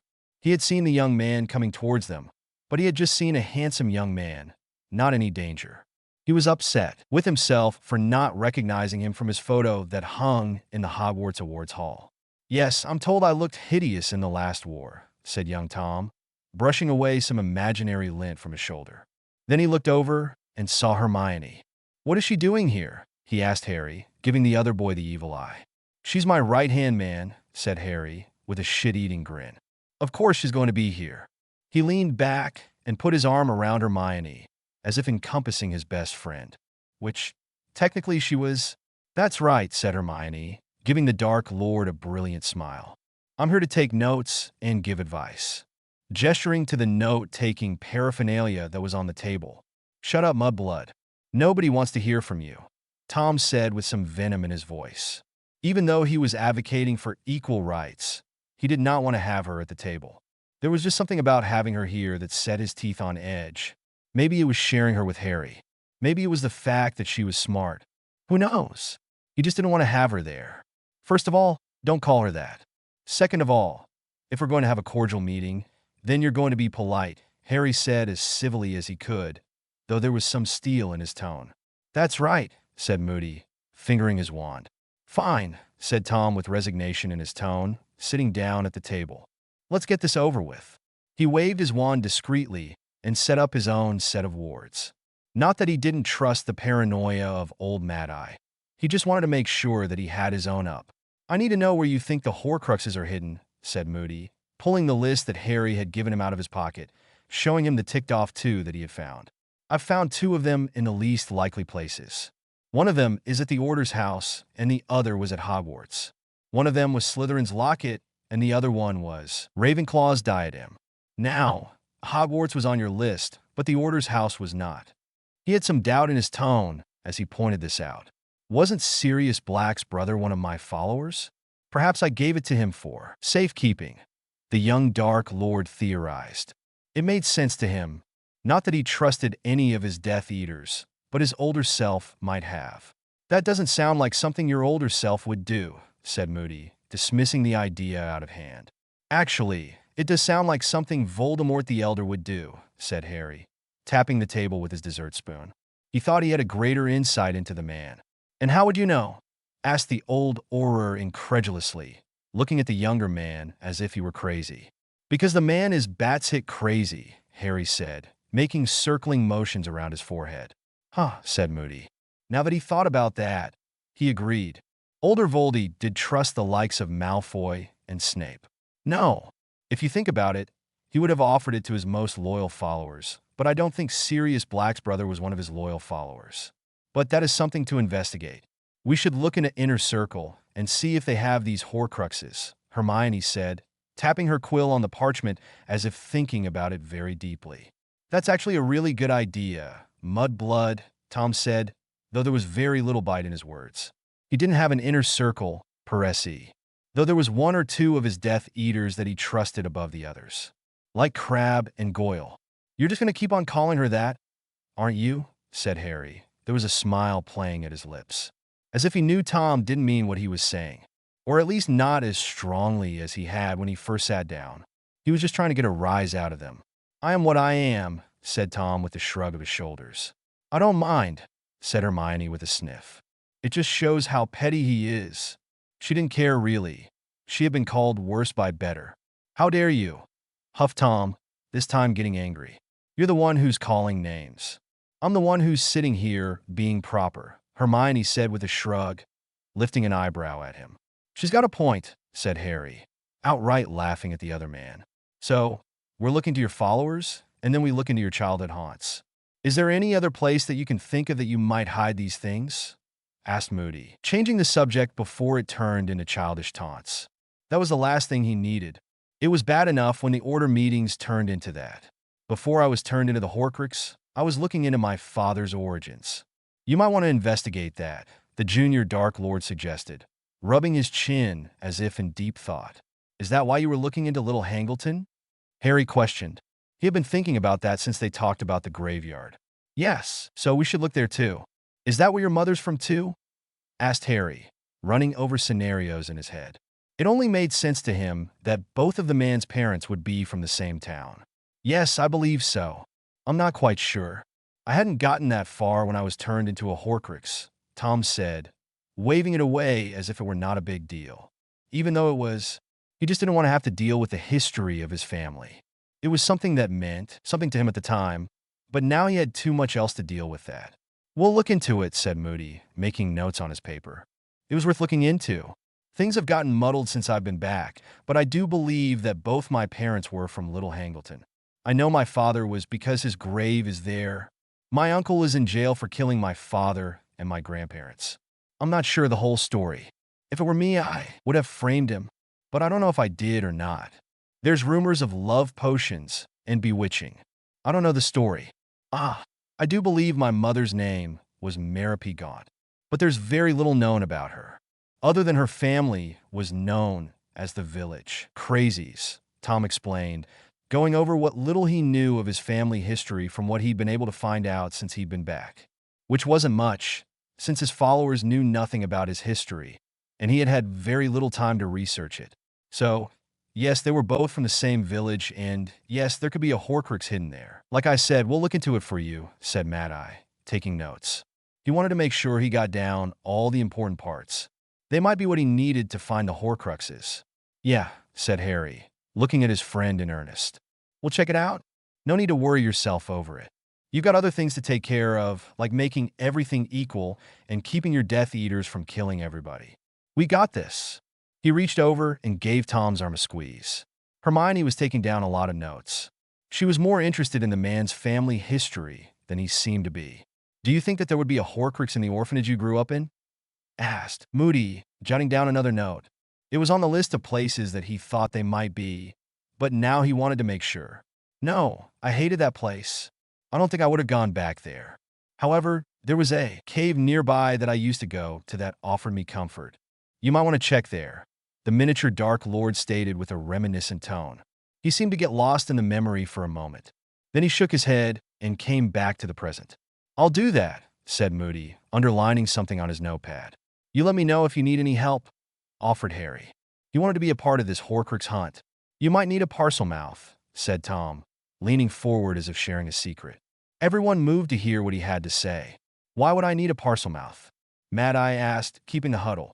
Because I am one, said Tom. He moved to sit back in his normal seated position.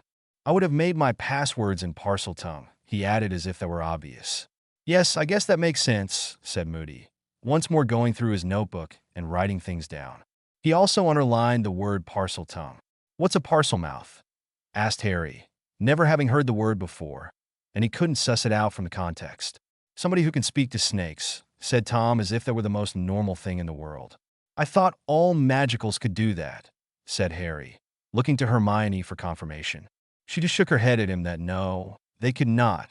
He looked at her confused. No, only a select few can do that, Tom said, making Harry look at him. Well, I can, said Harry with a great deal of bewilderment in his tone, making everybody look at him as if he were crazy. Oh, well, you're a parcel mouth, Tom said.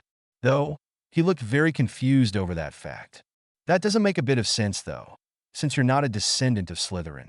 I know you're not, because I researched that line, and your name, nor any Potter name, is anywhere on the family line, he added, just to make sure they understood. Oh, well, I'm not sure how it happened, but I am one, Harry said. Then he looked at Alastair. If you need any help, Moody, you can call on me. That way you don't have to bother Tom, he said, looking at the older man at the table with some seriousness. Bully, said Moody. He did look happy over the fact that he could call Harry instead of Tom. The last person he wanted to be in cahoots with was the Dark Lord, even if he was a mini Dark Lord who proclaimed to have changed. I take it this meeting is now done, said Tom, looking at the three other people at the table, even though he did sneer at Hermione.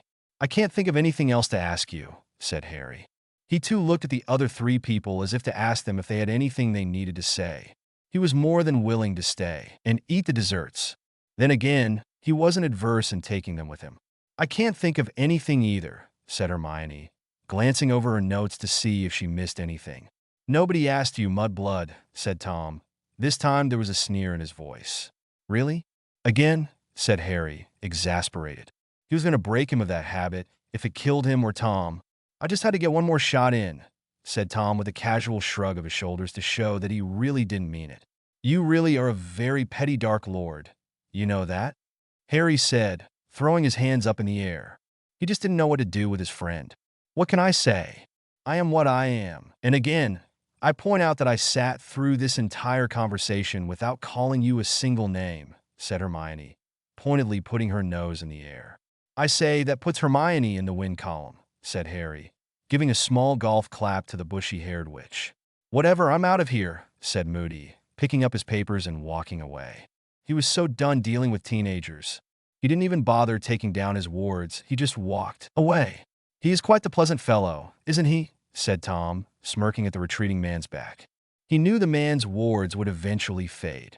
They weren't hurting anybody. Now, he is once you get to know him, said Harry in a pleasant tone. He liked Moody. The man gave as good as he got. Even though the guy didn't trust him, or Tom, or Hermione, or anybody, not even Dumbledore, that was okay. He was still an okay bloke. Was there anything else you needed from me? Asked Riddle, finally getting to eat one of the pastries. He nibbled on the chocolate biscuit that he adored so much. He didn't care what the mudblood thought. Have you got all your Death Eaters in order? Harry asked, grasping for a subject. He just wanted to keep Tom talking for a while so that they could finish their tea. My Death Eaters were never out of order. It's your followers that have always been the issue, said Tom, still nibbling on his biscuit. He also poured himself some of the not quite so hot tea. He discreetly waved his wand and heated it up just to his liking. What have you been telling him? Asked Hermione in that tone of voice that women used everywhere that men knew that they were in trouble. Just that they're not exactly fighters, that's all, said Harry quickly. And I'll have you know that I've gotten them in order right quick. He quickly defended himself to the junior Dark Lord. That's right, we've gotten some teachers and taught them quite a few things that would keep them from hurting themselves and others, said Hermione, so primly that it was reminiscent of first-year Hermione. She caught herself doing it and shook herself. She didn't like that persona anymore. It never did her any good.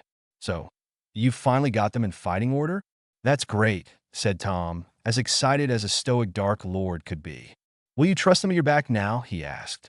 Well, I trust them not to get themselves killed. That's something, confessed Harry, shifting his eyes side to side.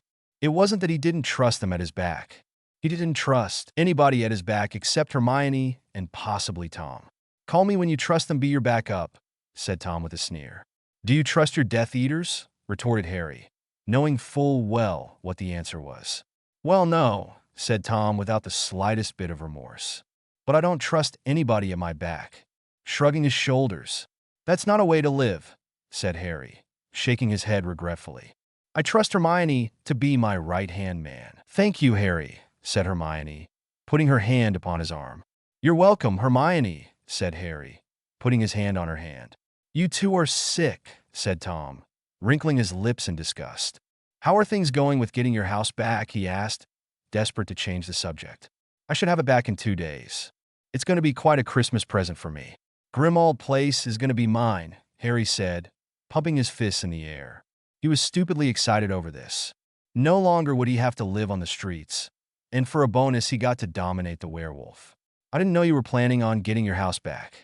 I didn't know it was your house in the first place, said Hermione, a confused and hurt tone in her voice.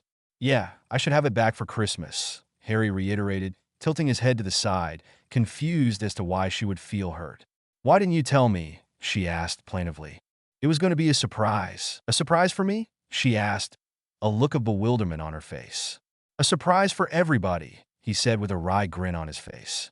Like it was going to be the biggest prank in the world. Why didn't you tell me? I'm your right-hand man, she inquired one more time, the hurt back in her voice. I honestly didn't think you needed to know. It had nothing to do with the war, he said, genuinely confused again. Did she feel she needed to know everything about his life? She was sadly mistaken. He didn't know everything about hers. Oh, I like that, she said. This time, she sounded affronted. She then folded her arms and sat back in her chair. Seriously, Hermione, I don't need to tell you everything, Harry said with a huff. He didn't understand why she felt the need to micromanage his life. Fine, she said, waving her hand in a conceding sort of way. But I do like to be in the loop with important things, and this is an important thing. To her way of thinking, it was, no, it really isn't. This is just between me and my godfather, he stated as if it were final. Speaking of your godfather, what's going on between you and him? She inquired, wanting to know what was going on with the weirdness that was happening with Sirius.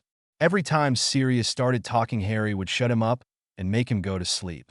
Nothing really, we're just messing around. He's not really all together there. Azkaban really messed up his mind, Harry said evasively. He really didn't want to have to go into the whole they were spying on Dumbledore thing with Hermione. Even though it was kind of important and it did have to do with the war, it was something between him and his godfather. So, you don't have a secret plot going on with him? She asked, giving him the evil eye. Maybe just a small one? But it's really just to give him something to do and let him feel important, he said, giving her a shifty eye. Oh, really? Do tell, she said in a tone of voice that said she didn't believe anything he was saying to her. Fine, he said with a huff, throwing his hands in the air. I've got a listening charm on the headmaster's desk, and he's taking down notes from it. Tom started laughing hysterically. He already knew all this, but he thought it was funny as hell that Harry was going through great lengths to hide from the mudblood. He would have told her to bloody well sod off ages ago. He wouldn't have played this namby-pamby footsie game. Then again, he's a Dark Lord and Harry is not. Oh, is that all? Said Hermione, as if it were nothing significant. Have you learned anything important? She asked, hoping for some juicy gossip. The headmaster's going to try and contain me after I killed the Dark Lord. Me and Tom here, Harry said, waving it off as if it were inconsequential. I'd like to see him try, said Tom with a great deal of menace. There was even a darkening of his eyes. You'd be surprised at what the headmaster can do, said Hermione, in a way of a warning, but without any type of threat. You'd be surprised at what I can do, said Tom, his eyes darkened even further. He was already making plans on what to do with the old man after the war. I wouldn't be surprised at either of those things, said Harry jovially. But everybody's going to be shocked at what I can do. You haven't seen the half of it yet. And they really hadn't. He might have shown them some of what he could do, but they really hadn't seen anything spectacular. Oh, do tell, said Hermione in a saccharine, sweet tone. No, I think I'll keep that to myself, right-hand man or not. Ally or not. I've got to keep some things secret. I don't know everything Tom can do. He doesn't know everything I can do. We'll just keep it that way for now, Harry said with a note of finality. He even shook his head and folded his arms. He wasn't going to budge on this one. Completely understandable, said Tom, nodding his head in agreement. As long as you use it against Senior, we'll have no issue. However, I do need to know that we are going to be able to fight together. So we need to spar. That one came completely out of the blue. That's actually a really good idea. Let's get your people, my people and Dumbledore's people together, and have it all out, Harry said, clapping his hands together and rubbing them vigorously as if it was going to be a great thing. Where should we have this? Hermione asked, picking up her pen to take notes. Hogwarts, Harry suggested. That is not exactly neutral ground, Tom pointed out, not wanting to be anywhere where Dumbledore was in control. Oh, where do you suggest? That's the only place I know that's big enough, Harry inquired, lifting an eyebrow in the other boy's general direction. Let's go with my old manor in Little Hangleton. Not that I knew I had a manor there until 2 weeks ago, but it's there, Tom said, thinking even if they destroyed the place, it was no big loss. It had been standing empty for the last 50 years, other than the groundskeeper. He was going to have to do something about that old man. Give him retirement and send him on his way, or something. Again, not neutral ground, Harry said. I know. Let's find a muggle warehouse and ward it to the gills, was Hermione's suggestion. That's actually not a bad idea. We could put an expansion charm on it for the day. Ward it 6 ways to Sunday. It should work out fine. We can do it over and over again until we get it right, and we know we can work together. Since you guys were so dead set on watching the graveyard, we can attack Tom Sr. as soon as he revives himself using the bone of the father, Harry said, all in one breath. He was actually excited about that prospect because that would be neutral ground, and they could do it out of the way of everybody and everything, because those warehouses were pretty much abandoned by now. That sounds like a plan, said Tom, thinking along the same lines that Harry was. You get together with Dumbledore's Order of the Phoenix and set it up, and let Crabbe know, and I'll be there. He had finished off 3 biscuits by now and his cup of tea. Will do, Harry said, looking over the decimated table of baked goods. Between him, Tom and Hermione, they had eaten the rest of all the cakes. With that, Tom left. Hermione and Harry sat and finished off the tea. They talked of inconsequential things, but had a good time finishing off the rest of the biscuits. It was nice, just the two of them talking about nothing important. Not worrying about the war for a minute. Just 2 friends out to tea. Soon enough, all good things must come to an end, and they had to go back to Grimmauld Place. Oh well, at least it would be Harry's soon. Thanks for all the reviews. Christmas morning came bright and early, and Harry sprang out of bed. This was going to be the day that he got his house back. He immediately got dressed and went downstairs. He made sure that Sirius was in his pocket and went out the door to Waters' office. He didn't even stop for breakfast or to talk to anybody. He wanted to make sure that nobody knew what was going on. This was going to be a secret that he was going to spring on everybody bar Hermione. She knew, but she wasn't going to tell. She was here for the holidays, since her family was out of town on a visiting dentist volunteer thing. They thought it best that she remain behind. They were in Africa this winter, and they were going to South America this summer. They had been doing it since her first year, and Hermione was a bit resentful that they were taking off without her. Yet, she was thankful that there was somewhere she could go. Her first year's summer vacation, she had had to spend at her mother's sister's house. She hated it there. Harry hurried to Knockturn Alley. He didn't want to make his barrister wait.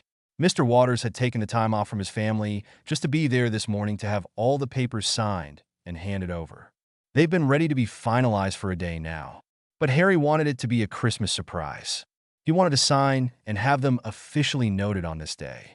He was being petty, he knew that. But he was a kid, sue him. He grew up on the streets and got so little in life he was allowed to indulge a bit. "Hello, Mr. Waters," Harry said as he came into the office. "Good morning, Mr. Potter," said Mr. Waters from his place behind his desk. He had been sitting there for the better part of 10 minutes. Not very long. He didn't plan on being there for any longer than he had to be. He was going to spend the rest of the morning with his family. He had only taken a small part of the day out for this. Mr. Potter was going to be charged an exorbitant amount of money for it. "Are we ready to finalize the papers?" Harry asked, bouncing into a chair. He knew that Mr. Waters was going to charge him out the nose for it. He didn't care. He just wanted to have his house for a Christmas present. "I've got them here," said the barrister as he pulled out the parchments. He placed them on the desk and turned them around and showed them to his client. He pointed to the proper places where Harry needed to sign, ready to have this done and over with so he could leave and make merry. "Let's get this over with," said Harry.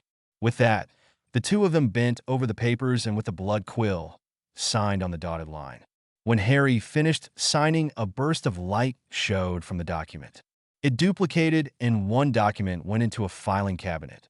Another document went next to the original, and another document went to the ministry. Everything was now official. The house was Harry's. "I will keep the original here at the office." "This is your copy," said Mr. Waters, handing Harry one of the copies. "Thank you for taking your time out on this holiday for doing this for me, Mr. Waters," Harry said, taking the parchment, folding it up, and putting it in his inner pocket. He was all but bouncing for joy that he finally got what he wanted. "Not a problem, Mr. Potter. You're paying me overtime," the barrister said. He started straightening up his desk and putting everything in order, getting ready to go. "Still, it was very nice of you." He wanted to make sure the man knew he was appreciated. "Have a very happy Christmas, Mr. Potter," Mr. Waters said, holding out his hand for a handshake. "Oh, I plan on it, Mr. Waters." "You too," Harry said, shaking the man's hand vigorously. He knew what he did today was childish. He was just glad the man had played along. With that, the two of them parted, and Harry went back to Grimmauld Place with a spring in his step and a song on his voice. He returned just as everybody was sitting down for breakfast. The Weasleys, Hermione, Remus, Tonks were there along with Moody. "Good morning, everybody," said Harry. "And a happy Christmas to you all." He came, sauntering into the room as if nothing could dampen his mood. He sat at the table and started serving himself up a meal that would suit a king. Then again, he normally ate as much as he could, no matter who cooked. Mrs. Weasley was a good cook. She normally didn't cook at the house. But her brood, which consisted of Percy, the twins, and Bill, was here for Christmas. For some reason, they were spending the holidays here, along with Hermione and Tonks. Dumbledore said it had something to do with there being safety in numbers. "Good morning, Harry," said Hermione. "What's got you in a good mood?" She never trusted it. When he was in a good mood, that meant more work for her. Then again, it also meant bad times for somebody else, so maybe it wasn't so bad. Especially if it meant bad news for Dumbledore. "I just got the best present ever," he said, giving her an exaggerated wink. She should remember what was going on today. He had told her 2 days ago at the coffee meeting. "Oh, do tell," she said coyly, remembering what he had said at the meeting, but not wanting to spill the beans. She couldn't wait. She wanted to see the look on Dumbledore's face when her friend took the house away from him. "Oh, I think I'll wait until after everybody opens their gifts," he said. Then he set about eating the breakfast that he had served himself up, ignoring everybody looking upon him as if he were crazy. He was quite used to it. By now, everybody at this table hated him except for Hermione and Tonks. The twins were warily looking at Harry.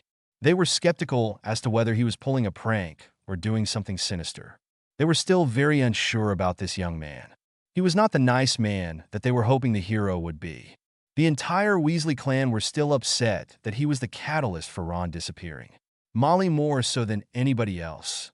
The twins worked with him now and again, knowing that he was instrumental in getting rid of the Dark Lord the Elder. Molly only tolerated him because of Dumbledore. Arthur, on the other hand, just didn't care. He was too laid back to really lift a finger to do anything. Bill was pretty much the same. Percy hated him on principle. Charlie just said he didn't know the boy well enough to form an opinion. "So, Alastair, how did your meeting go with the you-know-who the junior?" Mr. Weasley asked, trying to divert the conversation away from the young teenager, who looked too smug for his own good. "None of your damn business," the grumpy old man said as he hovered over his bowl of oatmeal. He wasn't one to share his food with anybody else, and he wanted to make sure that everybody stayed away from what was his. He had made it himself, not trusting Molly to cook for him. He knew that nobody at this table would poison him, but still, one couldn't be too careful. "Come now, Alastair, you can tell us," Mrs. Weasley said in a consoling tone of voice. She was always trying to bring Moody out into the open. It never worked, but Mrs. Weasley was always going to bang her head against the wall. "We just went over some things that were on the list, and that's all you need to know," said Moody, bending that far. That was all he was willing to talk about without Dumbledore being there. "I don't know what you're being so paranoid about." "We didn't really say anything important," said Harry.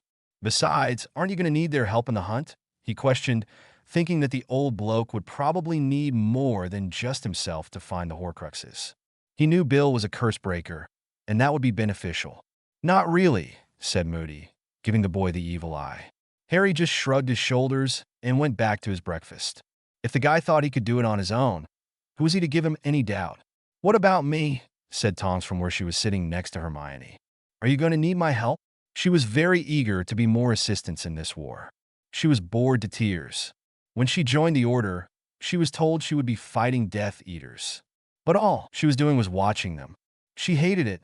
"Yes, but I'm not going to talk about it over breakfast," said Moody, finishing off the last of his oatmeal. "You too, Bill. I might need the help of a curse breaker, but I don't need the help of your parents. The less people that know about these Horcruxes, the better. So you and Tonks meet with me after breakfast in the lounge." "Which lounge?"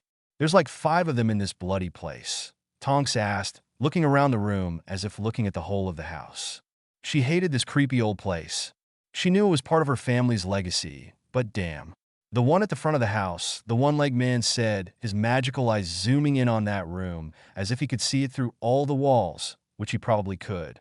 "The one with the red couch?" Bill questioned, wanting to make sure he got the right one. "Yeah, that one. Phoenix. We'll meet there after breakfast," Tonks said, sharing a look with Bill. Both of them nodded at each other. "Mind if I join you?" asked Harry. Just wanted to see what they were going to do or how far the Horcrux hunt was on. He didn't know how much help he could be, but he had a lot more magic than they did. Not that he was willing to show it at this point in time, but who knows, he might be of some help. "No, I don't mind," said Moody. After that, they resumed eating their breakfast. Moody was done, so he put his bowl in the sink and sat back at the table, getting ready to see the light show he knew Harry was about to put on. "Mum, when are we going to open our presents?" asked Fred, looking out of the corner of his eye at Harry. He didn't want the other boy around while they were opening the presents. It was a family thing, and his mum might get weepy. No one needed to see that. "I thought we'd do it as a family after breakfast," the mother of the family said, wiping her hands on her apron, getting ready to clear the table as it seemed everybody was just about done with their meal. "Moody, do you think you can hold off until we open presents?" asked Bill. Even though he was a bit old for the whole family gathering, he wanted to be there for his family now that Ron and Ginny were gone. His mum liked to have as much family around as possible. It was too bad Charlie couldn't be there, but he couldn't get time off of work from the Dragon Reserve. "Aren't you too bloody old to be worried about presents?" asked Moody, glaring at him with his one good eye. "I'm not too old to spend time with my family," said Bill in a jovial tone. "It's bad enough that Charlie isn't here," he added, as if it were a great shame. "I can bloody well wait," said the grumpy old man. He knew what the family was going through and understood that this was an emotional time for them. He didn't like all that weepy crap, but he comprehended it. "Thank you," said Bill. This time it was heartfelt. The topic turned into inconsequential things until breakfast was finished. The Weasley family went upstairs and had their Christmas, leaving Tonks, Alastair, and Hermione alone with Harry. Remus had taken off to parts unknown. He still didn't like to be around Harry. He had made that abundantly clear by being silent during breakfast. Anytime Harry was around, he remained quiet and unobtrusive. Unless Dumbledore was present. Harry pulled out the portrait of Sirius, and they all had a good time laughing, except for Moody, who just sat there grumping. They exchanged small presents of books and trinkets. The Weasleys were done with their family time, which was melancholy since Ron wasn't there. The whole family was depressed, and Molly wouldn't stop crying. It was a great loss to her, now that she had lost 2 of her children. She held on tighter to the 5 she still had. Moody, Bill, Tonks, and Harry had a quick meeting about the Horcruxes, and then they waited for the rest of the Order to show up. There wasn't much to discuss. It was just a rehash of what Tom had said at the tea. Harry threw his 2 nuts in, and Tonks and Bill were shocked that he was a Parselmouth, but were happy to have him aboard. Especially Bill, who knew how valuable one could be on wards that were Parseltongue protected. How Dumbledore had gotten an order meeting on Christmas Day, Harry didn't know, but somehow he had gotten it arranged. He must have promised them something, but it was scheduled sometime around lunch, which was after the presents and before Christmas dinner. It was only going to be an hour long, so it really didn't take much time out of anybody's day. Around 11:45 that morning, people started showing up. They all gathered in the kitchen. Harry's people were cranky about being there on Christmas, but he promised to make it up to them somehow. He wasn't sure how he was going to do it, but once everybody was gathered, Dumbledore showed up, late as always. Thank you everybody for joining us on this auspicious day. I would like to thank everybody for taking time out of their holiday for this meeting. I just wanted to go over a few things. Alastair, what about your meeting with Tom Jr.? Dumbledore said, going to the head of the table and sitting on the chair as if he were the king of the room. We discussed a few things. I found a few more places to look. I also found another Horcrux, so that makes 3, the one-eyed man stated, folding his arms and glaring at his old friend. Oh, and where did you find one? Dumbledore asked as if this was a great surprise, which it was. In Little Hangleton, Moody said, still glaring at the old man, as if he was upset that he was sharing this information with a large group. That's good news, said the headmaster. Yes, that means I only need to find 2 more, the ex-Sora stated, then stopped talking. How sure are we on that number? Asked Harry. He wanted to make very sure that that was the correct number, because he didn't want to have them all gone just for the Dark Lord to pop back up again once they got rid of him. I'm very sure, said Moody, both eyes on the lad. I've run the numbers through my arithmancy, and I'm 99% positive. His magical eyes started spinning again. Good, good, said Harry and Dumbledore together. Harry just glared at the old man. Anything else we needed to go over? Asked Dumbledore, as if he weren't the one who called the meeting in the first place. Yes, Tom wants us to spar, the 3 of our people together, said Harry. I'm going to buy a warehouse in one of the old, abandoned places in the Muggle world. We can expand it, ward it, and our 3 groups get together and spar. Not fight, spar. He made sure to emphasize the last sentence. Everybody looked at Crabbe, who nodded that his boss was on board with this. That sounds like an excellent idea, said Dumbledore. His eyes were twinkling madly. He was under the mistaken impression that he was going to be in charge. I have my barrister looking into it, and I should have a warehouse by the end of the week, said Harry as casually as if he were discussing the weather. Why ever, do you have a barrister? Inquired the old man, shock showing clearly on his face, along with a great deal of worry. It wouldn't do for Harry to have legal representation. He wouldn't be able to contain him nearly as easily if he did. Oh, didn't I tell you? I got myself a Christmas present, said Harry with a smile so bright that it lit up the room. Everybody could tell that he was up to something. Hermione, who was sitting at his side, also had her smile up just as bright, which put everybody on edge because Hermione didn't smile. A Christmas present? Asked Dumbledore, warily. Nothing good could come of this. Yeah, I bought myself a house, Harry said cheerfully. Why ever did you buy yourself a house? The headmaster asked, clearly confused. Well, technically I didn't buy a house. I re-inherited my house. Harry reiterated this time, his visage getting darker. He just couldn't wait until those words sunk in. At this, Dumbledore narrowed his eyes and looked at the boy and said, Re-inherited? As if it were a dirty word. Yes, this is now my house, said Harry, brightening up again. He loved the look on the old man's face. I beg your pardon, said Dumbledore. His face was dark and affronted at the same time. This is Remus's house. He had worked hard to get this house under the werewolf's name. It had taken a lot of manipulation and some bribes, but he had gotten it done in the end. How dare this young brat come along and undermine that? No, this is mine, lock, stock, and barrel. I have the deed right here, said Harry, pulling out the deed and showing it to everybody at the table. You all can stay here, and you can still use it for your little meetings. But this is my house. He smiled at every single one of them in a condescending manner. He was the king of the world at the moment, and nothing they said could take that away from him. Everybody looked at him, shocked, except Remus, who looked at him with a bit of anger in his eyes. He was now homeless. That's right, Remus, you're now homeless, Harry said, voicing the werewolf's thoughts. Oh, you can stay here until you find a place to live. But this is no longer your house. It never was. You stole it from me. There was a bite in his tone, but he was waving his hand in a magnanimous way. Remus just glared at him. First the kid had taken his friend from him, and now he has taken his house. Harry, how could you do that to him? Asked Dumbledore, looking at him over his glasses in that patented disappointed grandfatherly way of his. How could you steal from an orphan? Asked Harry with all the indignation that a child could muster. You knew this house was mine, but you took it from me.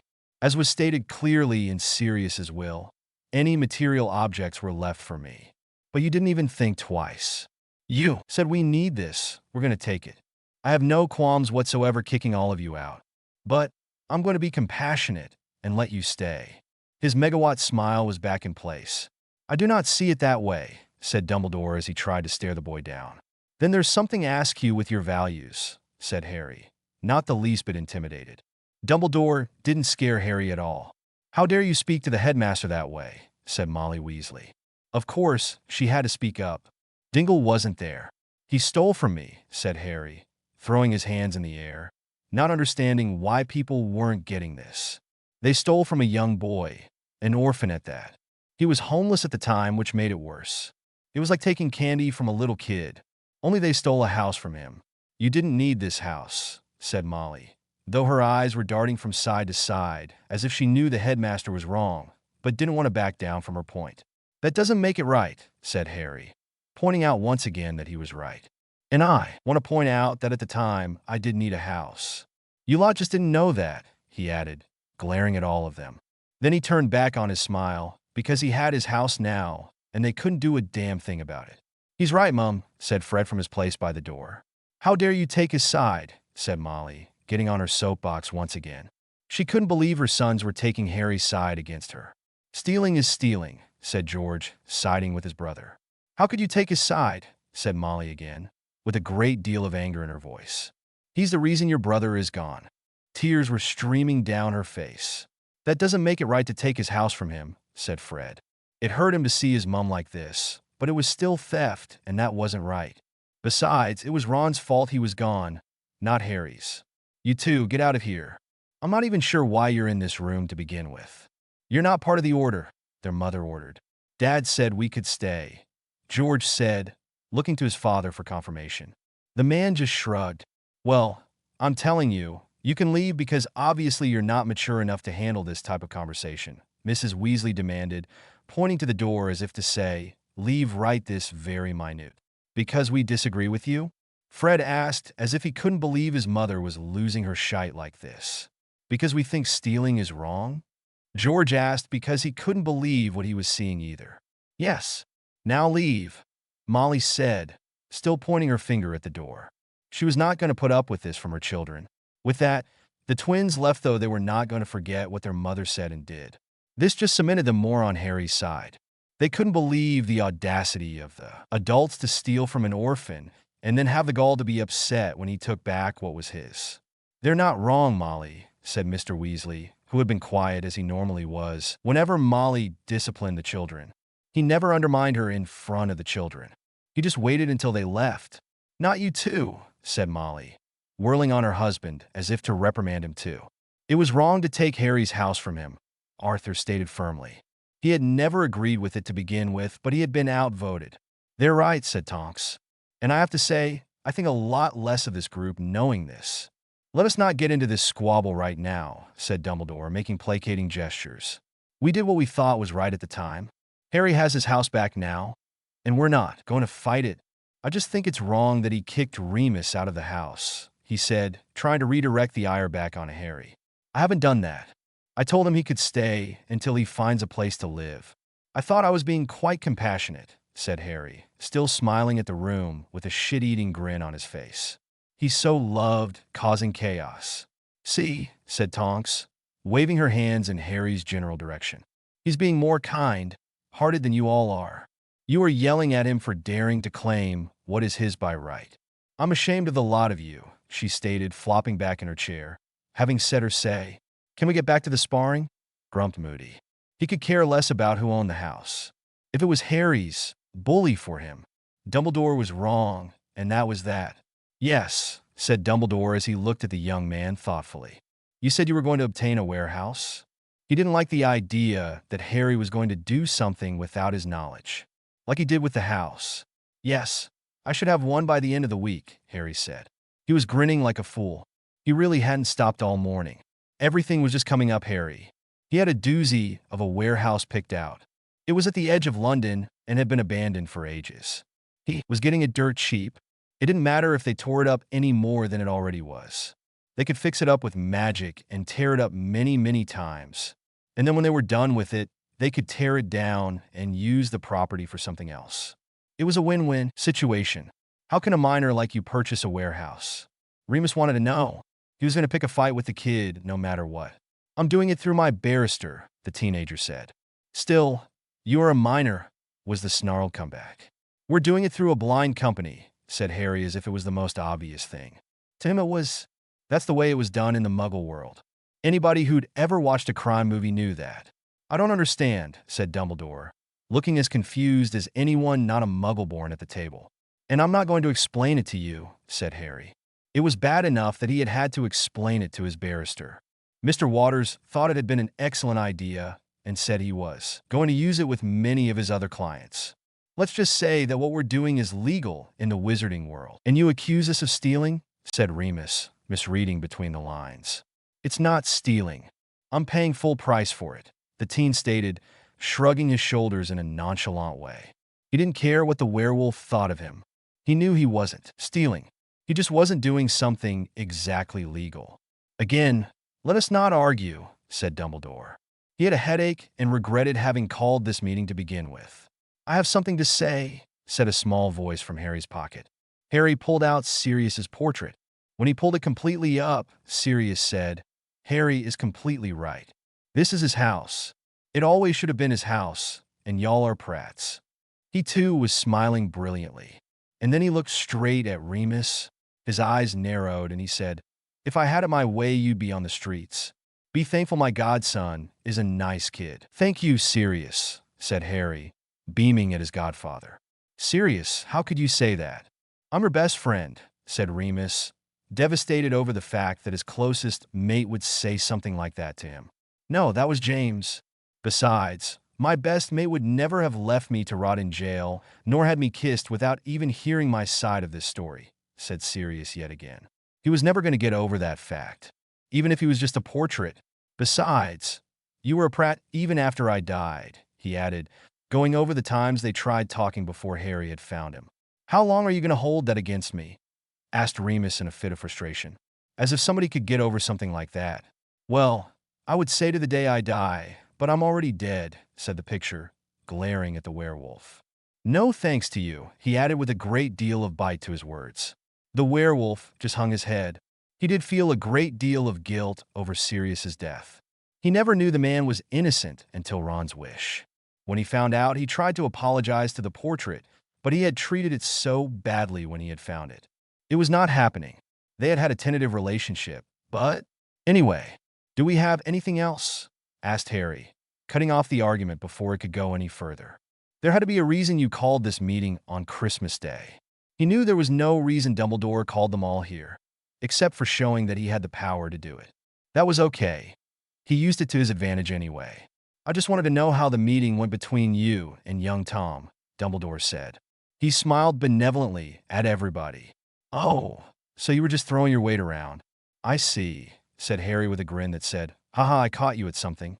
He looked at the other people around the table, and they all seemed to agree. Well, as people did, that got a lot of people grumbling.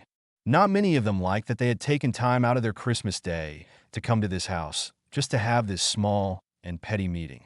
I didn't want to give everybody a present, said Dumbledore, pulling some items out of his robe. Oh, and what was that? Asked Harry, leaning back in his chair and putting his hands upon his stomach, waiting to see what the old man had to give out that could be so important. Dumbledore handed out gift certificates to Honeydukes. Seriously, you're handing out gift certificates to a candy store? Harry said with a chuckle in his voice. He knew it would be something childish. I don't eat candy, sir, said Hermione, throwing the piece of parchment on the table like it was trash. Neither do I, said Moody, doing the same to his. "You know that," he added. "Oh yes, I had forgotten," said Albus. "We've been bloody friends for over 60 years," said the one-legged man. "Forgive an old man for his poor memory," Dumbledore said with a twinkle in his eye. Moody just grumped. It was then that the meeting broke up with a lot of disappointed and muttering people, and everybody went home to enjoy their Christmas with their family. Remus slumped off to his room to spend the rest of his Christmas alone, and to figure out what he was going to do with his life because he was now homeless. Moody took off looking for more Horcruxes. He wasn't going to let a stupid thing like a holiday stop him from hunting. He took Bill with him. He was going to go look at the cave by the orphanage. Crabbe went to Tom Jr. and reported in. There wasn't much to say, so the meeting was short. Harry, Hermione, and Tonks had a good Christmas at Grimmauld Place with Sirius's portrait. Harry was just ecstatic that it was now his. He called Creature to him and told him to start cleaning the place up. The grumpy old house elf grumbled and complained but started cleaning. Harry's first order to the house elf was that he needed to clean himself because he stank. Still, Harry got a great present, and a wonderful Christmas was had by the three of them. "Come in, Tom," said Harry to the Dark Lord when he showed up. It was a cold and sunny day.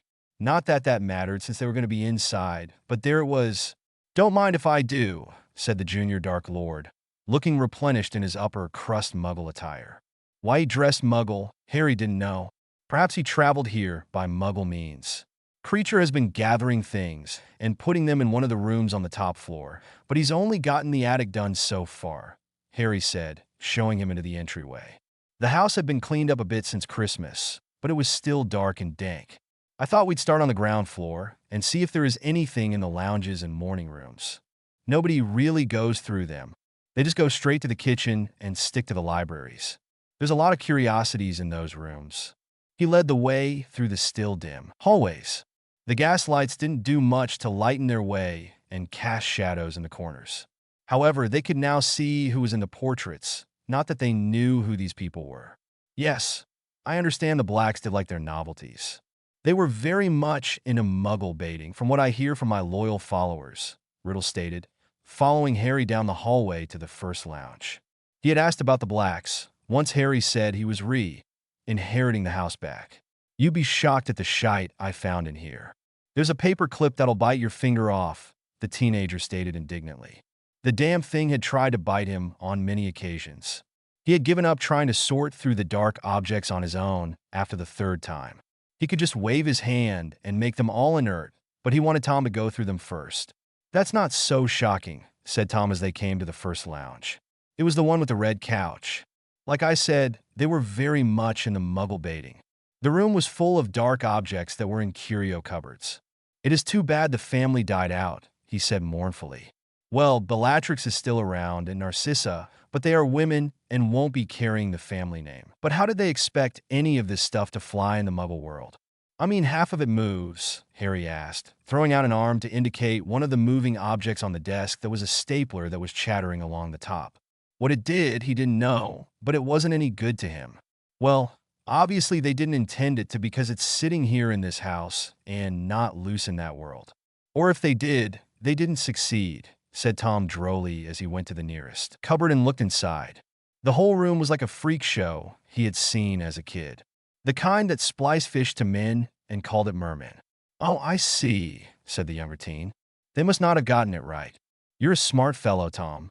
He would give praise where praise was due.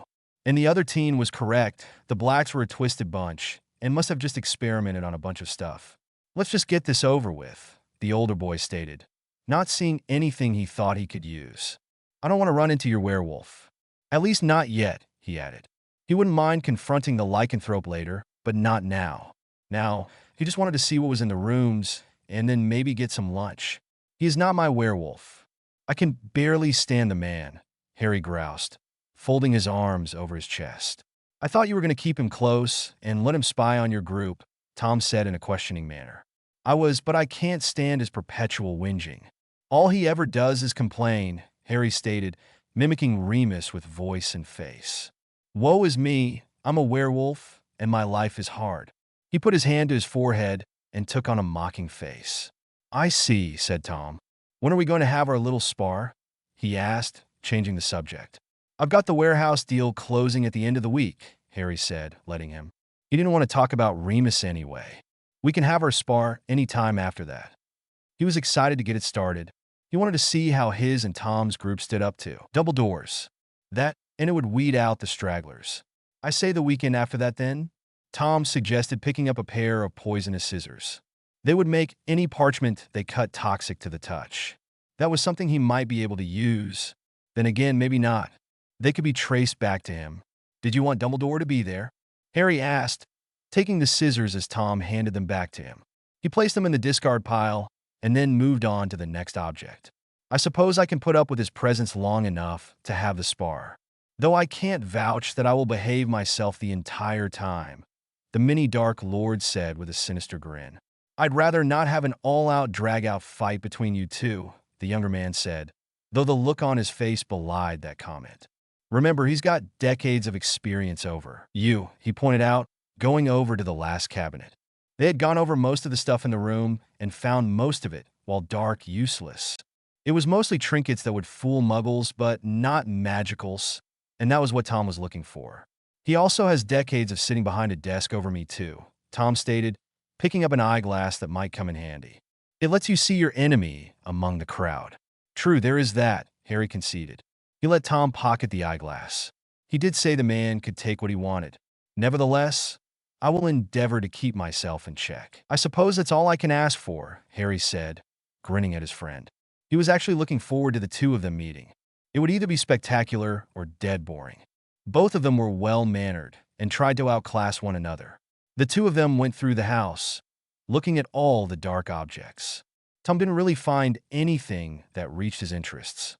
Most of it, as he said, were curiosities that were useful for muggle baiting, which was not something he was doing. Then Harry had the brilliant idea to invite the man to lunch. Tom said he was more than happy to join him for his meal, and they went to the kitchen to do just that. They were sitting at the table with sandwiches that creature had made when Hermione and Remus came to join them. "What the bloody hell is he doing here?" asked the werewolf, snarling for all he was worth. He stopped dead in the doorway and refused to enter the room. "You see," said Harry, waving a half-eaten sandwich at him. "That's the wonderful thing about having my own house, is I can invite whomever the bloody hell I want to." He grinned impishly at the man and waved at Hermione to sit. "Hello, Tom," said Hermione, sitting and grabbing a sandwich like it was normal for the Dark Lord to be at the lunch table. "Hello, Mudblood," said Tom, taking a bite of his lunch. It was roast beef, and he liked the way it was made. Creature had outdone himself. He must like serving a Dark Lord. "Don't call her that," said Remus, still standing in the doorway and snarling at the people at the table. He couldn't believe they were just eating like everything was normal. "I'll call her whatever I want to," said Tom, not even glaring or raising his voice. "I'd like to see you make me stop." He didn't even look up from his meal. It was just that good of a sandwich. That, and he could care less what this man thought about him. He was low man on the totem pole as far as he was concerned. "I asked you to be polite," said Harry, elbowing his friend in the ribs. "Very well. I apologize for your sake," said the junior Dark Lord, nodding in Hermione's general direction. He even deemed to raise his eyes from his sandwich to do so. "I accept your apology," said Hermione with a small smile. She set her sandwich down and took a drink to cover the victory look on her face. "I still don't understand why you have him at this table," said the werewolf, who still hadn't come into the room. He didn't like anyone in there, bar the girl, and he barely tolerated her. "Because it's my table and he's my friend," Harry said slowly, as if explaining it to a moron. "I will not eat at a table with a Dark Lord," Remus finally stated, lifting his nose in the air. "Bye," Harry stated, waving the man away. "Just like that?" Lupin asked, gobsmacked. "Yes, just like that," the teen stated, still shooing the man away. "You are unwelcome. You are the unwanted person in this house, Remus Lupin. I don't understand why you're not getting this. I'm letting you stay here out of the kindness of my heart, and only because I know what it's like to be homeless. Not because I like you, but I don't see you making any effort into finding yourself a job or a place to live. And if I don't see you trying harder, you're going to find yourself on the streets." He had noticed that all the man did was hide in his room and whinge about his life, like he was hoping for somebody to come and rescue him. Perhaps he thought Dumbledore was going to offer him a place to live. He was going to be waiting a long time for that to happen. Do you know how hard it is to be a werewolf? The man asked, getting his woe-begotten look on his face again. Do you know how hard it is to be a kid? Harry asked angrily. To him, there wasn't much of a difference. Especially a homeless kid. You can't even compare the two, said the werewolf, in his own angry tone. Yes, you bloody well can, Harry stated, slamming his hand on the table as his two friends just watched the byplay. You're a wizard and an adult. You have many ways to make money and earn a living. If you can't figure that out, then you're an idiot. Heck, he had figured out 3 ways to make money when he was a bum and was in the process of doing that when they came and got him. He'd have done more, but no one rents a storefront to a kid. He's right, Mr. Lupin. There are many ways that you can earn a living, and I don't think you have the right to look condescendingly down on any of us, Hermione said as she wiped her mouth with a napkin. She was just as done with this man's whinging as Harry was. I guess they told you, Wolf, said Tom, chuckling at the man's plight. He didn't care one iota what happened to Remus Lupin. It was just funny to watch a teenager take down a man. Nobody asked you, you bastard, Remus stated, pointing an accusing finger at Tom, like it was the Dark Lord's fault all this was happening. Can I say something? Came a voice from Harry's pocket. Sure, Sirius, Harry said, taking out his portrait and expanding it. He loved watching Sirius tear into his old friend. I just want to say that Harry's right, the painting stated, pacing back and forth as much as his frame would allow. You used to have great plans, insomuch as to what you were going to do to make a living when you were out of school. Me seeing you like this now makes me cringe. What happened to all those great plans that you had? You were going to open a bookstore. You were going to open a repair shop. You were going to do all sorts of things in the Muggle world that you could do with magic. Now you're just sitting here, being a pathetic homeless bum. He never stopped pacing, but he did turn his head and glare at the werewolf in an accusatory manner. You know we can't do those things in the Muggle world. They're illegal, Remus stated, half whinging, half pleading. His face fell at the words coming from his friend's mouth. It hurt every time Sirius had at him like this. He thought the man understood his plight. He used to, but now, he was on Harry's side. Only if you get caught. Only if you do things that would harm the Muggles. You know better than that, Lupin, Sirius stated, hurting the other man with the use of his last name. But was all Remus got out. He knew his argument was futile. They were correct, and he was just being lazy. He just didn't want to use Sirius's money, and he didn't have any of his own. It was too much like charity. Knock it off, you moron, Black stated, waving his arm in a get-out-of-here gesture. Get out there and do something. You're just being pathetic. You disgust me, he added with a look of derision. With that, Remus stormed off. Well, that was fun, said Harry, grinning like a loon. It was great seeing that lazy bum put in his place. Not that it ever did any good, but still, I must say, every time I spend time with you, you never leave things unimaginative, Tom said, finishing off his lunch. He had eaten 2 sandwiches and had a few crisps. He even had a fizzy drink. It was good, and he might have to stock up on those. What can I say? I attract drama, Harry said with a shrug. He really does, said Hermione. Like flies to shite, she mumbled. Nobody asked you, mudblood, Tom stated casually. He just had to get that shot in. Really? And you were doing so well, Harry stated, smacking Tom on the arm. I can't help it. She just rubs me the wrong way, the mini Dark Lord complained, glaring at Hermione, who just grinned at him. You're just jealous, she said impishly. Of what? He said incredulously. That I take up Harry's time that you don't, she said smugly. I doubt that very seriously, he stated with a frustrated sigh. Ah, she said in a childlike manner. Okay, you two, Harry interrupted with a chuckle. Don't worry, I think you're both pretty. The two of them just turned and glared at him. That did break the tension, and they started eating their lunch again and talking of inconsequential things. Tom went home shortly after that, and Harry and Hermione discussed what they should do with all the dark objects in the house. They settled on giving them to the goblins since most of them were goblin-made, just perverted. They figured it would give them an in with Gringotts if they ever needed it. Shortly after Tom left, Moody came stomping in. Potter, I need your help, he said as Harry and Hermione were packing up the silver in the kitchen. What do you need my help with? Harry asked, dropping the butter knife he was packing into the box they were using. Creature was not happy about it, but they didn't care. Harry was going to see if he could sell it back to them. If he could get a good deal out of it, he would. He was all about making money. However, if they wouldn't buy them back, he would just give them to them. It was his understanding that they considered them rented and not bought. Or something like that. You remember that Horcrux I found in Little Hangleton? The one-legged man asked, settling down into a chair while he talked. His bum leg wouldn't let him stand for long. Yeah, I remember, Harry said, continuing packing, while Hermione listened in. Well, I haven't exactly got it yet.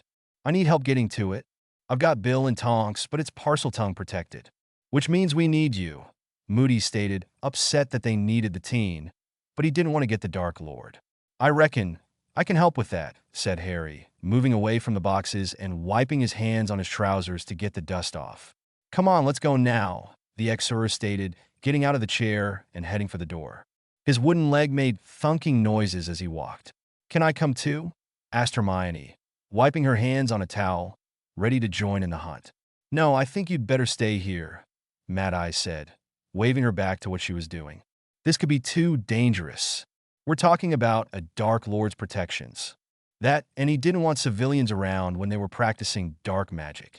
Which Parseltongue was. Fine, she said, huffing and leaving the room. She'd come back later and finish up, probably when Harry returned. She wasn't going to do this alone. It was Harry's house. He would help. I think she would have been fine, said Harry as he followed the man from the house. I'd feel better if she'd stay here, said Moody, going to the park across the street to a secluded area where they could apparate. Whatever. Let's go, Harry said, taking the man's arm. With that, the two of them disapparated to Little Hangleton, where Bill and Tonks were already waiting at the shack. It was a rundown little shack that looked like a good wind could blow it over and was only being held up by luck and golly. It was worse than Grimmauld Place, and that was saying something. What's up, Bill? Tonks, Harry said by way of greeting. Watch her, Harry, said Tonks, waving at the boy. She was one of the few Order members that liked the kid.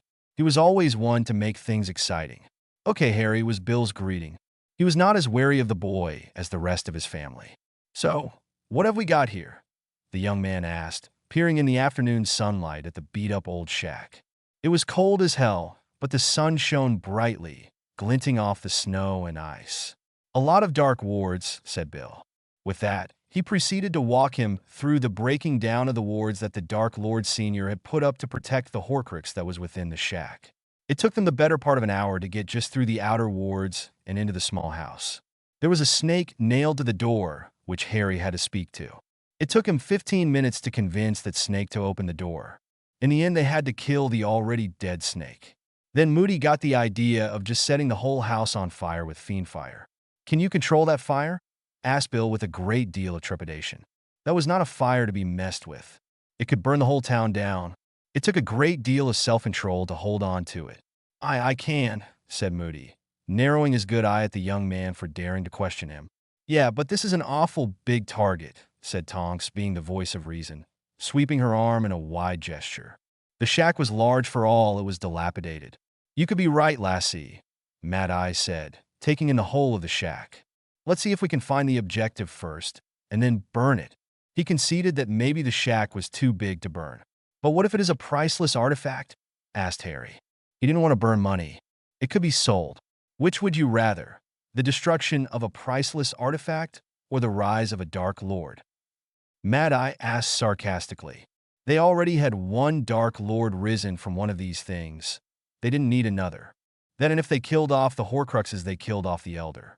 I suppose I see your point, said Harry, slumping his shoulders and sighing. He didn't like it, but human life was more important. He guessed. Bill kicked down the door further. It had been opened slightly from the snake, but it had been jammed halfway, and the four of them went into the house, wands raised. Moody went first, Bill next, then Tonks, Harry last. In all reality, Harry should have gone first, but nobody really knew that. As it was, he cast a blanket shield over all of them without them knowing about it. And it was a good thing he did because a humongous snake came out of nowhere. It went straight from Moody's throat, hit Harry's shield, and rebounded so hard that it broke its fangs. What the bloody hell? Cried Moody as he fell back and stumbled into Bill, who made sure he didn't fall on his arse. Kill it, yelled Harry, being too far back to do the deed.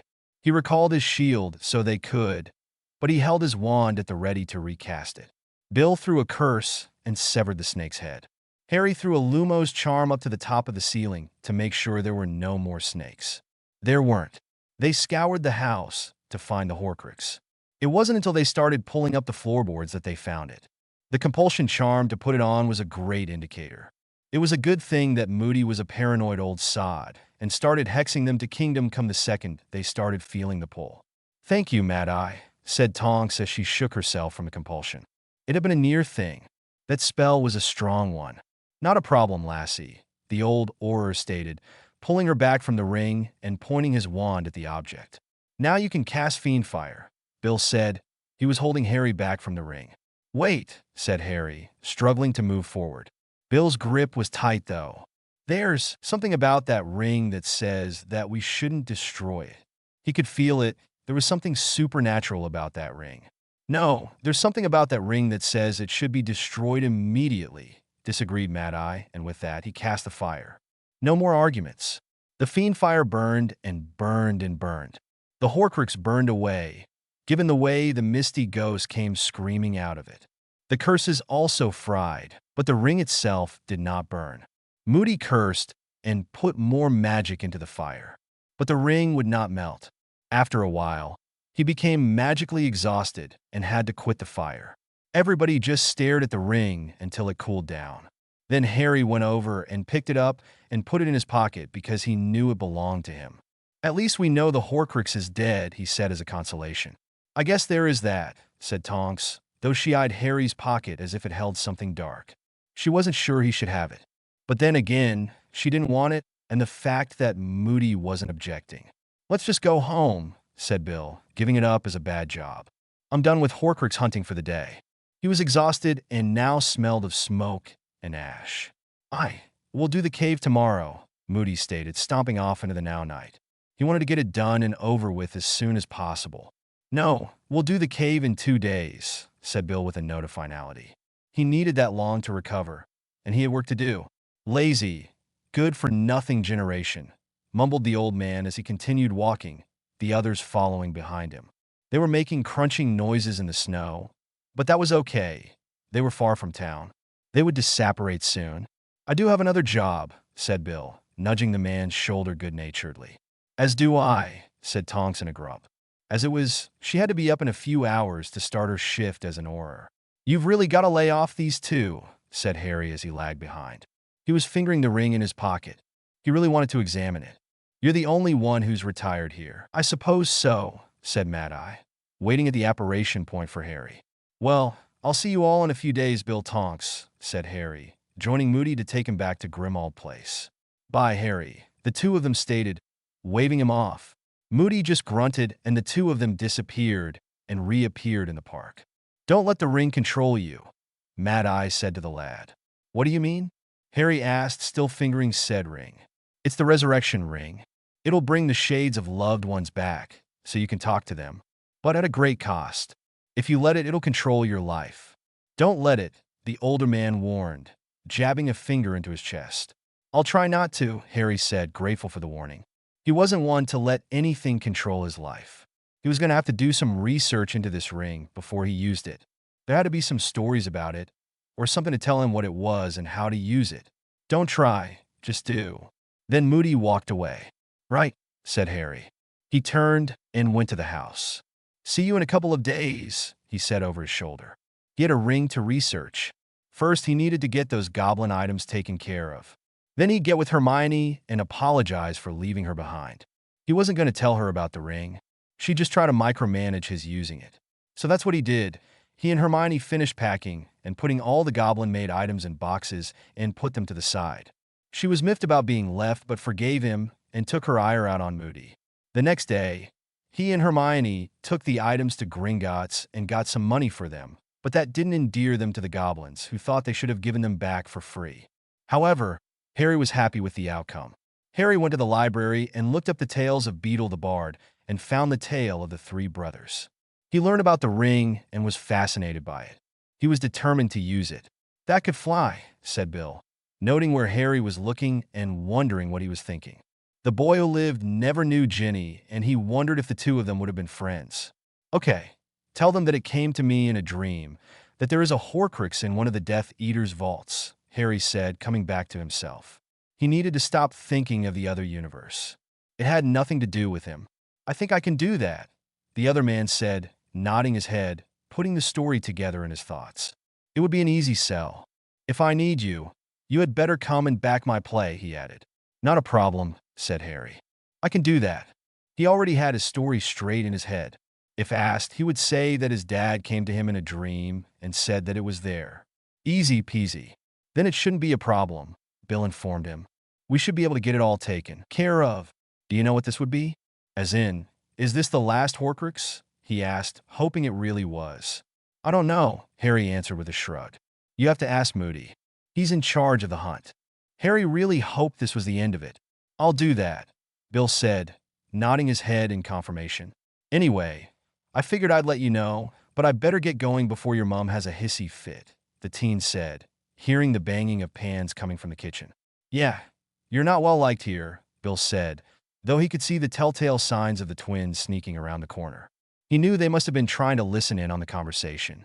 However, he had wards up to prevent that. Don't I know it, Harry said, heading towards the floor.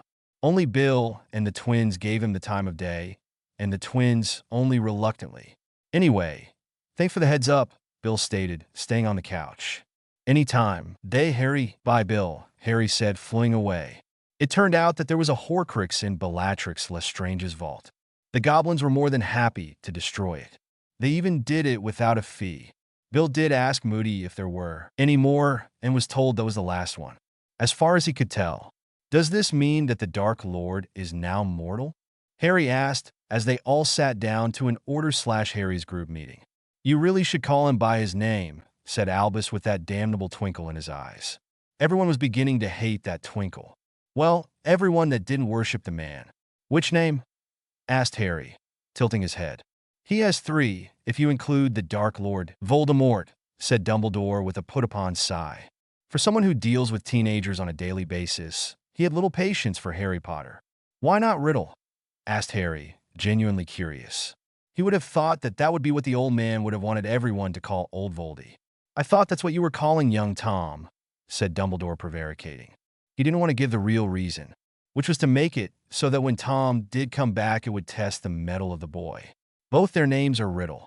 Besides, don't you know that Old Voldy has put a taboo on his name? If he ever comes back and I call his name, I might be taken up by snatchers, Harry said, calling the man's bluff. He knew a setup when he saw one. But alas, he is not here now, Albus said, like that made a difference. His eyes were twinkling again. But I would get into the habit, Harry accused the old man. Must you argue with me about everything? Dumbledore deferred. Yes, I really must. Anyway, that doesn't answer my question. Is Old Voldy mortal? Harry asked again. I think we've gotten all the Horcruxes, said Moody from his spot on Dumbledore's right. Therefore, he would be mortal if he comes back to life. That's if he doesn't make another Horcrux while he's still a wraith. Can he do that? Asked Harry. And wouldn't his wraith die? Nothing is holding him to this plane? That made sense to him. I think he does have enough power to do that, yes, said the one-eyed man. I'm not sure if he will fade or not. Herpo the Foul faded, but it was so long ago that the history is gone. I would rather go under the assumption that he can come back first, Alastair stated, drumming his fingers on the table in thought. Shite. Exactly. Well, we'll just have to endeavor to keep our eyes out, said Dumbledore, almost grinning like he knew something they didn't. My bet is it'll be a familiar, said Moody, still drumming his fingers. You really think so? Asked Harry, thinking on what he'd use as a familiar. Then he thought of younger Tom. A snake, definitely, he stated, looking around the table, seeing everyone agreed with him. Probably, said Moody. Why would you think that? Asked Crabbe. So he could take the news to his master and the thoughts of the Order and Harry's group, who never named themselves. Because he's already used all these valuable items, he has not used anything that he can keep close to him, was the one-eyed man's presumption. I guess that makes a bit of sense, said Harry, scrunching his brow in thought. He knew if he was going to have a familiar, he wouldn't taint it. Then again, he wasn't batshit crazy like old Tom. So, we'll keep a lookout for a snake or an owl, or something that he would use as a familiar, Hermione stated, jotting it down in her notes. She had been taking them the whole meeting. Yes, even the fights, they would come in handy later. There were tidbits of information in those fights. "I'd lay odds that it's a snake," said Bill. "No bets," said Harry and Moody. "Have you obtained a warehouse yet?" asked Dumbledore. He was itching to see if Harry's group could fight. He wanted to put the boy in his place. "Yeah, we've got the warehouse all set up for this weekend," Harry said, waving his hand in the air. "We should be able to get all 3 of our groups together to get that spar going. I've written the address down, and it's on the piece of parchment next to the door. Everybody can grab the directions on their way out. There are also coordinates for apparition." "That is very thoughtful of you, young Harry," the headmaster said. That damn twinkle was back. "It's the least I can do. I want everybody there to have an all-out," the teen said, grinning like a fool. He shared a look with Crabbe Sr., who looked like he swallowed a lemon. "Yes, well," Dumbledore said, not liking that grin at all. "I think it's going to be fun." "It should be," Harry stated, getting everyone excited just by his mood alone. "It'll put us on a better footing to see how well we can all fight together. It's also going to be great training. We all have different fighting styles, and we can coordinate as to how well we can fight as a group. I think we should have commanders. Moody should command your group. Hermione should be in charge of our group. And Tom, of course, should oversee his group." He had put a lot of thought into it and decided that he wanted to be in the ground troops and not in the lead position. "Don't you want to be in charge of your group?" asked Bill, shocked at that thought. He always thought of Harry as the leader. "Heck no, I'm not a commander," he stated, though that wasn't quite true. He was a very good leader. He just wanted to be a fighter in these games. "I would have thought you wanted to be in charge," said Remus, grumbling under his breath, with much disgust in his tone. "Nobody asked you," snapped Harry, looking at the werewolf with disdain. "You're pushy enough to be a commander," barked the werewolf. "Look, you flea-bitten mutt. I haven't kicked you out yet. Have I? I don't know why you keep grumbling and complaining. If I was such an arsehole, I would have put you on the street," Harry said, not sure why he kept the Wolfman here. "It must be out of respect for his dead father, or some misguided shite like that. Just because you haven't kicked me out doesn't make you less of an arsehole." "You are consorting with a Dark Lord," the man snapped again. It was his opinion that made the kid lower than low. "What the hell does that have to do with anything?" Harry asked incredulously. He thought everyone had gotten over that ages ago. "That makes you a dark person," the Wolfman accused. "What? That doesn't make any sense," the teen said, throwing his hands in the air in disbelief. "Besides that, Tom's turning over a new leaf. Even Dumbledore knows that. Are you going to go against the headmaster too?" "The headmaster is not hanging around with the Dark Lord," was the comeback. "No, but he knows I am, and he agrees with it. Don't you, Dumbledore?"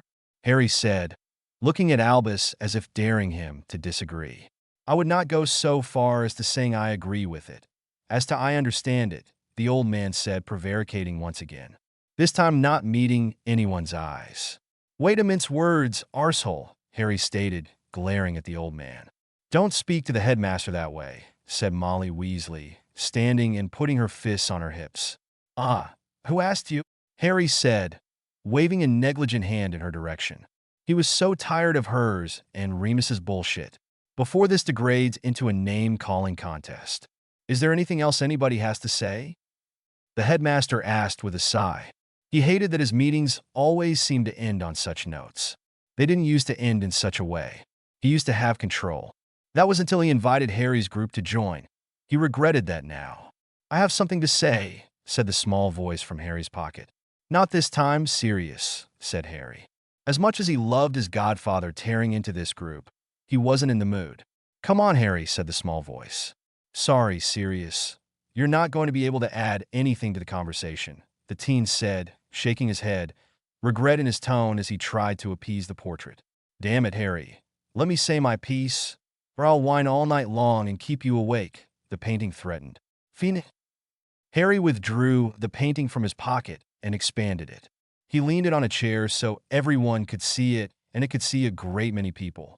"I just want to say, Moody, that you did a great job in hunting down those Horcruxes. Bill, you did a great job too, getting the goblins involved. Good job, both of you. That's all. The rest of you bugger off," Sirius said with a straight face. He lifted his hand as if it had a glass of alcohol in it, and he was toasting them. "Thanks, Sirius," Harry stated as once again the meeting degraded into a shouting match. Oh well, it was fun in a way. The look in Dumbledore's eyes was well worth it. At least they could relieve tension with the spar this weekend. Thanks for all the reviews. It's a short one, but it felt right to end it there. The warehouse was large and cluttered. It used to be a car factory. There are parts of assembling machinery everywhere. There was a large empty space in the middle where the cars used to sit. This is where the three groups met. Tom's group consisted of 65 people, all dressed in their Death Eater robes, looking completely out of place in the Muggle warehouse. Harry's group had about 50 people, dressed far more appropriately, while Dumbledore's group was 45 strong, looking like a mishmash of flea market attire and crazy people. None of them dressed completely correctly, bar Remus, who worked in the Muggle world occasionally. This made them about evenly matched people-wise, which will make for an interesting gameplay. "All right, listen up, everybody," said Harry as he stood in the middle of all three groups. "This is how we're going to play it. This is going to be like a paintball game. How that is played is you're going to tag everybody with paint spells. The people who have the most colors on them at the end of the game are the losers. Those that have the least colors on them are the winners. Dumbledore's group is yellow. Tom's group is red. My group will be green. Hermione, you're in charge of my lot." He pointed to each group as he named them and then pointed to where he wanted them to go. Like he had said earlier, he wanted to be in the middle of the fight. He had thought of the game last night when he had been thinking about how to see how the groups could fight without an all-out battle. Stunners would be good, but then others would just revive them, and then there couldn't be an accurate count. He'd heard of games like this on the telly, and it was a good strategy. "That sounds fair," said Dumbledore, running a hand down his beard, thinking he was going to be the winner. He could outmaneuver anyone for something so straightforward. Shielding was superior. "It is a simple enough game. Yes, even the simplest-minded among you can play it," said Tom. He too was thinking he was going to come out on top. He and his were vicious fighters. They stood strong together. They had each other's backs. They knew when to fight and when to shield. "It will also show how we can fight," said Hermione, with a knowing smirk. This was just the type of game for her group style of fighting. Unlike her smug opponents, they were not cut out for something like this. "If we're ready to begin," said Harry, going to stand with his lot. He was already masked and ready. Hermione took her group to the east side of the factory. They were hiding among the machines and up in the rafters. Tom took his group to the south. They too used the debris for shields. Dumbledore took his to the north. They faced their foes with wands raised and spells on their lips. Harry's group was better known for its stealth and hit and run tactics, while Dumbledore's group was better known for its standing and ducking. Tom's lot stood and shielded. They didn't even duck often. They were smug. Too smug. It was no contest. Harry's group won hands down. It only took a matter of an hour before all of Tom's group was completely drenched in paint. Harry's lot got them from the rafters. It was easy. They never looked up and were caught unawares. They rained down the spells as one and got them all together. It was another half an hour before Dumble's group was completely out. They were harder because they did use the machinery to their advantage. But in the end, they just weren't stealthy enough. Harry's group hardly had any paint on them at all. They used the machinery to their greatest advantage. They ducked and weaved and used it as a shield. They used magic to sneak up on their opponent and douse them with paint whenever they could. That, and they used height, which the other groups didn't. It was slaughter. "So, what did we learn?" asked Harry in a slow and condescending way. He was being self-satisfied. He knew coming in that he and his would be the winners. He gave his group a victory sign, and they all cheered, which caused the other groups to frown. "That your group cheats?"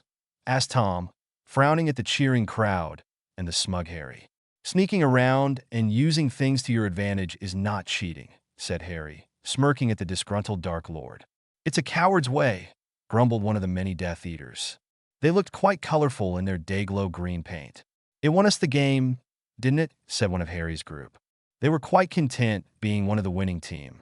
They had been practicing fighting for months now. They had been told they weren't doing well, so to be the winners was like a team booster they needed.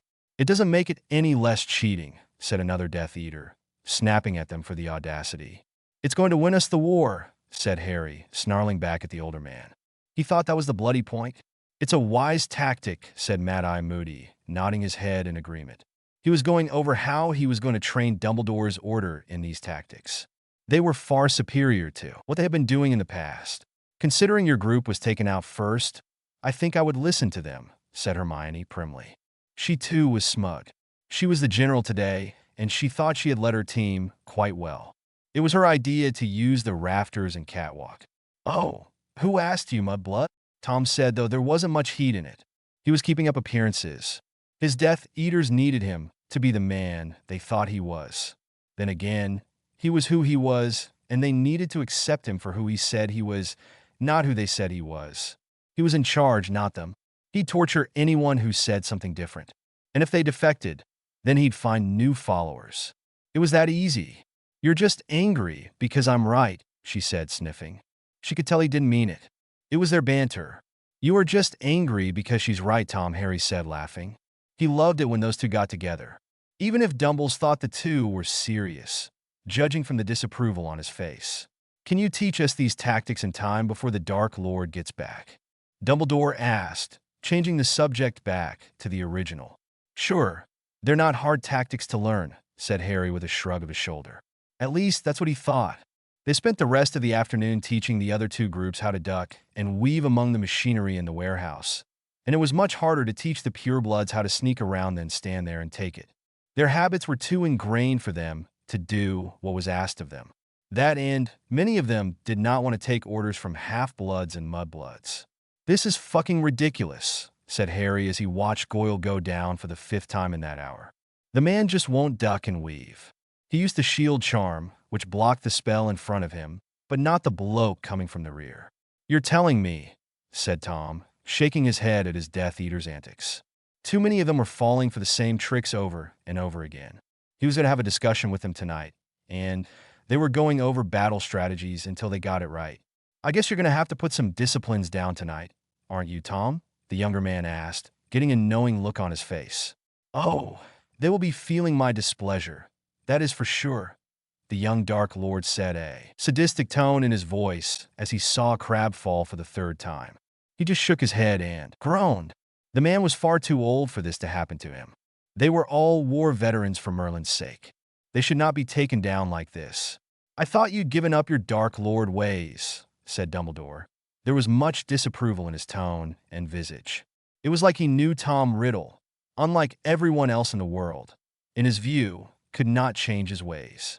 I've given up being evil, but I am still a Dark Lord, said Tom, scrunching his brow. I do not understand what that means, said Dumbledore, frowning in confusion.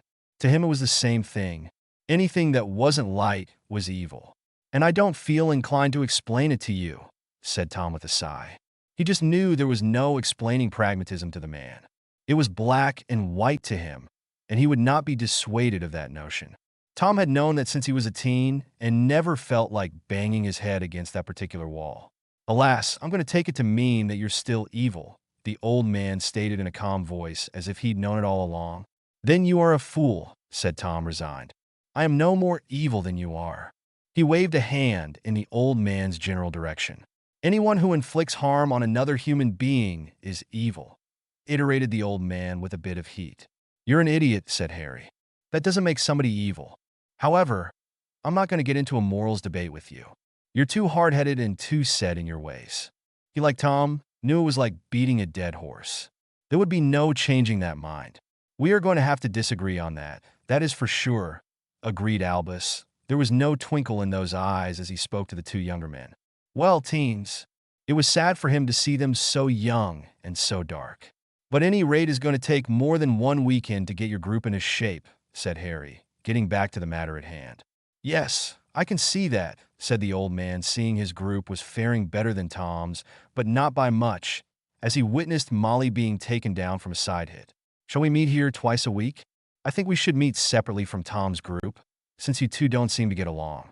I don't want to have moral debates while we train, Harry suggested, knowing that there might still discussions, but he could blow the old man off and go and fight with the men.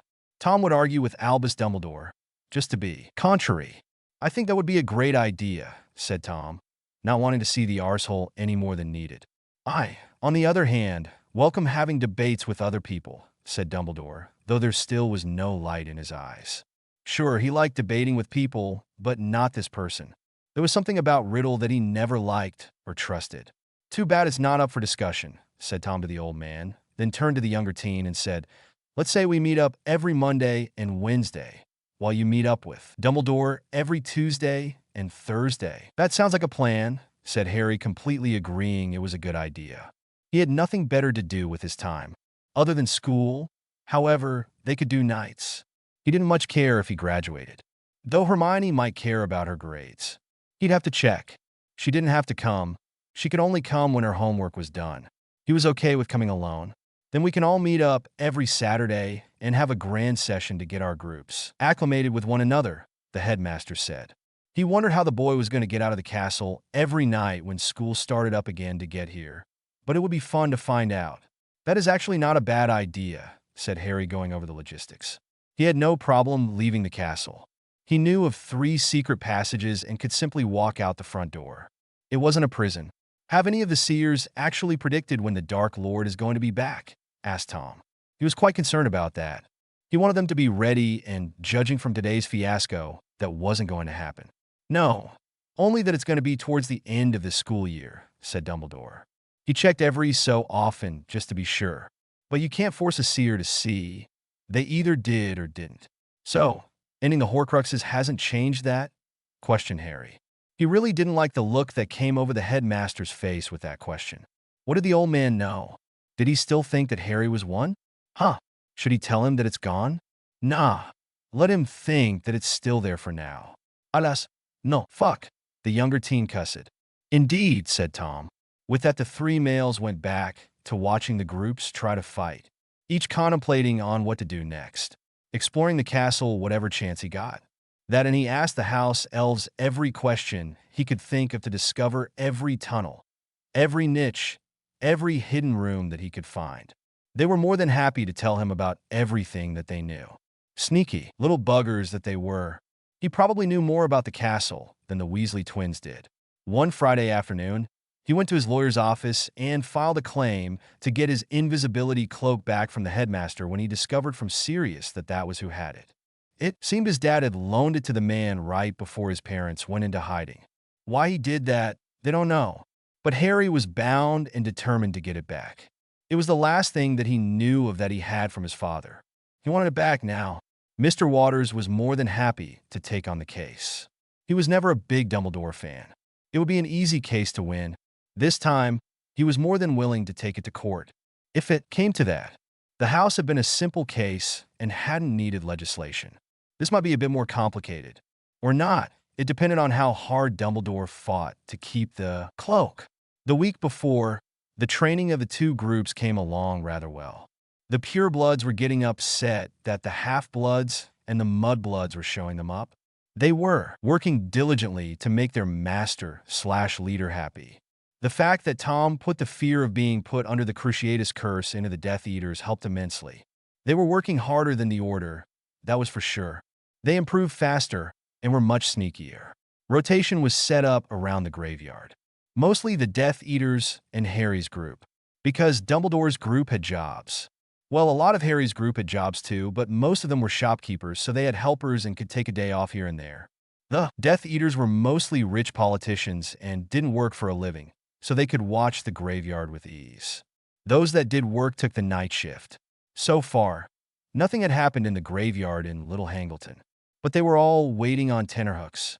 There was some movement, but it was minuscule, like a person sneaking around looking at things, sizing it up. But they couldn't determine if that person was a wizard or just a yokel looking around.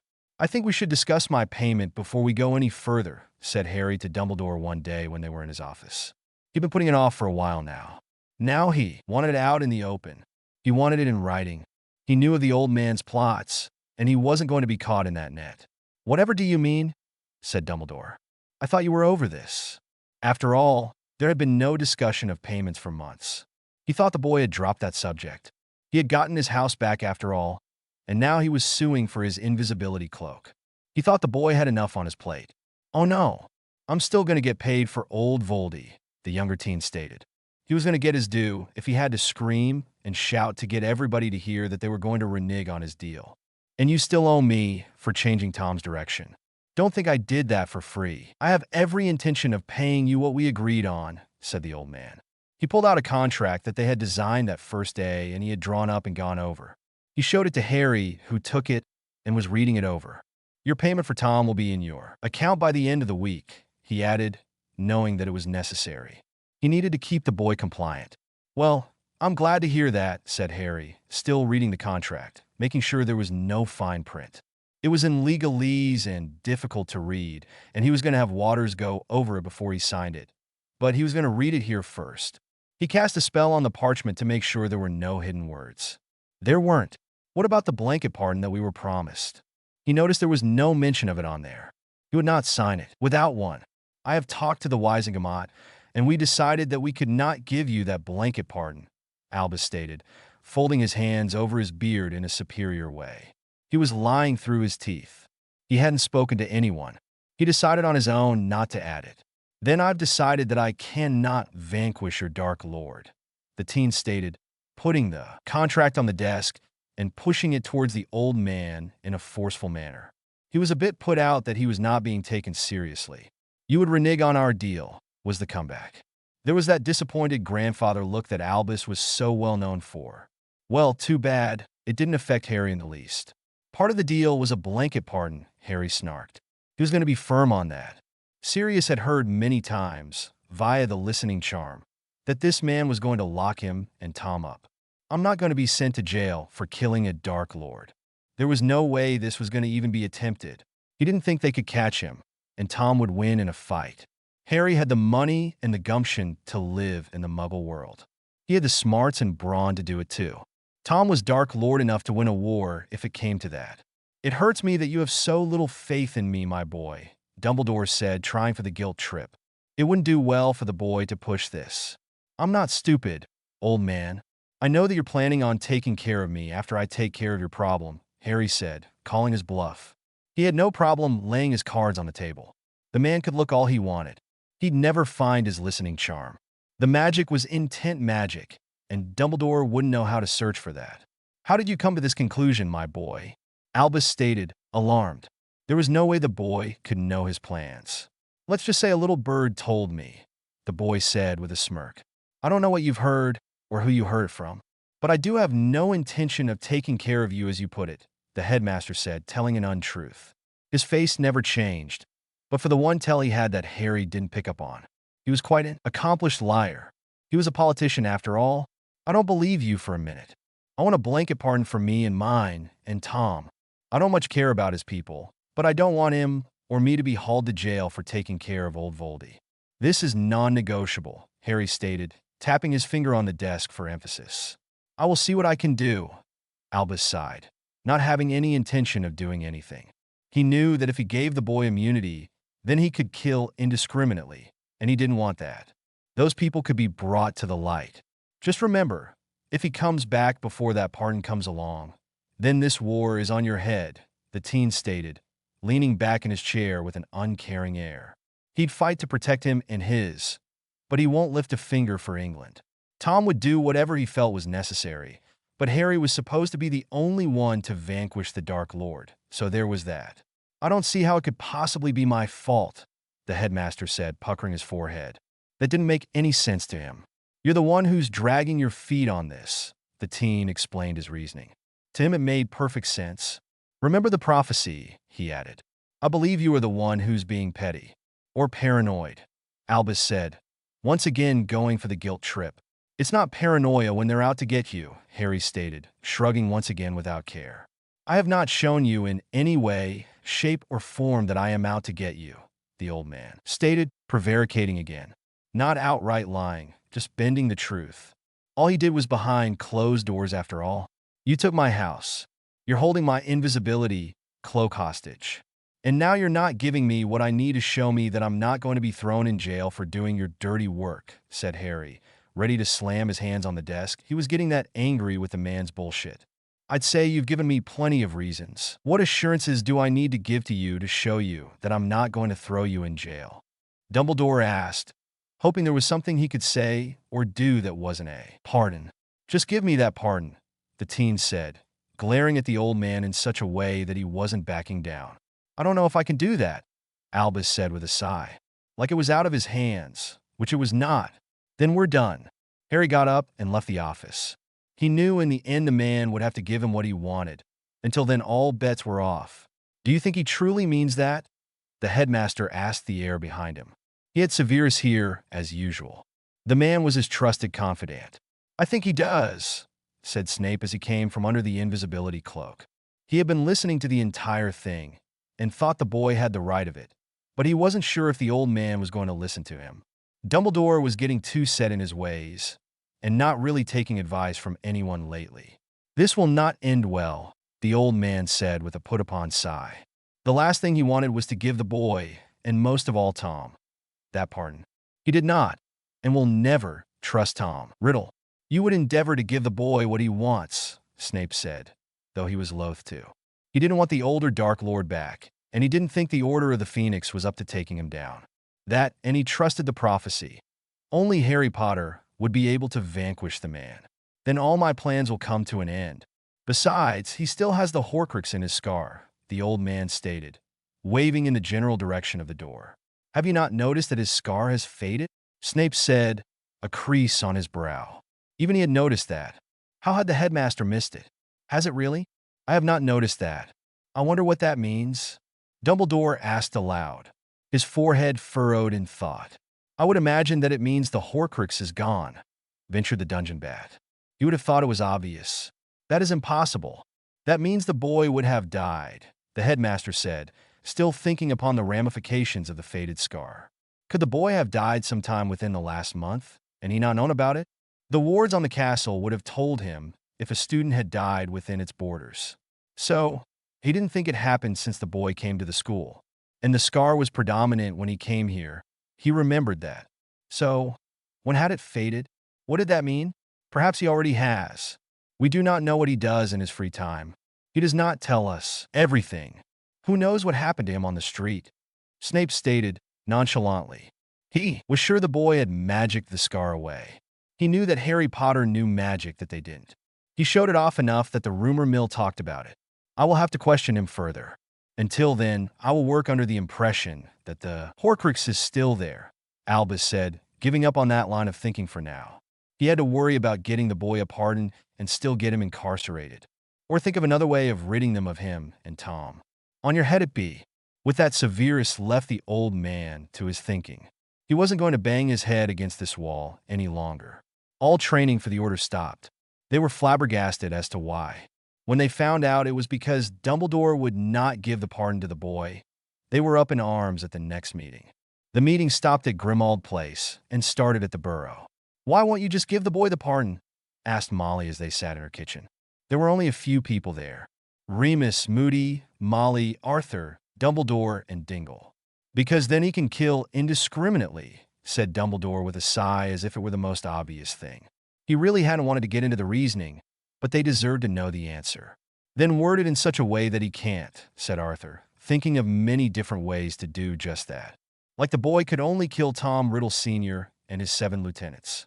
Or some such drivel. It really is that simple, said Mad-Eye Moody, agreeing with the man and thinking along the same lines. He wasn't going to let Albus hamstring the Order for something petty like this. I don't want to give that boy any kind of power, the headmaster said, sighing once again. He didn't like it when they argued with him. He wished they would just take him at his word that he knew what he was doing. He was the leader after all. That, and he still wanted for the boy not to kill at all. I think Albus is right, and the boy is just throwing a fit, Remus stated, folding his arms and frowning. Ever since Harry took over Grimmauld Place, he had been in a strop. He had nowhere to live and no job. He had the money that Sirius had left him, but no one would rent to a werewolf, and he didn't want to rent in the Muggle world. Sure, he could go to Nocturne Alley, but only the lower-class citizens lived there, and he wasn't one of them. You just hate the kid for taking your house, said Moody, looking at the werewolf with disdain. He was sick and tired of hearing the woe-begotten tales of Remus Lupin. It was a fucking broken record. Now, Alastair, Remus is right. Harry is just throwing a fit and being a teenager, Albus stated in an almost jovial tone, like it was a huge joke.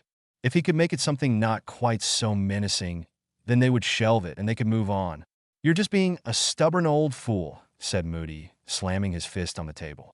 He was very upset over this. And you're costing us training. Can't you train us, Alastair? Albus asked, knowing the man had the knowledge and the expertise. I can, but with this one leg of mine, the one-legged man said, sneering at the old man, I can't do it to the efficiency that the boy can. He thumped a finger on his wooden leg, just to make the noise to prove his point that he had won. Alas, I did not think of that, Albus said sheepishly. He had the good grace to look ashamed for voicing such a thing. He knew the man was handicapped and couldn't train a large group of people in sneaking tactics. That's because you don't think of anything outside of your damn plans, Alastair stated, glaring at his old friend knowingly. He knew that Albus was manipulating something behind the scenes, and they were all paying for it now. That's uncalled for, said Dingle, once more jumping to Dumbledore's defense. Like the man needed a defender. I call him like I see him, said Moody with a smirk. He then glared at the headmaster again. Here now, let us not argue, said Dumbledore. Then quit your games, Albus. Let us get back to our training. Give the boy his pardon, Alastair stated, not stopping his glaring. He was tired of the game. He just wanted to get back to training, so they didn't lose too many people this time. If there was somewhere else to go, he'd go there. However, Harry's group wasn't an option, and Tom's Death Eaters was also out, so the order it was. He'd splinter off and form his own group, but too many people ate Albus's cake. It is not completely up to me, said the old man. I must take it before the Wisengamot. It is up to them to decide as well. He ran a hand down his beard in a telling fashion. And why haven't you taken it before them? Was the question from the one-eyed man. I did. They denied it, the older man stated, lying once again. I don't believe you, said Moody. He could tell his friend was lying from the way he was, shifting his eyes. Albus had a few tells that only those who knew him for a long time could see, like the way his one eye would drift to the right, or the way his right hand would twitch just a bit. Alastair, how can you say that? Albus said, fringing shock. Because I know those bastards, and they would do anything to save their necks, including give a blanket pardon to Voldemort himself if they thought it would save their lives, Moody stated, narrowing his eyes at his old friend. He wasn't going to buy this bullshit. I am shocked that you would think so little of me, my friend, Dumbledore said, looking for all the world like a kicked puppy. Just take it in front of the Wisengamot, Albus, and get us out from under this. We're going to have a war on our hands any day now, and it's all going to be on your head, the Exoror stated, getting frustrated at the headmaster. He hated politics. I will endeavor to do my best, Albus finally conceded, not seeing any way out of it. He would have to do what he had been promising to do. With that, the meeting broke up and Albus went to do what he had to do. With even his own people turned against him on this subject, he had little choice but to get the boy the pardon. He took it to the Wisengamot, who were mostly under Tom's control anyway. It was an easy sell. Harry and Dumbledore met once again in Dumbledore's office. It had been 2 weeks since their last meeting, and Harry was happy as anything to get this over with. He knew the old man was going to fold. Harry, my boy, you will be happy to know that I've finally gotten you what you asked for, Dumbledore said from behind his large desk. He handed the contract over that had the pardon in it. He had it worded so that Harry could kill Voldemort and any of the marked Death Eaters that fired the Unforgivables. Other than that, only maiming curses could be used. You got me my pardon? Harry asked, picking up the contract and started reading. He liked what he was seeing so far. It was a bunch of legal jargon and hard to follow, but he got most of it. Yes, said Dumbledore. Did you get it for me and mine? The teen asked, still skimming over the document. Yes, and Tom? Harry asked with a frown, not seeing Tom's name anywhere in the document. Well, no, confessed the old man. He hadn't even asked for Tom's name to be added. He didn't trust Riddle and wanted him in Azkaban. See, that's going to be a problem, said Harry, setting the parchment down and leaning back in his chair. Yeah, you need to get it for Tom too. He really didn't want his friend to go to jail for killing anyone in an act of war. I didn't ask for it for Tom, Albus stated, truthful for once, folding his hands on his desk. He looked serenely at the teen. Why the hell not? Harry asked, angrily. He was justifiably upset for his friend. They were putting their lives on the line for this. He's a Dark Lord. He was responsible for the murder of many children a few years back when he released the basilisk on the school. I cannot ask for a pardon for him, the headmaster stated, looking both angry and sad. He still was distressed over the loss of so many lives that year. So many students that would never see adulthood. And it was all Tom's fault. He could not let the man get away with that. I'm not asking you to pardon him for his past crimes. I'm asking you to pardon him for his future crimes, Harry said, pragmatically. He didn't want them to forgive Tom for that crime. That was a tragedy that would have to be dealt with somehow. Tom was going to have to make up for it some way. He didn't know how yet, but there had to be a way to pay for it, without the man going to jail. Some contribution to the public. I can't see absolving him for one and not pardoning him for the other, the old man said, reasonably. To him it made complete sense, and from a legal standpoint, it held true. I don't understand how you can't do that, Harry said, not getting it. It is a legal thing that you just do not understand, the headmaster cajoled. Then explain it to me, a frustrated teen said, waving the man to get on with it. It would take too long and too much legal jargon for me to explain it to you. You will just have to take my word for it that he cannot be pardoned for one without being pardoned for the other, and I will not pardon him for his past crimes, Dumbledore stated firmly. He was the head judge, and it was his call. He wasn't going to do it, and that was final. Tom Riddle wasn't going to get away with killing all those children. I'm afraid this is a deal breaker, Harry said mulishly, though there was a waver in his tone, like he wasn't so sure about it this time. You would condemn the entire British world to the older Dark Lord just to protect your friend? Albus asked, hearing the waver. He thought maybe the boy was breaking.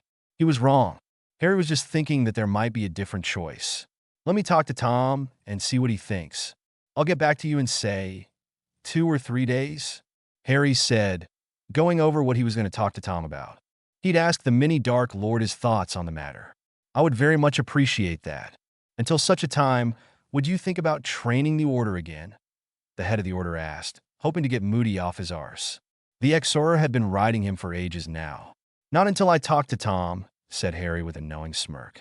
Like he knew that Albus was getting flack from his subordinates. Very well then, the headmaster sighed.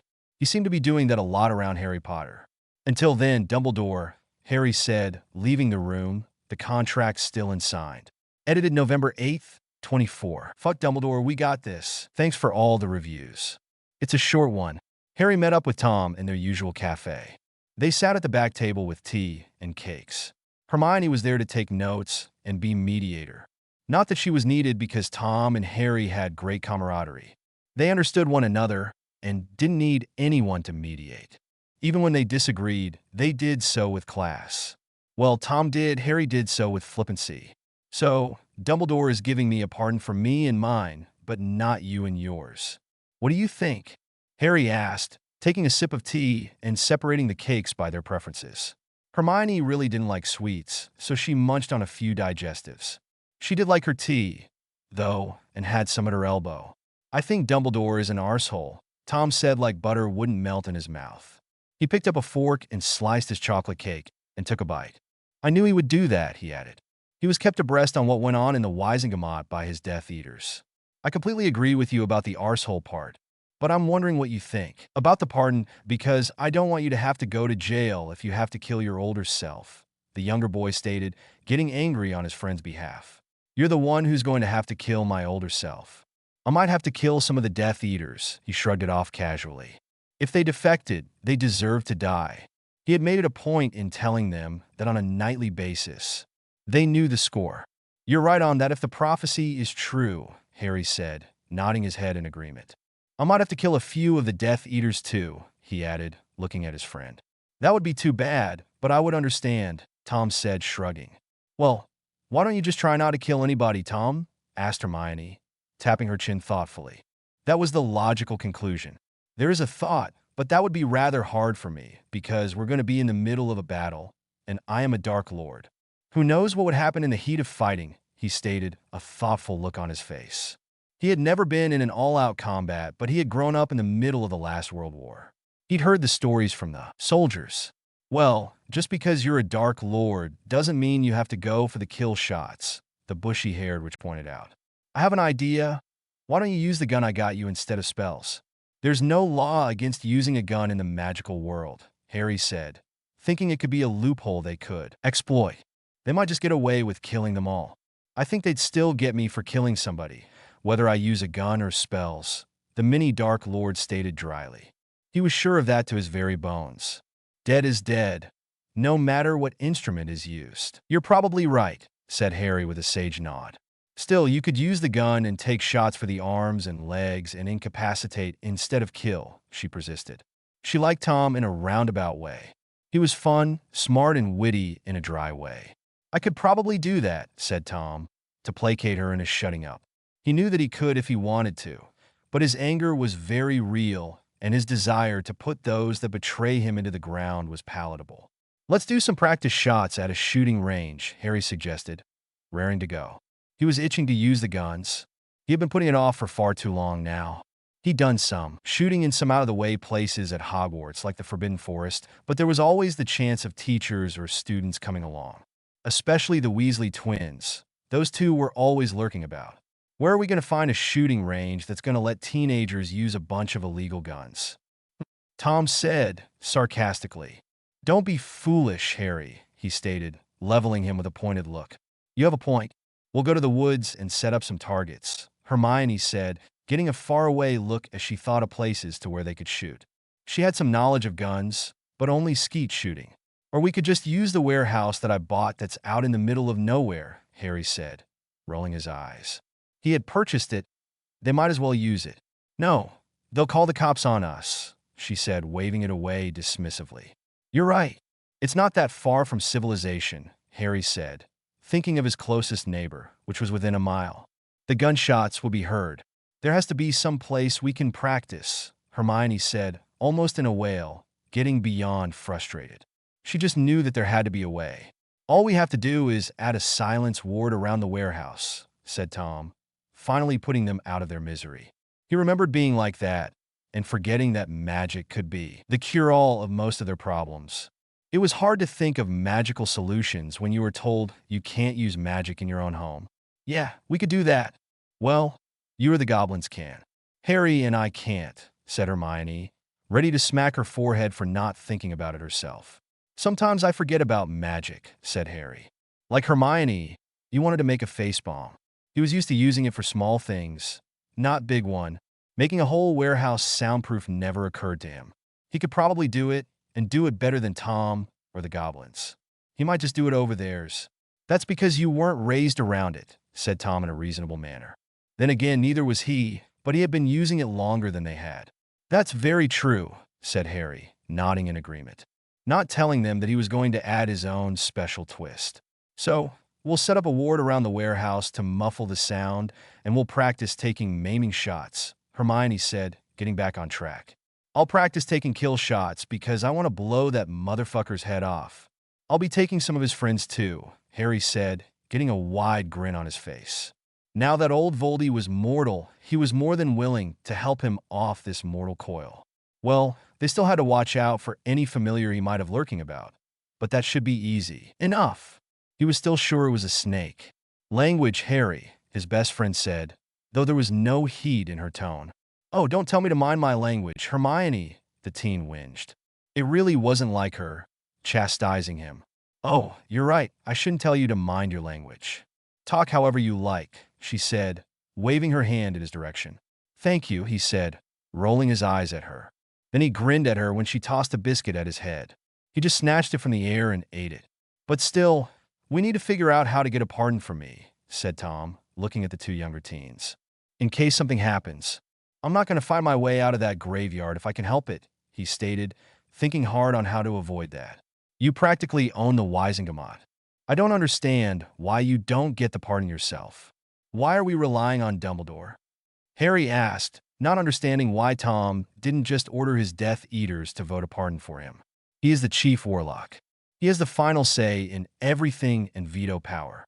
They can vote on it all they want, and he can still nix it, explained the mini Dark Lord in a bitter tone.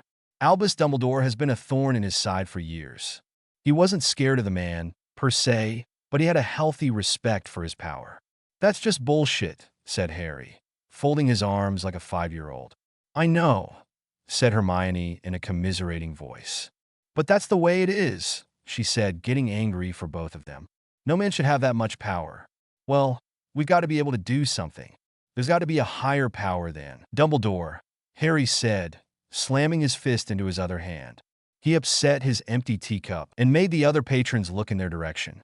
He sheepishly righted his cup and glared at the other customers. They looked away. "There's the minister," Hermione said with a shrug.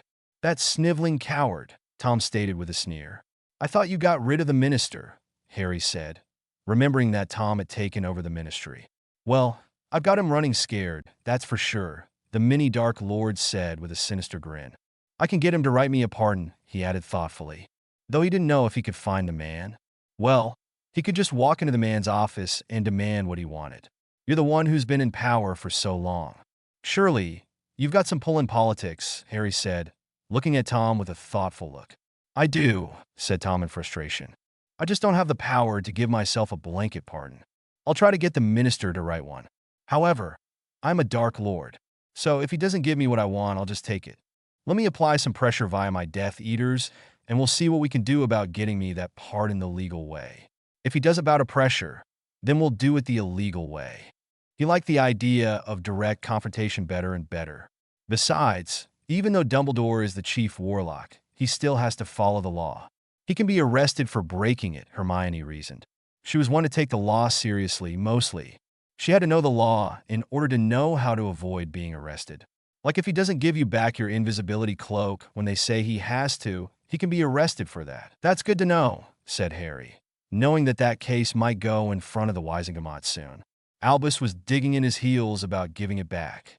Something about him being a minor and too young for the responsibility. "So, we'll make sure that he follows the law. And we'll try and get some laws passed to make sure that he does things our way. Give me some time to put some pressure on him," said Tom, picking up his fork again. There was still some cake left, and his tea was getting cold. "Okay, we'll give it a week. Until then, we'll do the practice shots and you maiming, me killing," Harry said, gleefully attacking the rest of his afters. "Does he still think you're Horcrux?" Hermione asked, wondering if the old man wanted Harry dead. She was going to do her best to prevent that outcome. "Yeah, he does. For some reason, he's not listening to anybody telling him differently," the younger teen said, relaying what he heard from Sirius's listening in on the old man's conversations. "The man is a fool," Tom said, his brow furrowing. "They're going to have to watch out for that. I hope that doesn't mean he's going to try and kill me, just so that Voldemort doesn't rise again," Harry said with a sigh. He really didn't want to have to fight for his life.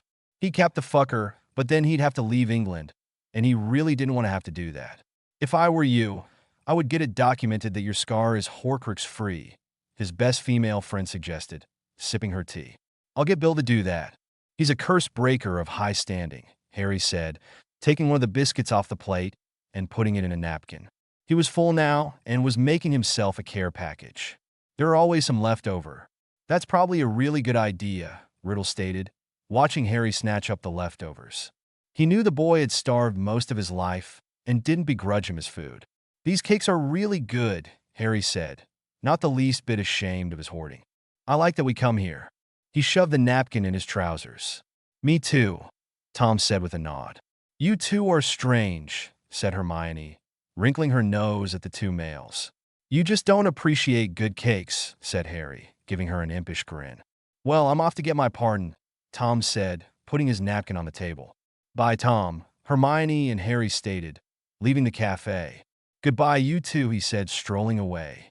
Harry and Hermione went back to Grimmauld Place, where they encountered Remus doing nothing. The man was just lying on the couch and reading a book. That's all he did. He ordered Creature around and lazed around the house, bemoaning his fate. "Just when are you going to get up off your arse and find a place to live?" asked Harry, tired of the man loafing about. He wasn't even looking for work. It had been over 2 months now, and he hadn't even contributed to the household funds. "I can't find any place that'll rent to a werewolf," said Remus for the 100th time, though it wasn't even as if he looked. "Have you tried the Muggle world? Or Nocturne Alley? I know for a fact you can live there," asked Harry. He'd asked Tom about it when they discussed Remus still being at his house. Tom said that there were many werewolves living in the shady alley. It wasn't the criminal haven. Everyone thought it was just lower class. "I don't want to endanger the Muggles, and only dark wizards live in Nocturne Alley," said the werewolf as if he was offended by the suggestions. "Have you tried buying your own house?" asked Harry, thinking the man could do just that. "You have the money that Sirius left you." He heard a damn straight coming from his pocket. He knew Sirius believed the same thing. They had had many talks about Remus. Sirius was very upset over his ex-friend. He wished he could take his money back, but also wanted the man to just take the money and leave Harry's life forever. "I don't want to spend that money if I don't have to," said Remus bashfully, like he was ashamed of taking money from a friend. "Too fucking bad, arsehole," the young teen said, stomping his foot and getting very angry. "Get the hell out of my house." He was on his last nerve with the man. This was the final straw. He was done talking. They were due back to Grimmauld Place for summer vacation within the month, and he wasn't going to spend his summer arguing with this man. "Listen here, you little shit, this was my house before it was yours. You told me I could stay as long as it took me to find a place to live. Now you're telling me I must leave?" the werewolf said, for some reason surprised that Harry was fed up with him. "I think I've been more than patient. You haven't even bothered trying to find a place to live. It is time for you to get the hell out," Harry said, slashing his hand in the air. "I agree with Harry, Mr. Lupin. You need to leave," Hermione said, primly folding her hands in front of her. "Nobody asked you, Miss Granger," the man said with a snarl. "Look, I was all for letting you stay here, and I felt sorry for your plight. But you are being disrespectful to Harry. You haven't even bothered trying, and I think it's time for you to go," she said, putting her hands on her hips. "I'd like to see a couple of teenagers make me go," the older man sneered. "Oh, would you now?" asked Harry, getting a malicious look in his eyes. He was all for forcing the man out of his house. "Yes, I would," said the werewolf, standing with his arms folded and looking at them smugly. "You asked for it," said Harry, lifting his hands in the air. The whole room shook, and a wind began to blow. The occupants' hair was blowing around their heads, and their clothes whipped around their bodies. There was a shuddering in the air, like the whole room shook without moving. Suddenly, all of Lupin's things were in front of him. They were packing and organizing into a box. They were shrinking and folding. Remus was stuck fast, and his eyes were narrowing to Harry. He looked like he was fighting his paralysis. Then the box flew out the front door, and Remus Lupin followed, howling all the way. Soon the door slammed and locked, and the werewolf was out of the house. He could be heard screaming obscenities from the street. There was no way he was coming back. "I can't believe you did that," said Hermione, smiling a radiant smile at her friend. She hadn't known he could do it, but it was brilliant to watch. She knew he was powerful, and since he had done all that without wand or incantation, he was but not this powerful. "Well, the man did say he wanted to see me do it," the unrepentant teen said, with a casual shrug. He was just glad it was finally over. He had given the man chance after chance. He didn't even like the man. "I just didn't believe you had the power to do that," she said, shaking her head at what she had seen. "I keep telling people I've got more power in my little pinky than most of them have in their entire body, but none of you believe me," Harry said, moving to go to the kitchen. He wanted to finish off the biscuits from the tea. He had burned many calories with that stunt. "Then why are you worried about old Voldemort?" she asked, following him to the eating area. She wouldn't eat, but she wanted to continue this conversation. "I'm not worried about Voldemort. I'm worried about his Death Eaters attacking me while I'm attacking him. Besides, I have guns," he reminded her. "That's right, you do. Are you going to teach me how to shoot?" she asked, knowing that she would be a good shot. She had practiced with a skeet gun with her dad. "You want to learn how to shoot?" he asked, floored that she had asked. She had said something about it earlier, but he thought she was just trying to impress Tom. Those two were always trying to one-up one another. "I think it would be pertinent. I do have some experience," she said, sitting in one of the chairs as they entered the kitchen area. Creature was putting a tea set on the table, but no food. "It's not exactly legal," Harry warned her. "I don't think we are within the bounds of legality right now. We've been talking about killing people for a while now," she pointed out with a huff. She wasn't worried about being within the law when they were talking about the murder of a Dark Lord. "So, I'll come with you when you teach Tom how to shoot?" she asked, bouncing in her seat, making Harry realize that she was indeed a girl. Where had that thought come from? "Yes, you could come along. I have an extra gun," he said, his cheeks getting pink from her bouncing. "I'll be your backup man," Hermione stated, stopping moving and putting a hand on his arm. "Well, you are my right-hand man," he said, getting a hold of his hormones. "Thank you. Not a problem," he said sincerely. So, are you going to sign the contract? She asked him as he ate the cookies. No, I'm going to have Waters look it over, but until Tom has a pardon, no, he said firmly. So, you're going to make it a deal breaker? Hermione said, tapping her chin thoughtfully. Yes, he stated. What of Voldy? Oh, I'll still take care of him, but I'll let him kill a few people first. They'll be begging me to come and take care of him in the long run, was his answer. He wasn't concerned about people dying. He didn't know them. Harry, people will die, she said aghast. How is that my problem? I'm not going to go to jail to kill someone. Dumbles is the one playing games with people's lives, not me, Harry stated, biting a biscuit with too much force. It crumbled in his hand and landed in his lap and all over the table. He started brushing them on the floor where Creature would clean them up. I suppose, but I don't have to like it, she said sadly. All he has to do is listen to people. And this could be over before it even starts, Harry said with a shrug. You're right, I know that, but to think of people dying, she trailed off. Look, I don't like it, but I have to think of me first, Tom second, then others, he said, reaching over the table and putting his hand on her arm. We'll see about Tom getting his pardon and go from there. Then maybe people won't die, he added. I know, she said, still thinking of all those that might die. Fuck Dumbledore. We've got this, she said, smiling at him with a weak smile. That's the spirit. We'll get it done as quickly as possible. Tom will rally support, and we'll get his pardon, Harry said, smiling reassuringly at her. I hope so, she said, trying to be supportive. He will. We just have to trust him. Which he did. He put his full support behind Tom. That was the problem. While she liked Tom, she wasn't sure she trusted him. Tom and Harry were in one part of the warehouse, while Hermione decided she was going to shoot elsewhere. She wanted to practice on her own, since she was a better shot than the other two.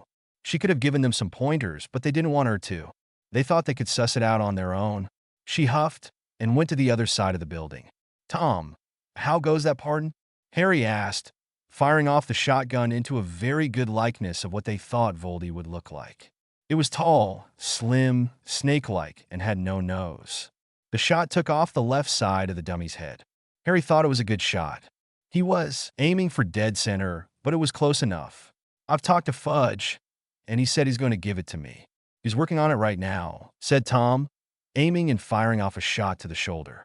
He missed and hit the head. Damn it, he said, knowing that he was going to have to get better. He fired again and missed again, this time hitting the arm and causing the dummy to twirl around and hit a pillar, knocking it down. I thought you had him cowed, Harry said, smirking at Tom's fatal shots. The man just couldn't help but kill. It was just second nature to him. It was like bad luck. When it came to killing, just follow the man around. Try aiming for the legs, he suggested. Oh, I do, but he's got to answer to people too, you know? The mini Dark Lord said, lining up again and firing. This time he got the right ear, which caused the head to lean to the side and the brains to dribble out. Another fatal shot. Like whom? Harry asked incredulously. He thought the man was the final say. He blew out the dummy's kneecap, then loaded up and shot the target's head off. He was going for the kill shots and having a great time doing it. The Wisengamot was the answer. One more shot to the shoulder, this time hitting it, but the target flew sideways and hit its head on a piece of machinery and was killed. Merlin, damn it, he muttered. Wait a minute, I thought the Wisengamot answered to Dumbledore. Or vice versa. The very confused teen asked, trying to understand the workings of the magical government. He pumped the shotgun and fired at his target and blew a hole through the stomach. That was a kill shot. They all seemed to answer to one another. It's a checks and balance thing, Tom said, scrunching his brow up and going over what he said. It didn't matter, he controlled both groups. He had Fudge cowed and most of the Wisengamot. He'd get his pardon before night fell, or someone was going to die. You told me Fudge could get you a pardon, Harry said, getting angry. He targeted the next dummy and blew its head off, pumped the shotgun, and did it for the next one too. And he can, persisted the older teen. Then what's the holdup? The frustrated boy asked, still blowing up anything that took his fancy. Even some of the broken machinery. He just has to do it in an underhanded manner, Tom said, trying to be patient. Harry did have a weapon in his hand and seemed to be quite efficient at using it. He didn't want the other teen to get trigger happy. Is he holding out for more money? Harry asked, being a bit more insightful. He knew Fudge was a corrupt politician before Tom got a hold of him. now that Riddle held his reins. He wasn't making all that money in bribes, perhaps he wanted some back. Yes, came the bitter comeback. Just threatened to cap the motherfucker, Harry said, blowing up another conjured dummy. He grinned maliciously. He really liked blowing the crap out of shite. Don't you think I tried that? Tom asked, now using his gun with great abandon. He was blowing holes into everything he could see, even while trying to make them maiming shots. He needed the practice, but he wasn't having much success. It seemed like every shot he made was a fatal one. Obviously, you didn't try hard enough. Try using the Cruciatus Curse on him, Harry said, like that was the most obvious solution. Not that he liked inflicting pain on people, but he knew Tom did. Now there's the thought. Why didn't I think of that? Said Tom sarcastically. He fired at a large piece of machinery, trying to hit it on the side, but got it dead center. He really needed to work on his aim. This didn't make any sense. He was good with a wand. Why was working a gun so difficult? You mean you did, and it didn't work? Harry asked with a great deal of shock. He would have thought the little coward would have given up right then and there. Weaklings like Fudge usually folded like cards at the slightest bit of pain. Of course I did. The man is just greedy. He wants his gold more than he cares about pain, Tom explained. He'd never seen the like, but Fudge held out for more money. Once that was on the table, it was worth the pain in the other man's eyes. You must not have held it long enough, Harry said, looking at Tom queerly. Was he going soft? He stopped firing off his shotgun and stood there thinking. If his friend was going soft, that might change things. I don't want the man a sniveling mess. I'll need him for a bit longer, he said, waving the accusation away. He wasn't going soft. He was just being sensible. Well, I'll be buggered, Harry said, laughing a bit at Riddle going soft. Not that it was a bad thing, but he needed him to take out the minions to old Voldemort. If he went soft-hearted now. Anyway, I should have my pardon by tomorrow, Tom said, firing off one more shot, since they had stopped firing off to continue their conversation. If Harry continued laughing at him, he was going to shoot him in the kneecaps. Let me know so we can get started on taking down the Dark Lord, Harry said, taking apart his shotgun and putting it on a table they had set up to clean the weapons. If they were going to shoot, they were going to clean too. He had a book open on the table that had instructions on how to clean and maintain a weapon. There was a magical one there as well. First, they do it the Muggle way, then the magical. That way it'll be completely covered. I am the Dark Lord, Tom said, smirking a bit, taking one more shot, this time hitting what he was aiming at. He gloated and was really proud of himself. Now he got it. The gun was heavier and needed to be handled differently. He'd do well to remember that. The other Dark Lord, Harry said, with a laugh. He liked Tom and really hoped they would maintain their relationship after the whole Voldemort thing was over. Do you even know where he is? The other teen asked, going over to the table and disassembling his gun. He wanted to do it the magical way, but was curious about the Muggle way too. The magical way didn't require you to take apart the weapon. You just cast the spell. However, he wanted to see how the gun worked. No, not really, but there has been some activity at the graveyard the last couple of days, Harry said, putting some cloth to the barrel of the shotgun and rubbing. How do you know this? Tom said, doing the same to his gun. We've got people watching there, remember? Harry said, going through the motions of cleaning. My Death Eaters have not seen anything, was the confused reply. He hadn't heard anything. There had been the all clear for days now. If his minions were slacking there, would be held to pay. I think they know to look out for your men, Harry said with a smirk. He had been telling Tom forever that his men were anything but inconspicuous. When he trained them, he had to break them from the habit of just standing there and shielding from the spells. They were just now learning to hide and duck. How do yours differ? Was the genuine question. Your men stand around looking all stiff and obvious. Sure, they hide behind trees and spells, but mine hide in the trees and bushes, Harry answered with a wave of his hand as if to indicate they had trees above them. I see, said Tom. He did understand that his servants wouldn't demean themselves by climbing trees. He could see where that would be a problem. There were such things as, notice me not spells and other disguising spells, but if you move then you risk being seen. Everyone fidgeted now, and then, it would be easier to hide in the trees than use the spells. Invisibility cloaks would be easier, but they were too rare to be viable. At any rate, there's been some movement in the graveyard, and I have a feeling that our time is coming to a close, Harry said a bit ominously. There had been someone sneaking around. like they were casing the place out to see if there were people around. You might not want your minions around for a while. They might be spooking old Tom. So, you think older Tom is going to make his move soon? The younger Tom asked, anticipation in his tone. He was more than willing to get this over with. He would pull his men back and let Harry take over the watching since his people were better at it. Yes, do you know what it's going to be? Tom asked, putting his gun down and getting the oil that was needed to lubricate it now that it was clean. He was sure it was the resurrection spell that included the bone of the father and the blood of the enemy. However, Harry might have more information. No, but it does involve a rather large cauldron, Harry said, furrowing his brow. How do you know this? Tom asked, looking at Harry with a shocked look. You know that old manor up there by the graveyard? Your father's? Harry inquired, making a waving motion like the manor was just up the road. Yes, there is a humongous cauldron there that wasn't there a couple of days ago, he said, looking at his friend, knowing he wasn't going to like this. My men saw it there yesterday and reported it to me. We're keeping an eye on that place and the old shack in case old Tom was hanging around. We're not there all the time, just making passing glances every few days or so, he explained as he continued cleaning his gun. I see, said Tom thoughtfully. He'd have to check that manor out later. It was his by birthright. If older Tom was camping out there, he was trespassing, at least in his eyes. Yeah, so I have a feeling older Tom is going to be using that sometime very soon, Harry said, thinking that it wasn't something that was going to go well for him. Well, I will endeavor to be prepared for it. It sounds like the resurrection spell I told you about, Tom said, going over all the things that would require a cauldron and a graveyard. Especially that graveyard. Is it something I should be worried about? Harry asked, knowing the answer, but wanting the nitty-gritty. He was done cleaning his shotgun and was now oiling it down. It took longer because it was larger than Tom's Ruger. Only if he knows that you're alive. Because it does call for the blood of the enemy. So that's either you or me, Tom said. He put his gun together and cast the cleaning spell on it. It was now very clean and oiled. He put it away. I don't know if he would consider you an enemy or family, Harry joked and put the oily rag down the barrel of his shotgun. I am his adversary. I know he is my opponent, Tom stated as fact. He didn't want to think of the older Riddle in the familial sense.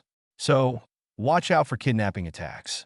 Got it, Harry said, putting the rag down and starting to assemble his weapon. Or you could just play along with it, and we can catch him that way, Tom suggested, thinking that would be much better. He could think of many ways that would work to their advantage. Or not, since he would rather have the man do his spell first and come back to his body. Then they could kill him once and for all. There is a thought. I'll let my group know, and you let your people know. Do you think we should let Dumbledore know? Harry asked, putting the shotgun away and giving Tom some bullets for the Ruger. He had made a trip to the Muggle world and hit Skip up for a buttload of ammo. The man was quite happy with the gold he had spent. It would only be polite. That, and he might get in our way if we let him blunder about, Tom said with a sigh. He could just see it now, them fighting and winning, then in come the Order of the Phoenix to mess it all up. Dumbledore in the lead, calling them dark lords that needed to be locked up for the sake of all. They would have the pardons, but they would need to fight to get out of the graveyard just to get away from the man anyway. Very well. I'll let him know in a few days. But only if you have your pardon tomorrow. Until then, I'll just be extra careful not to get kidnapped, Harry said, shaking his whole body, like he had just run a marathon. That sounds like a just plan, Riddle said, looking around at the chaos they had wrecked in the room. I will try not to as well, he stated. He waved his wand and fixed some of what they had broken. They would need it repaired for tomorrow's target practice. Harry started waving his hand and doing the same thing. Are you two done planning now? Asked Hermione, coming from where she had done her own practice. She had heard the last bits of their conversation and thought about what they were saying. She agreed with most of it. Yes, I'm surprised you didn't comment much sooner, Harry said, looking at her with suspicion. She usually threw in her 2 cents worth much sooner than this. You seem to have it well in hand, and I didn't think you needed my help. Besides, I was over there, she said, waving to the targets on the other side of the factory. They were all in shreds, like she had used a machine gun. She must have spent all her bullets on the targets. It was a good thing Harry had more. Do you have anything to add? Tom asked, valuing her input. I didn't hear much, just the last few minutes. However, if you can, mess up the potion he's going to use in the cauldron. If there's one thing that screws up a ritual faster than anything, it's a potion mishap, she said, going to the table to clean her gun. She didn't need instructions. Her dad taught her how when he took her skeet shooting. She did read the magical spell, though. That was new to her. That's a brilliant idea, Hermione, said Harry, his eyes lighting up at the thought. He never thought of that, but it did make sense. Even one wrong stir could mess up a potion and make it all moot. Or explode. And wouldn't that be fun? One dead Dark Lord all over the graveyard. Yes, that is quite intelligent, said Tom as he watched her efficient and deft hands. They were quick and precise. I will have you know I am the smartest witch of my age, she said with a sniff. She slowly cleaned the barrel of her gun. And I would have you know I was the smartest wizard of mine, Tom said, sticking his nose in the air. If you two are done comparing dick size, Harry said, laughing at both of them. They may be smart, but he was powerful.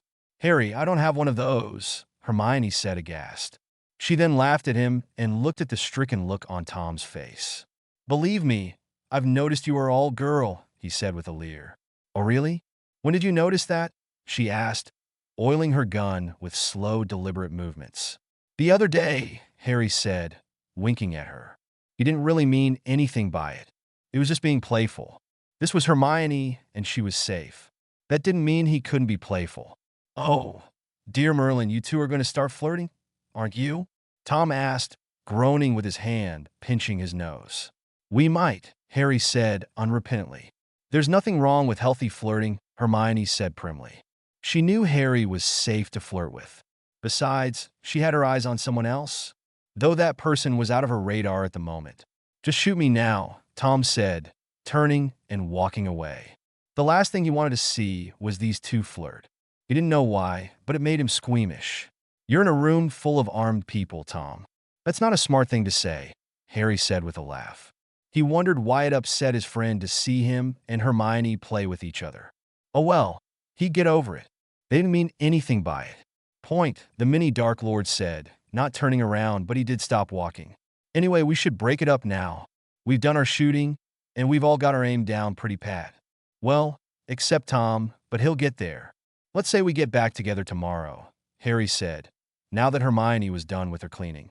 Suggestive though it was, how could someone make cleaning a gun look sexy?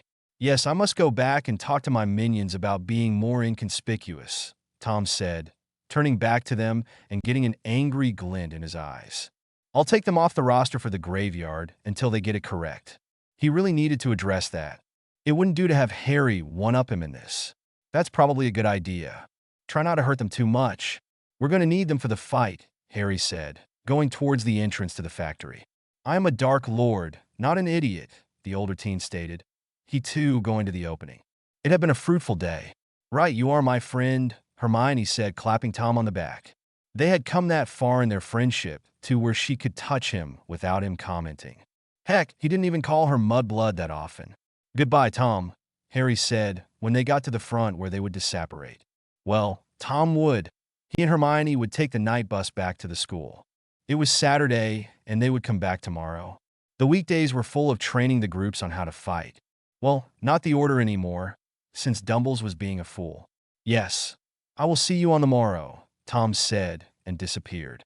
Do you really think it will be over soon? Hermione asked as she held out her wand. Yes, Harry said, thinking of that cauldron. I truly hope so. Me too, Hermione, me too. In a manor in Little Hangleton, there was a man that was contemplating what to do next. He was thinking about who to use for his ritual. There were two possibilities. One was a boy, who many thought of as a hero, but was just an unruly teen. The other was a phenomenon. He should not exist, yet he did. When he created his Horcruxes, he did not know they could take on lives of their own. That never entered his mind. Yet here one was, ruling magical Britain in his stead. It was unconscionable. He was going to have to do something about that. Wormtail, he called from where he was seated. He was in the form of a toddler, a mere shadow of his former self. He hated it. It was Peter Pettigrew that found him in the forest of Albania.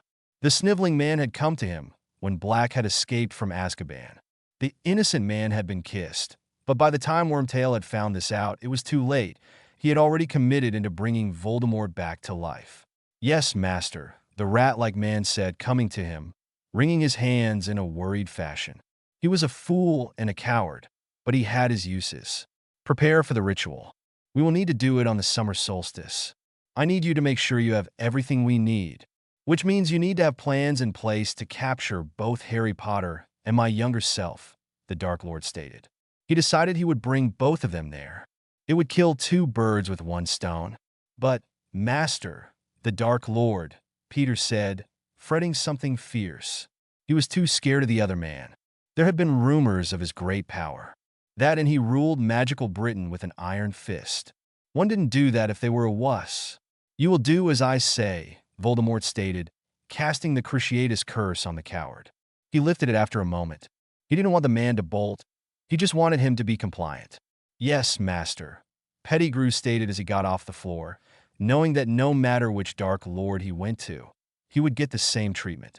This one was supposed to be the more powerful one, so he followed him. He figured he was picking the winning side. "I'll be thinking of ways to win this war. You do what I tasked you with, or you will be Nagini's lunch," the Dark Lord threatened. He then waved a dismissive hand. Peter moved to leave, hating his life. HB. Thanks for all the reviews. It's a short one. It was 3 days before the summer solstice. Wormtail had found out about the warehouse via his spying on the people around the graveyard. He went there and started watching Harry and Tom fight. He was watching the mini Dark Lord and Harry Potter practice that night, thinking this was a good night to kidnap them. It was a weekend and no one else was there. Hermione had begged off the practicing session in celebration for passing the finals, like she would have failed. Still, she didn't want to come, so it was just Harry and Tom. Tom was still practicing his maiming shots because he hated being bad at anything, though he felt better when he blew the head off the targets, especially when they had the Dark Lord's face on them, or what they thought the Dark Lord looked like. "Well, I'm glad you finally got your pardon," Harry said, taking a killing shot at a target. He blew the torso off the left part of the body. "Now I don't have to worry that I signed off on the pardon Dumbledore has given me. I had Waters look it over, and it's airtight. Even if he does come after me, I will not be going to prison for killing Voldemort." He had had it signed for days now. He and his were in the clear. Doubles had not been happy about that. It had been an uphill battle to get it to where they were not going to prison if they had to take the kill shot. He even had the gun included in the contract. He didn't want it to become a loophole that Albus could exploit. "I wish the one Fudge had given me was just as airtight, but it'll work for now," Tom said, seeing a bird fly by a window and sighting it. He didn't shoot it. It was too far away, but he liked to think he could. "I don't see how they'll be able to throw me in prison when I control the entire dark side of the Wizengamot. Even if Dumbledore comes after me, I'll be able to get out. He may have veto power, but he can't throw people in prison who are found innocent." "Are you sure about that?" his friend asked, worried about him. It had kept him up at nights the times he thought of Tom in Azkaban. Sirius had been thrown in prison without trial. What if they did that to Tom? What if his minions turned on him? What if? What if? What if? "Oh yeah, I made sure of it," Tom said. With the pardon and the members of the Wizengamot on his side, he was in the clear.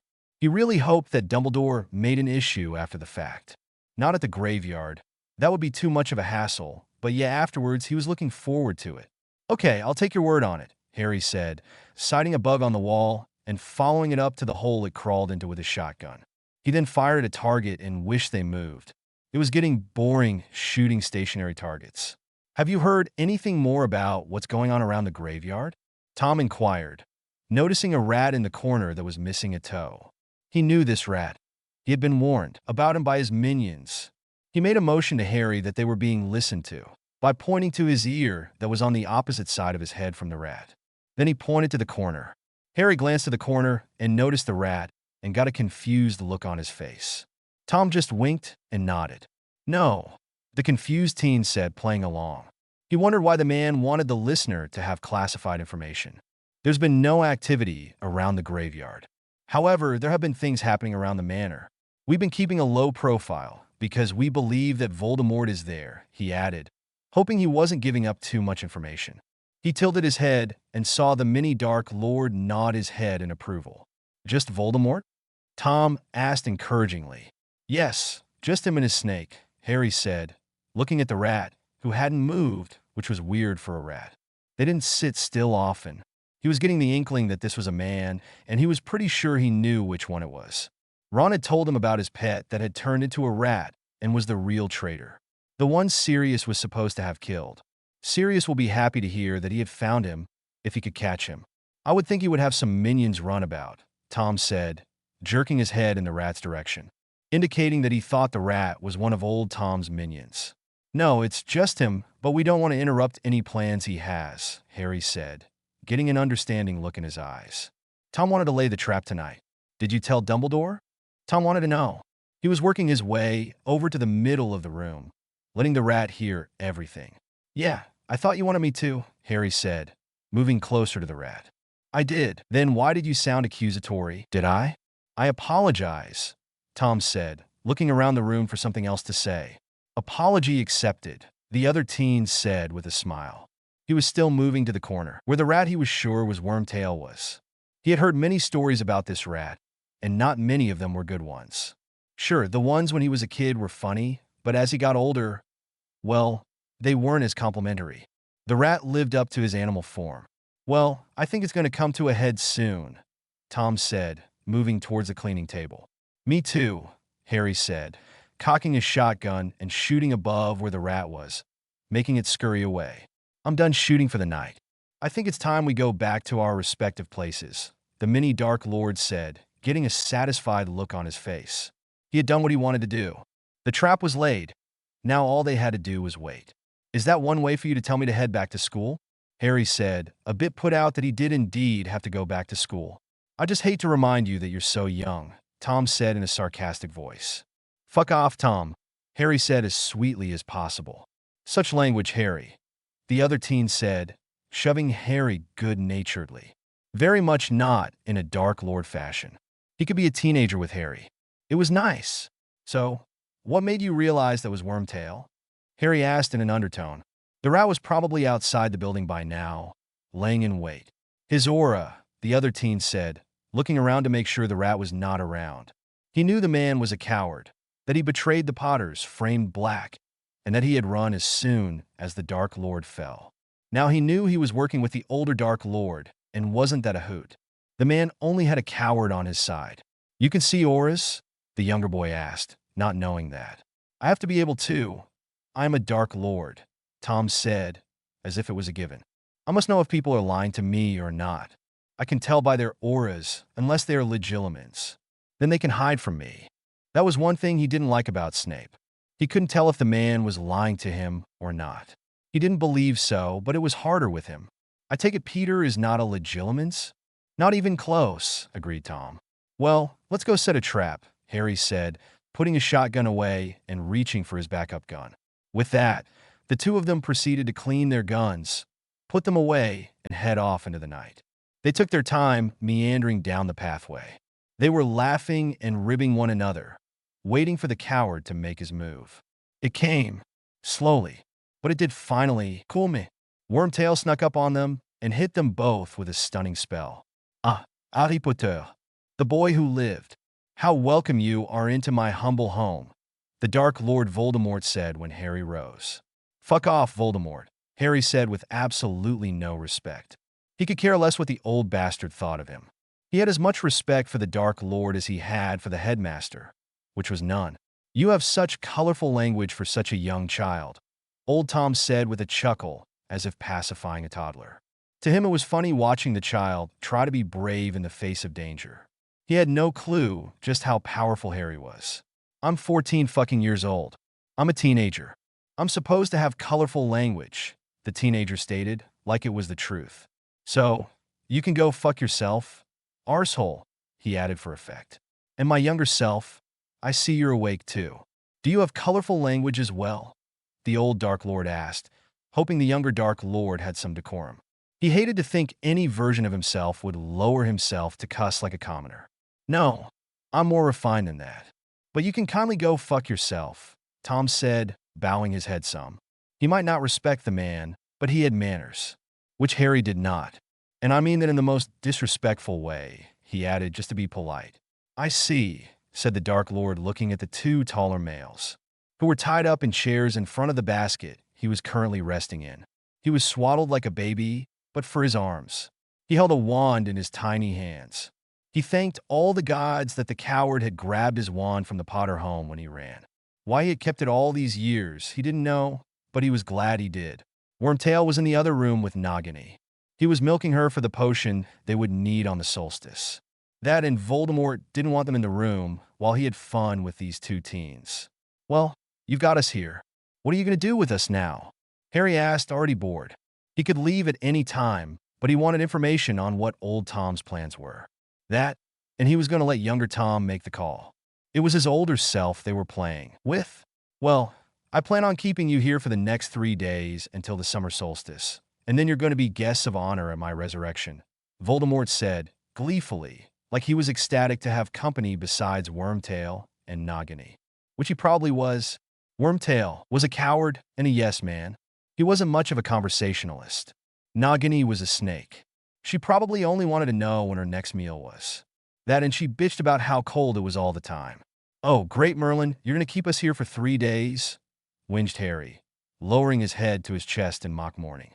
He hated to think he might have to put up with the posturing for 3 days. "You have a problem with that, boy?" the Dark Lord asked, anger in his tone. He lifted his wand like he was going to curse the teen for his impertinence. He lowered it and smirked instead. "I have the power to keep you here as long as I need you," he stated. "If you're like any other villain in the books and movies, you're just going to sit and talk about yourself for the next 3 days, and we're going to have to listen to you being a blowhard." The teen whinged some more, his tone pitiful. Like he was going to cry any moment now. Big, anime tears.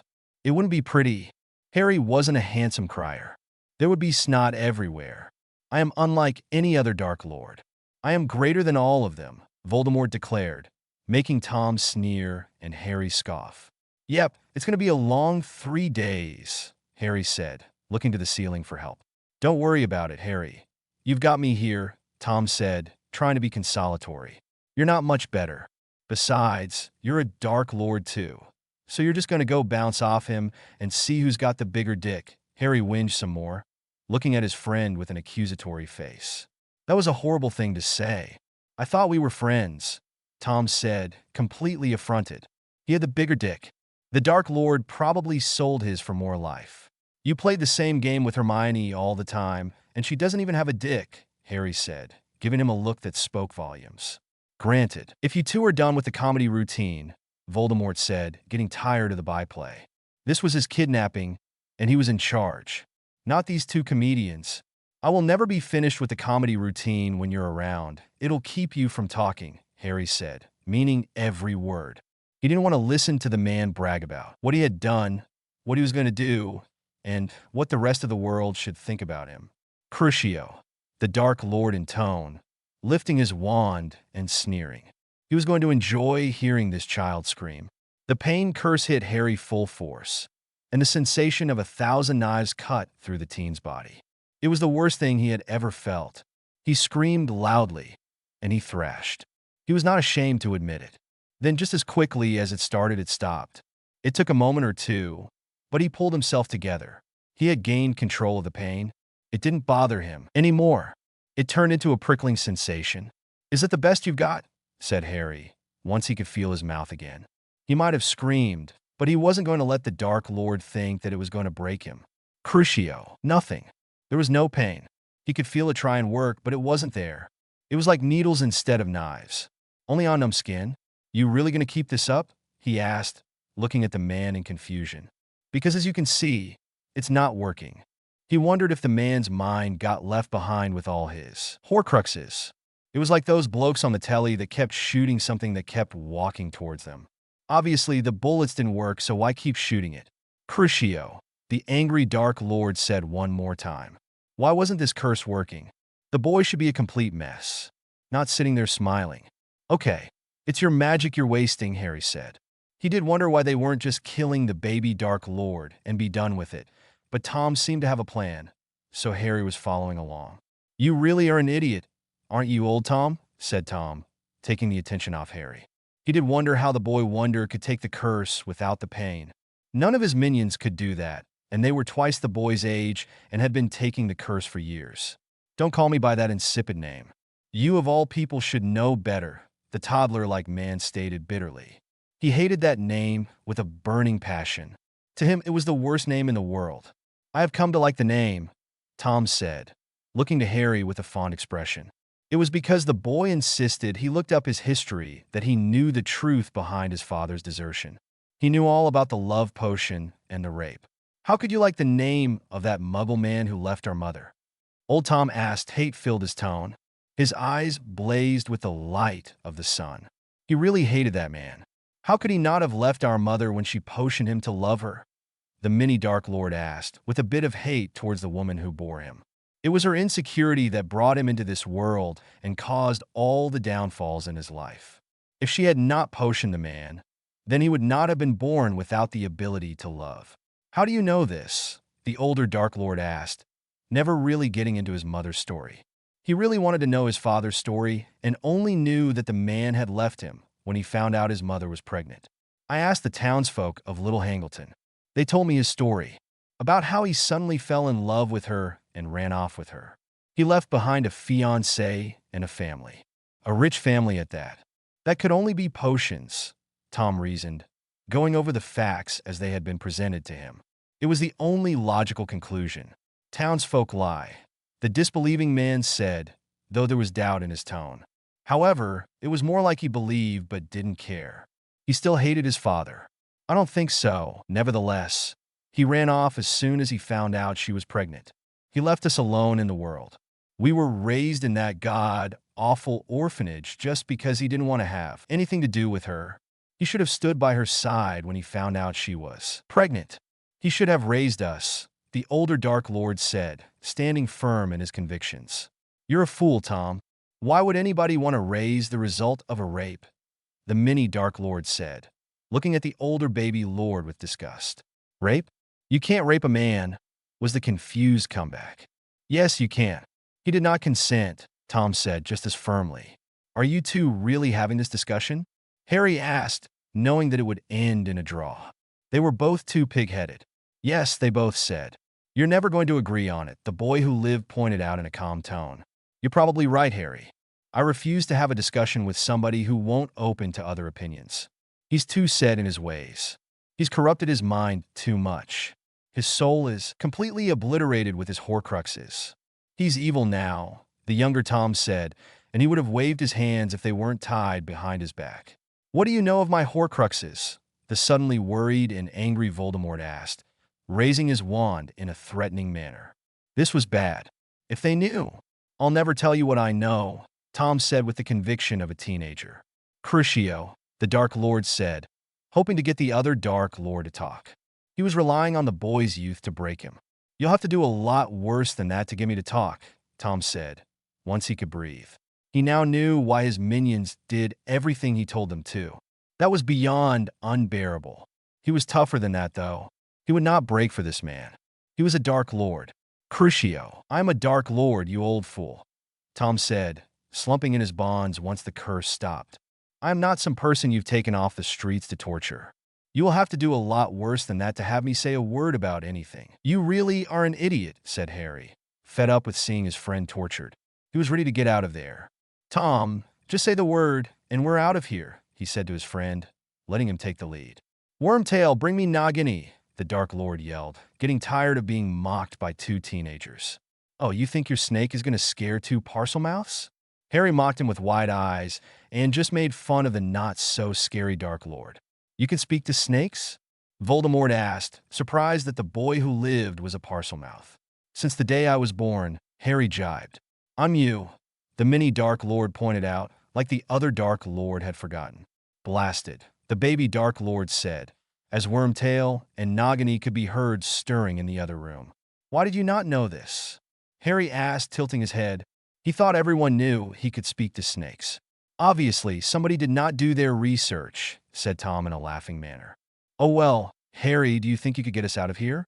I really don't feel like sticking around for the next 3 days.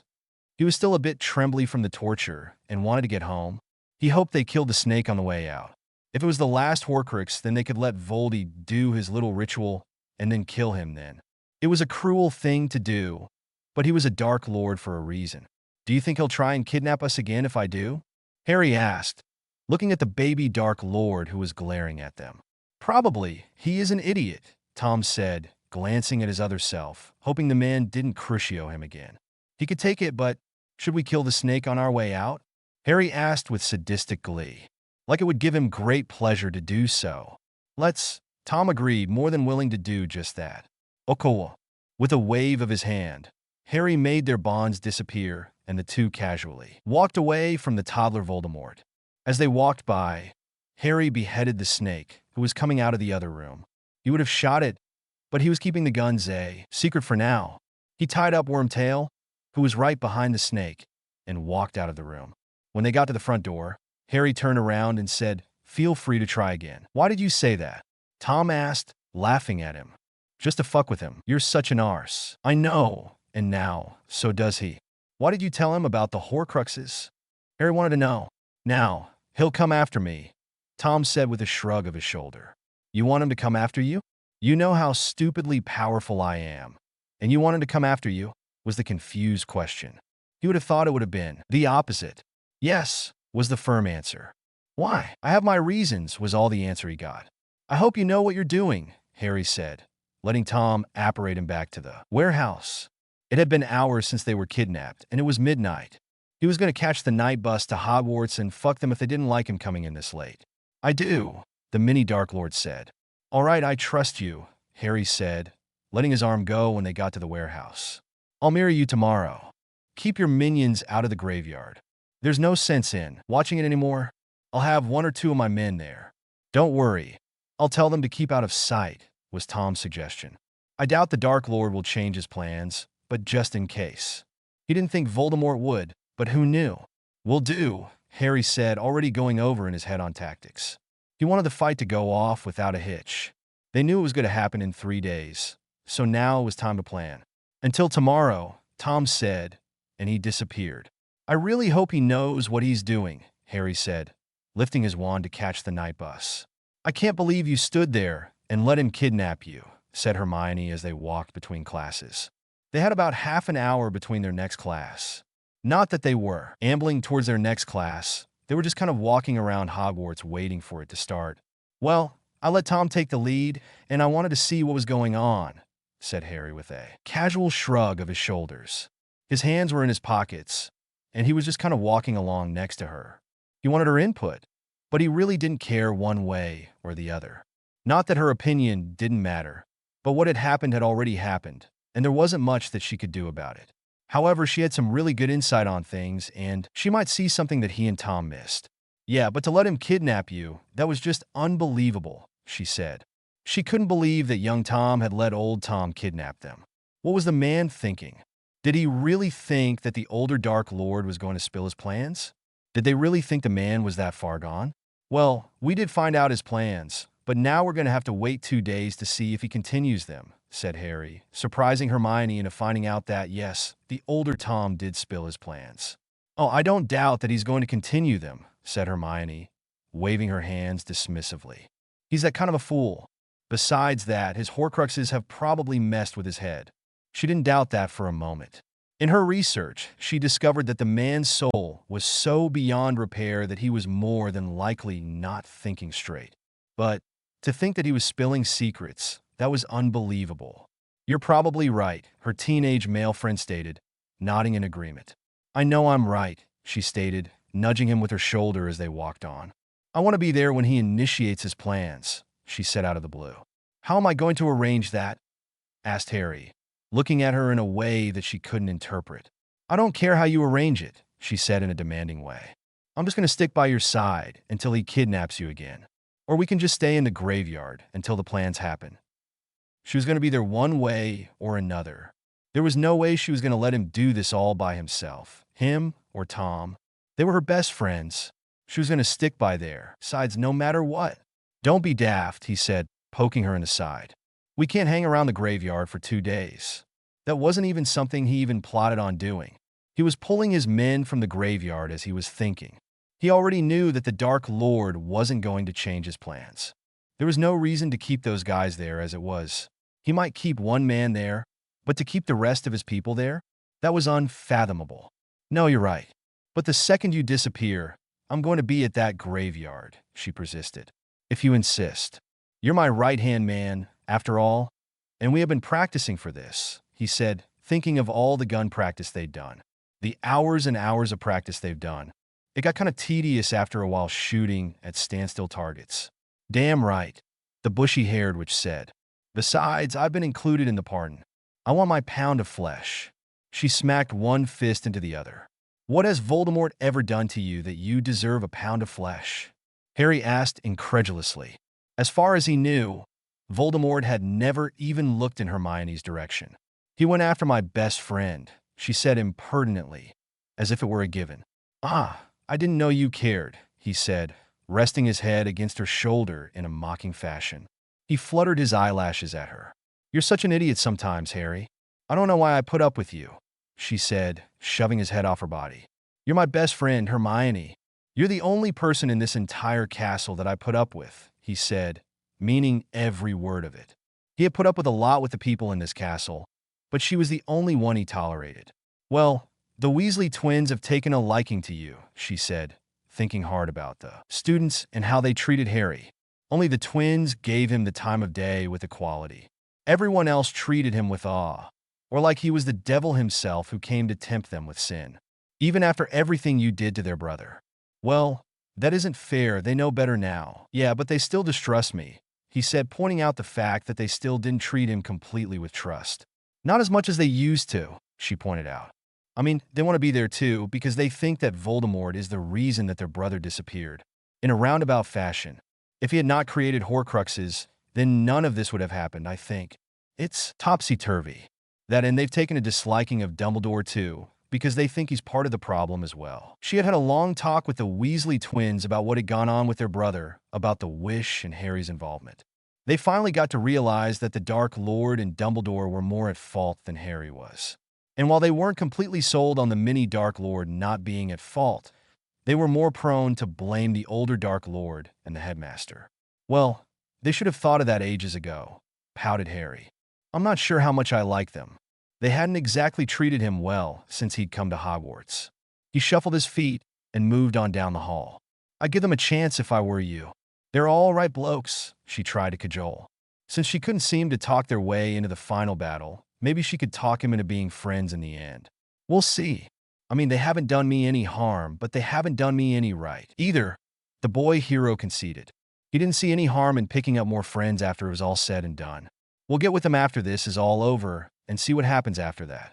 I mean, if you think about it, you are the reason their brother disappeared, she said with a shrug of her shoulders. She'd done what she started out to do.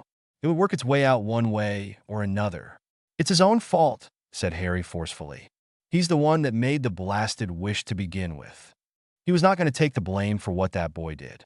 Ron is the one that made the wish. He is the one that made this universe.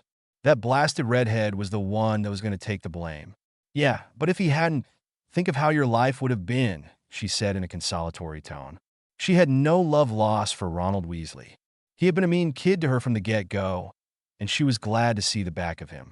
However, his brothers were all right blokes. Too right, said Harry, feeling better by her words. Anyway, we'd better get to class, Hermione stated, seeing what time it was and the fact that they were on the other side of the castle. The two of them set off to class, feeling better that they had talked things over. Harry knew that he was going to have to fight the Dark Lord soon, and Hermione now knew that she was going to be there for him. On the other side of town, the mini Dark Lord was telling his minions about his kidnapping and how things were going to be going from then on. He wanted to make sure that they were going to stay loyal to him, and if they were not, that they were going to face death by his hand. He wanted to think that they were going to stay by his side, but he was a pragmatic person by nature. I know some of you are going to go to the Dark Lord side when he comes into power, and I will tell you here and now, if you do, I will take you out with great prejudice, he stated, calmly as he walked back and forth in front of his minions who were all bowing before him. He was pacing on his small stage, in front of his not-quite throne. Oh no, master, we're on your side, said a great deal of them. They all seemed quite shocked that he would think this of them. He felt the sense of accomplishment at their words. Balderdash, said the mini Dark Lord, not wanting to believe them, but wanting to at the same time. Most of you crave power, and I know you think that an older version of me will be more powerful. Well, I'm telling you here and now that he is not. I am the more powerful one. I am younger. I am stronger. And I'm prettier. He threw that in there to confuse them. He wanted to see how they would react. That, and he wanted to be a teenager. He thinks Harry's rubbing off on him. He was feeling a bit crackish. Prettier, said a few of them. Confusion laced their tone. They didn't understand what his looks had to do with power. That, and shouldn't he be more handsome? He was a guy. That's right. Prettier, Tom said, standing taller and preening a bit, as if he were looking in a mirror. Forgive me for asking, sir, said Crabbe, but what does prettier have to do with it? He was very confused by this change of direction in conversation. He understood what power had to do with it, but he did not understand what the Dark Lord's looks had to do with it. Absolutely nothing, said Tom with a dismissive wave of his hand. I just thought I'd throw that in there. He then laughed uproariously at the looks on the faces of his minions. You should see your faces, he stated, then sobered up. I am more handsome than Voldemort. He is nothing but a wraith inhabiting a child. But that is neither here nor there, he stated, waving his hand in the air. They were all looking at each other with queer looks on their faces, as if the Dark Lord had lost his mind. They were quite unsure of what to think about this. Then they brushed it off. They weren't about to get the torture curse. All right, said Crabbe, shrugging his shoulders. This was a teenager after all, but he wasn't going to question it. This was his master, and he wasn't going to get the Cruciatus curse for asking a question. Now then, when I get kidnapped, and I'm going to be kidnapped, you are to come after me and fight whoever is on the other Dark Lord's side, the many Dark Lords said, looking at them expectantly. How will we know who's turned? One minion asked, looking at his neighbor minion, as if he was the one who was going to change sides. They were all looking at each other, as if they were the one who was going to turn traitor. That's easy. If they're firing spells at you, then you fire spells back at them, Tom said. Then he looked at all of them, realizing that this might be a problem. If they didn't trust each other, then who is he going to trust? But, Master, how do we know who's on your side? Came the question from the back. Let's suss this out. If you're on my side, you will stand by me, said Tom, making a waving motion as if they were to stand by his side. If you're on his side, you will stand by him. If you're on Harry's side, you will stand by Harry. Anybody standing on my side and Harry's side will fire at the Dark Lord. He looked at each of them to see if they were registering what he was saying. He noted that most of them got it. Ah, came the collective response. Is that easy enough to understand? He questioned. He kept it simple enough for them. For politicians, they were dunderheads. Yes, Master. Good. Now that we understand all that, are there any questions? He asked, really hoping that there weren't, because if they had questions about such simple instructions, he didn't have much hope for their survival. No, Master. Good. There will be one more practice between now and the summer solstice. And then by that time the plan should go into effect, and one or both of us will be kidnapped, and the plan should take effect, he said in one breath, hoping to get it over with. He was really getting tired of talking and wanted to just sit down and relax for a while. It had been a long couple of days, and having to put up with his minions was quite a trying task. Yes, Master, you are dismissed until later tonight, when we will get in that last practice, he said dismissively, waving them away. Yes, Master. With that, the minions scattered to do what they did when they were not around the mini Dark Lord, which was mostly going home and spending time with their families or plotting against one another to take over this or that. He didn't really much care. I really hate working with minions. It's like tending to a bunch of toddlers, Tom groused, rubbing the bridge of his nose. But without them I couldn't get anything done, the older teen mumbled to himself. He took himself off to his bedroom, where he lay down and put a wet cloth over his eyeballs and went to sleep. He had to get up later tonight to do another practice run with him and his minions and Harry. But until then, he was just going to take a nice little nap. Ah, it was good being a Dark Lord. HB. The day of the summer solstice, Harry and Tom's group were meeting at the warehouse, waiting for the kidnapping. Their collective groups were out of sight, and it was just Harry and Tom that were practicing in plain view. They decided to make it easy on Wormtail and took a walk outside. Once again, they were stunned, and this time woke up in the graveyard. They were each tied to a tombstone. Harry was tied to one that said Tom Riddle, while young Tom was tied to one that said Thaddeus Riddle. See, I told you he wouldn't change his plans, said Harry as he winked at young Tom. He was acting as if he woke up every day tied to a tombstone. There was a large cauldron sitting in the middle of the graveyard. It was positioned on top of a small fire. There was a forest around the tombstones, and most of the tombstones had the word Riddle written on them. So, it must have been a family plot. I already knew that, said Tom, shrugging the best he could in his binds. That's why we let him kidnap us, remember? He wanted to make sure that old Tom knew that they let him do this, that they knew his plan and were aware of what was happening. Yeah, but I wanted to point it out, said Harry with a laugh. Shut it, both of you, said the angry Dark Lord. He was still in his toddler form, but he was much weaker now because Nagini was dead. He had nothing good to nurse on now that he no longer had her venom. Wormtail had found another snake, so there was some venom, but it was not Nagini's, which was enhanced by the Horcrux. We were just pointing out that you were an idiot for sticking to your plans, said Harry, still laughing that crazy laugh of his. You'll see who's an idiot when I come back to my former glory, said old Tom in that small, squeaky voice. He wasn't pulling off the feared Dark Lord very well. Wormtail, start the ritual, he demanded, waving his tiny arms about, looking like a tiny toddler throwing a tantrum over a bottle. Yes, master, said the rat-like man. He picked up the toddler like Dark Lord and took him to the cauldron. He went to Tom Riddle's grave and took the bones of the father and put it in the cauldron. He then cut off his hand and added it to the potion. He then took some blood from Harry and stirred it into the concoction. Harry let him do this because he wanted to see what would happen. In the woods, the two groups had formed and were thinking of ways to disrupt a ritual when Hermione threw some dirt and wood in the cauldron without Wormtail even knowing she was there. She didn't know how it would disrupt the ritual, but she knew that it would make things different. The cauldron sputtered and sparkled as Peter placed in the baby Dark Lord. Instead of turning the golden color it was supposed to, it turned silver. And while the ritual did perform, somewhat, out stepped a small scrunched-up man instead of a full-grown man. It was like comparing a troll to a garden gnome. Wormtail, what have you done to me? The man yelled, looking down at his tiny hands in horror.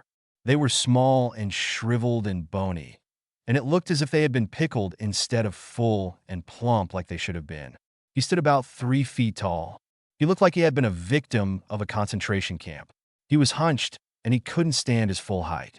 His nose was hooked, his eyebrows scrunched. His mouth was pursed, as if he sucked a lemon and couldn't get it unstuck. Master, I do not know what happened, Peter said, wringing his hands in frustration and not knowing how to undo what he didn't know he had done. He had followed his instructions to the T. He didn't want the Cruciatus curse to rain down on him. Look at me. Look at me, old Tom said in abject horror. How could this have happened, he asked. I'm the most feared Dark Lord there is. This cannot be happening to me. Look at you, Harry laughed at him. He would have pointed his finger at him, but he was still pretending like he couldn't get untied. Oh my, said young Tom. He too started laughing. Heck, everybody started laughing. Even those in the woods started laughing, though they kept their stifle because they were still trying to stay hidden. It didn't work very well because the Dark Lord glanced around to see what was causing the noise. What was that? He asked, making them quiet. Rabbits, Harry said, still snickering. Rabbits, Voldemort stated, warily. Yeah, rabbits, reiterated Harry with a shrug. He didn't think the shriveled-up man would fall for it, but who knew? The man was batshit crazy. Your arm, said the Dark Lord to Wormtail, dismissing the noise.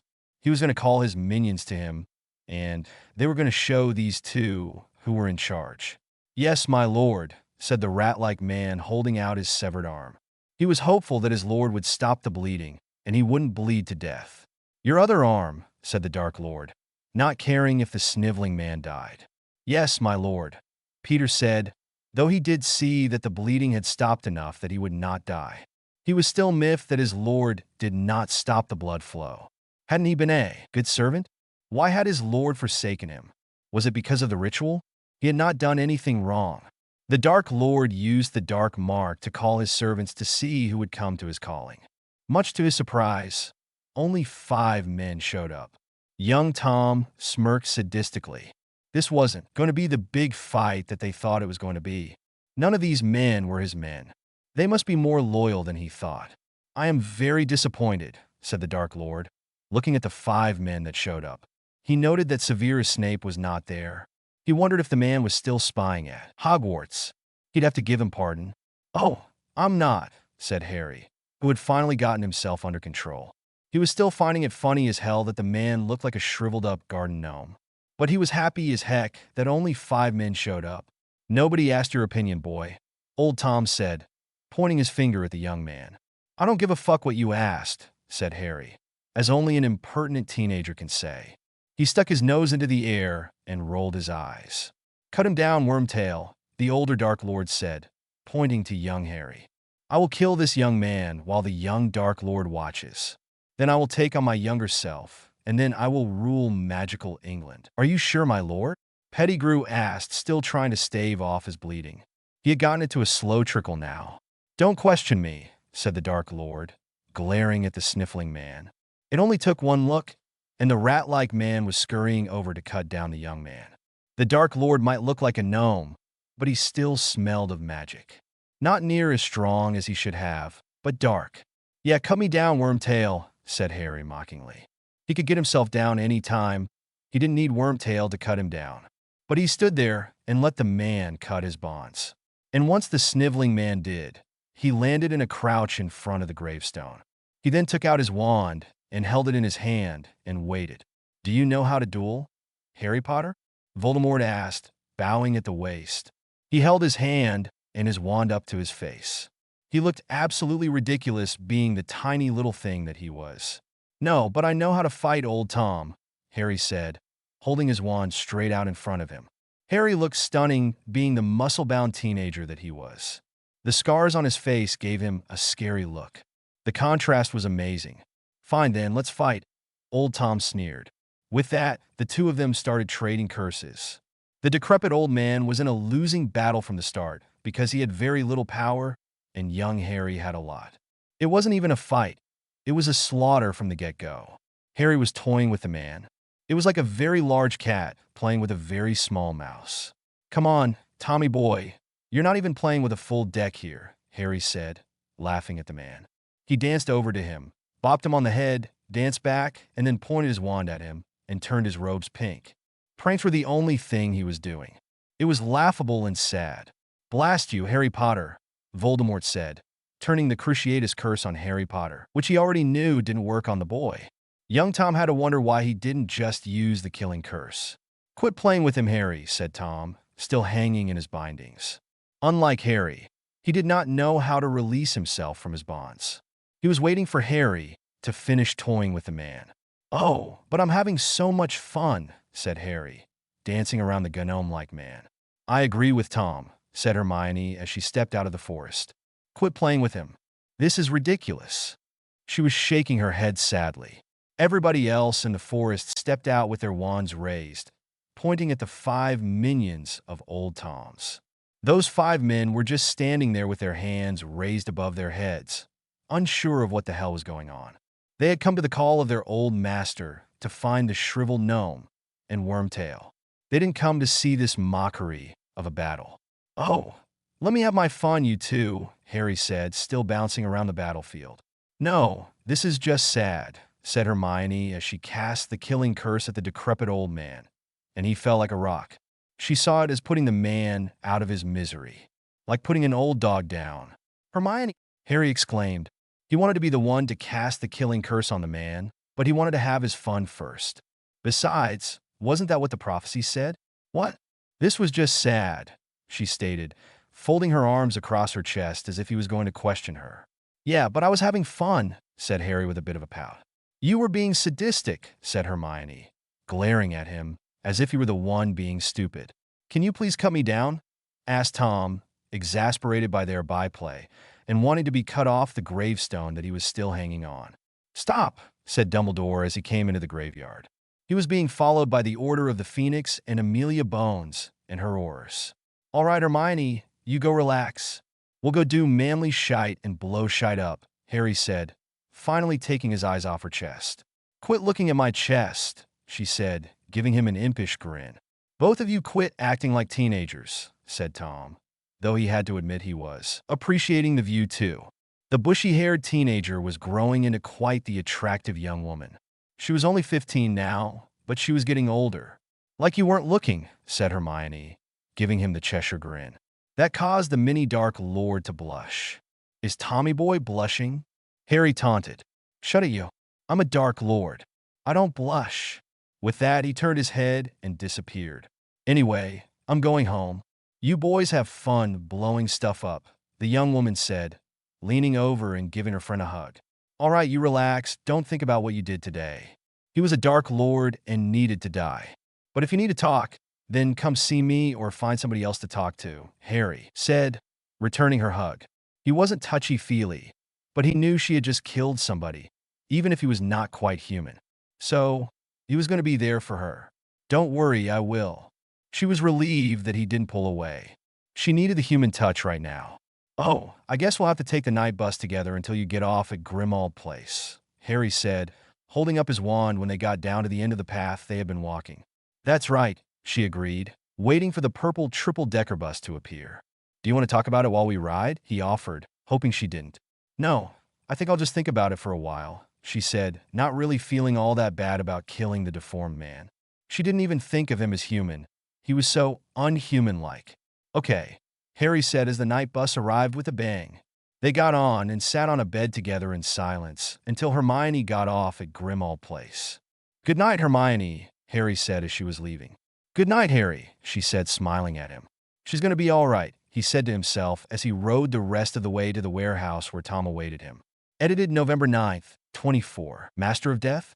Them to his partner Barnes, who was a solicitor. Barnes was more than happy to take on the case.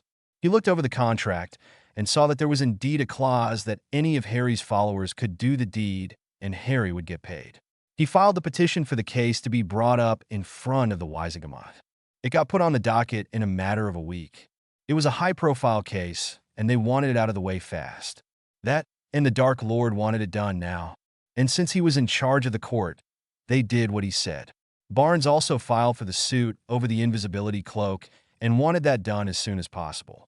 He didn't have high hopes for this one, though. There was no precedence.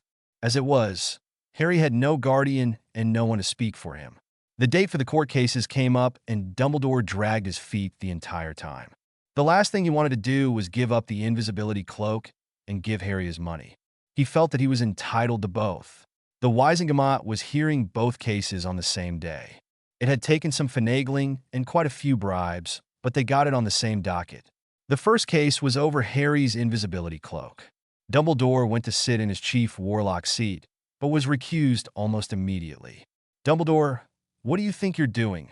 Asked Madame Bones, stopping him before he even got to his throne-like chair.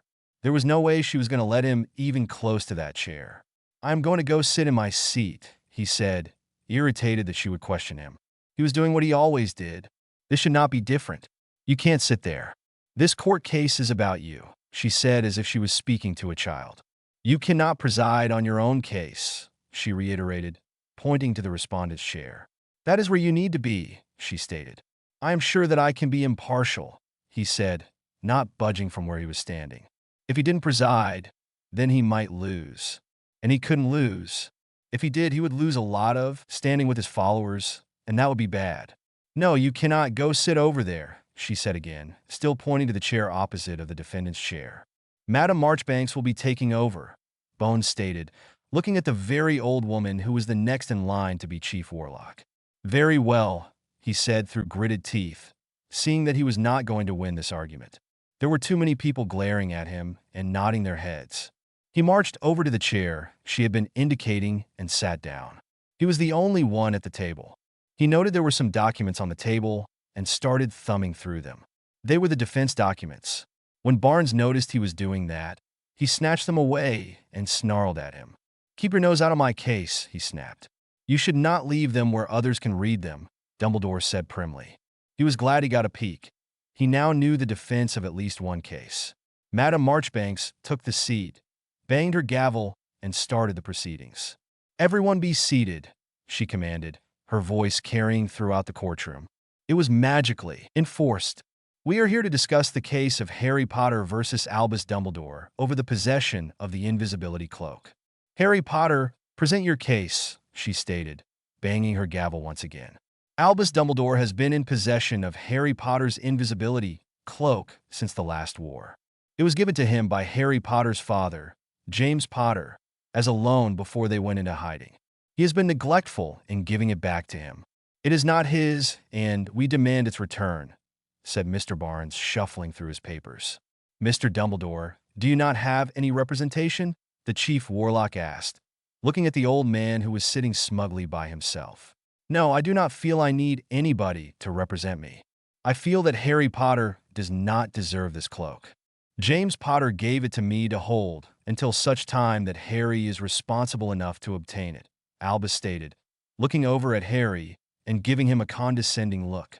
It was as if he was stating that Harry was not mature enough to be given that responsibility.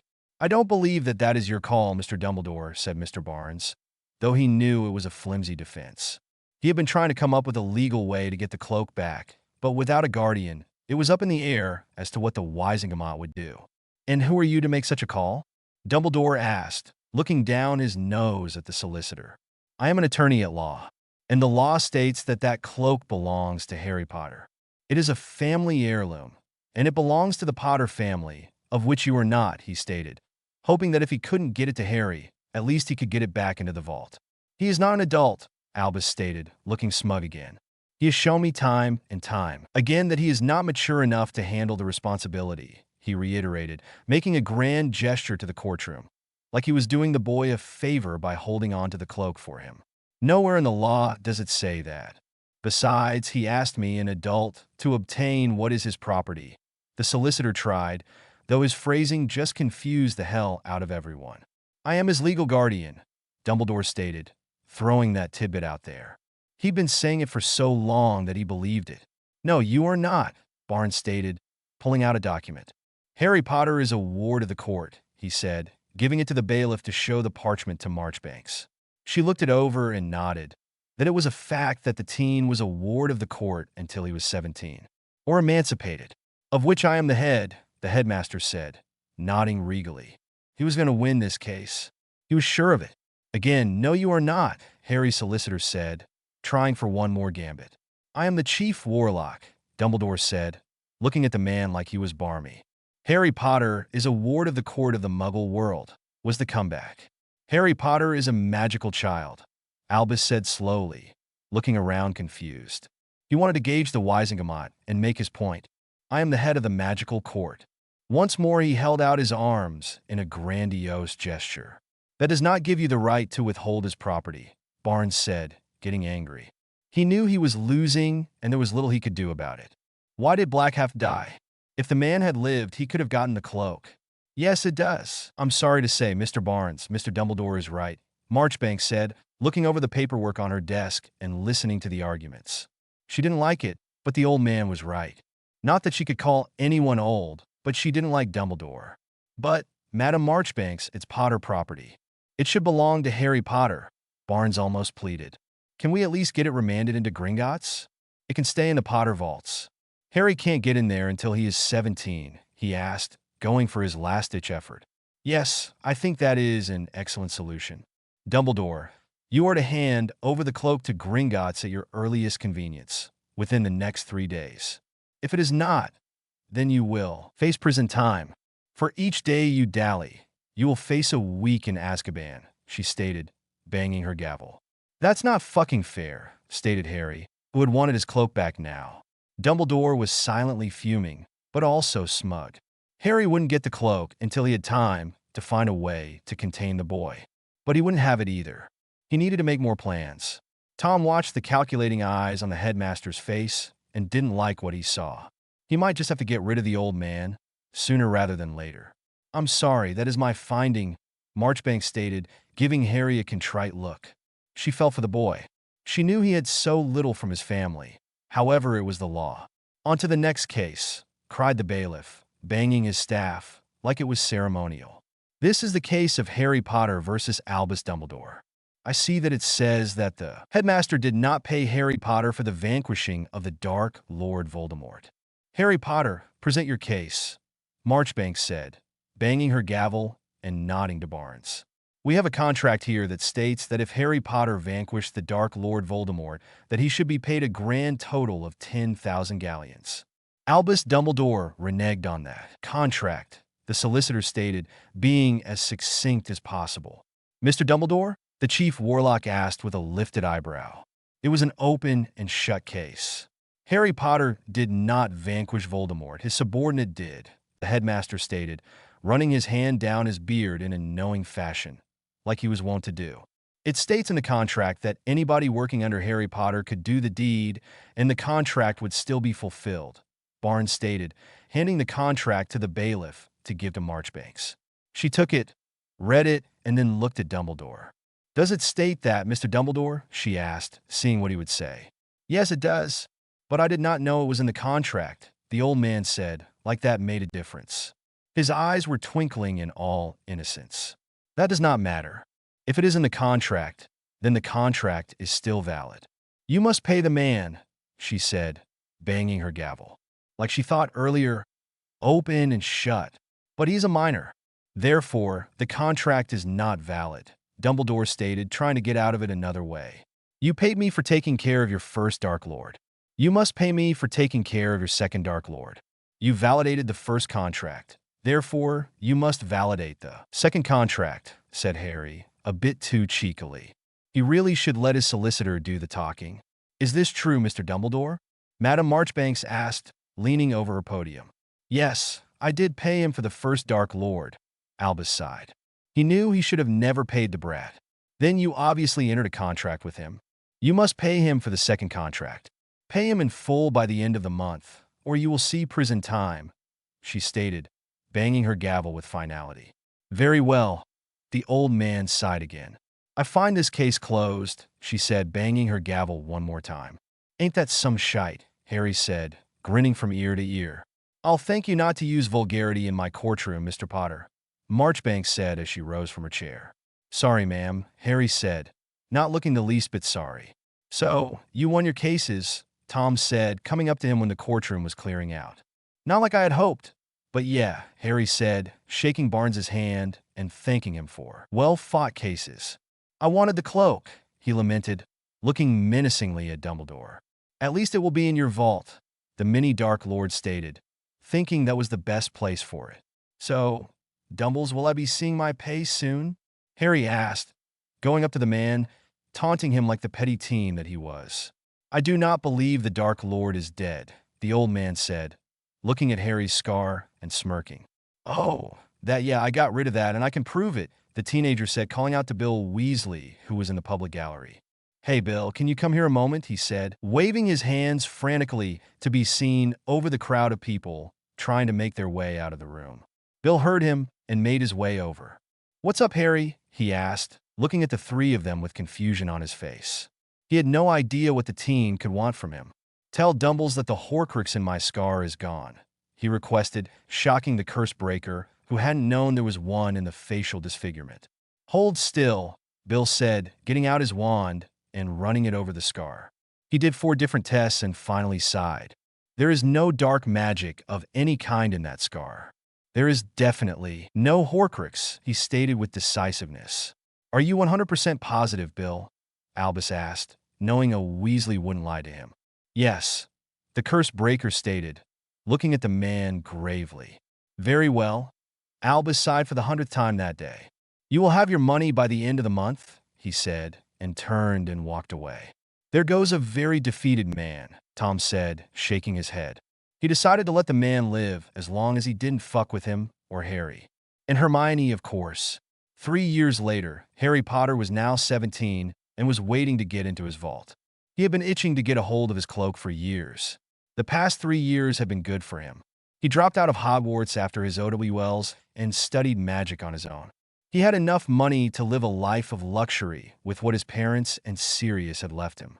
He learned all he needed from the Black family library and what he could glean from the Muggle world. He was still powerful, more so than most magicals. Hermione stayed in Hogwarts, but was still a good friend. She visited every summer, and he would go see her on Hogsmeade weekends. They communicated via the mirror Sirius's painting had hooked him up with. They were the only ones like them in the magical world, though Harry was thinking of mass-producing them. He'd make a killing. Surprisingly, Tom and Hermione hooked up when she turned 17. He had taken a liking to her and asked her out as soon as she was of age. His Death Eaters were shocked and dismayed at first, but she soon proved her mettle. She had no problem dealing with them when they were idiots, though she never used unforgivables. You're going to vibrate right through the floor, Tom said as Harry stood waiting for the goblin to open his vault. I'm just excited, Harry said, moving forward when the doors started opening. Harry, wait, Hermione said, wanting to wait until the green smoke cleared. But he didn't wait, he just squeezed through and moved into the vault. He dashed around looking for his invisibility cloak. He wasn't finding it anywhere. Where is it? He asked the goblin. Over there, the cart goblin stated, pointing to a package that was wrapped in brown paper and string. Harry moved to grab it and tore it open. He whipped it out and threw it over his shoulders. Well, what do you think? He asked his friends as his body disappeared. I think it's fabulous, Hermione stated, clapping her hands in glee. She was just so happy for him. How old is that cloak? Tom asked, just now thinking about it. Old, Harry said, looking towards the goblin, who might know more. It is over 500 years old, he said, rubbing his chin as if he too just realized how old that item was. It must be a very valuable treasure. Harry, didn't you say you have the resurrection ring? Tom asked, looking at the goblin sideways. He knew goblins didn't gossip outside of Gringotts, but what'd he do with that? Information inside? Harry had told both of his best friends about it, but only after they had taken vows. Yeah, Harry said, questioningly. He didn't know where this was going. Then it dawned on him, and he stared at the cloak with amazement. Do you really think? He asked, looking at Tom. I really do, Tom clarified. He too looked at the cloak with awe. Think what? Hermione asked, getting frustrated. That this is a Deathly Hallow, Harry stated, thrusting it in the air like it was a prize trophy. That means you have two, she squealed, and then looked thoughtful. I think I know where the third one is, she said in a hushed whisper, as if anyone could hear them miles under London. Where? Asked Harry, leaning forward. Dumbledore's wand, she said, looking around the room like the man would pop up any moment. That makes so much sense, Tom said, nodding his head like many things were coming together. Should we go after it? Harry asked, getting a greedy glint in his eyes. That, my dear man, is up to you. You have the other two, not us, Tom stated, taking his girlfriend's hand and moving them a bit away as if to separate them from the problem. You know what? I think I'll just let it lie for now, Harry said, thinking he could get it anytime. He didn't need to make devious plans. The next time Dumbles pissed him off, he'd just summon the wand to him. It would be that simple. Sounds like a plan. If you are done, the goblin said, tapping his foot. Some of us work for a living, he snapped, making hurry-up motions with his fingers. I'm done, Harry said, taking the cloak off and shoving it in the bag that he had brought just for his transportation. Come on, let's get out of here, he told his friends, nodding to the door. So, the three of them left Gringotts and went back to Grimmauld Place, where they spent most of their time. Sirius was happy to see the cloak and told many tales of its use in his glory days. It only took a week for Harry to get that wand. Albus Dumbledore heard about his having the cloak and tried to get it from him. It was a losing battle from the get-go. Harry summoned his wand, and Albus was left defenseless. Wow, looks like you lost, Harry said to the old man. Maybe you should retire, he added, squinting his eyes at him. Be a dear boy and give me back my wand, Dumbledore asked, holding out his hand like he would be obeyed. That would be a no, Harry stated, tucking the wand into his inner pocket and waving. He then turned and walked away. He left behind a crowd of very pissed-off people who had come to see the headmaster take him down a peg. Now Harry Potter was the master of death, which he found out didn't mean a goddamn thing. It was all a fairy tale, but they were still powerful items and legendary. He was going to hold them in his family for as long as he could. Tom would go on to rule magical England with Hermione by his side until he died at the age of 158. Then she died soon after. Their children took over as rulers, so it was okay. Harry Potter married a girl no one had ever heard of, Mary Bright. She was Muggle-born and had attended Hogwarts 2 years ahead of him in Hufflepuff. They had 3 children, and so the Potter name lived on. He taught them his type of magic and never sent them to Hogwarts. He and his wife lived until they were over 180 years old, and they all lived happily ever after. Please drop by the archive and comment to let the creator know if you enjoyed their work.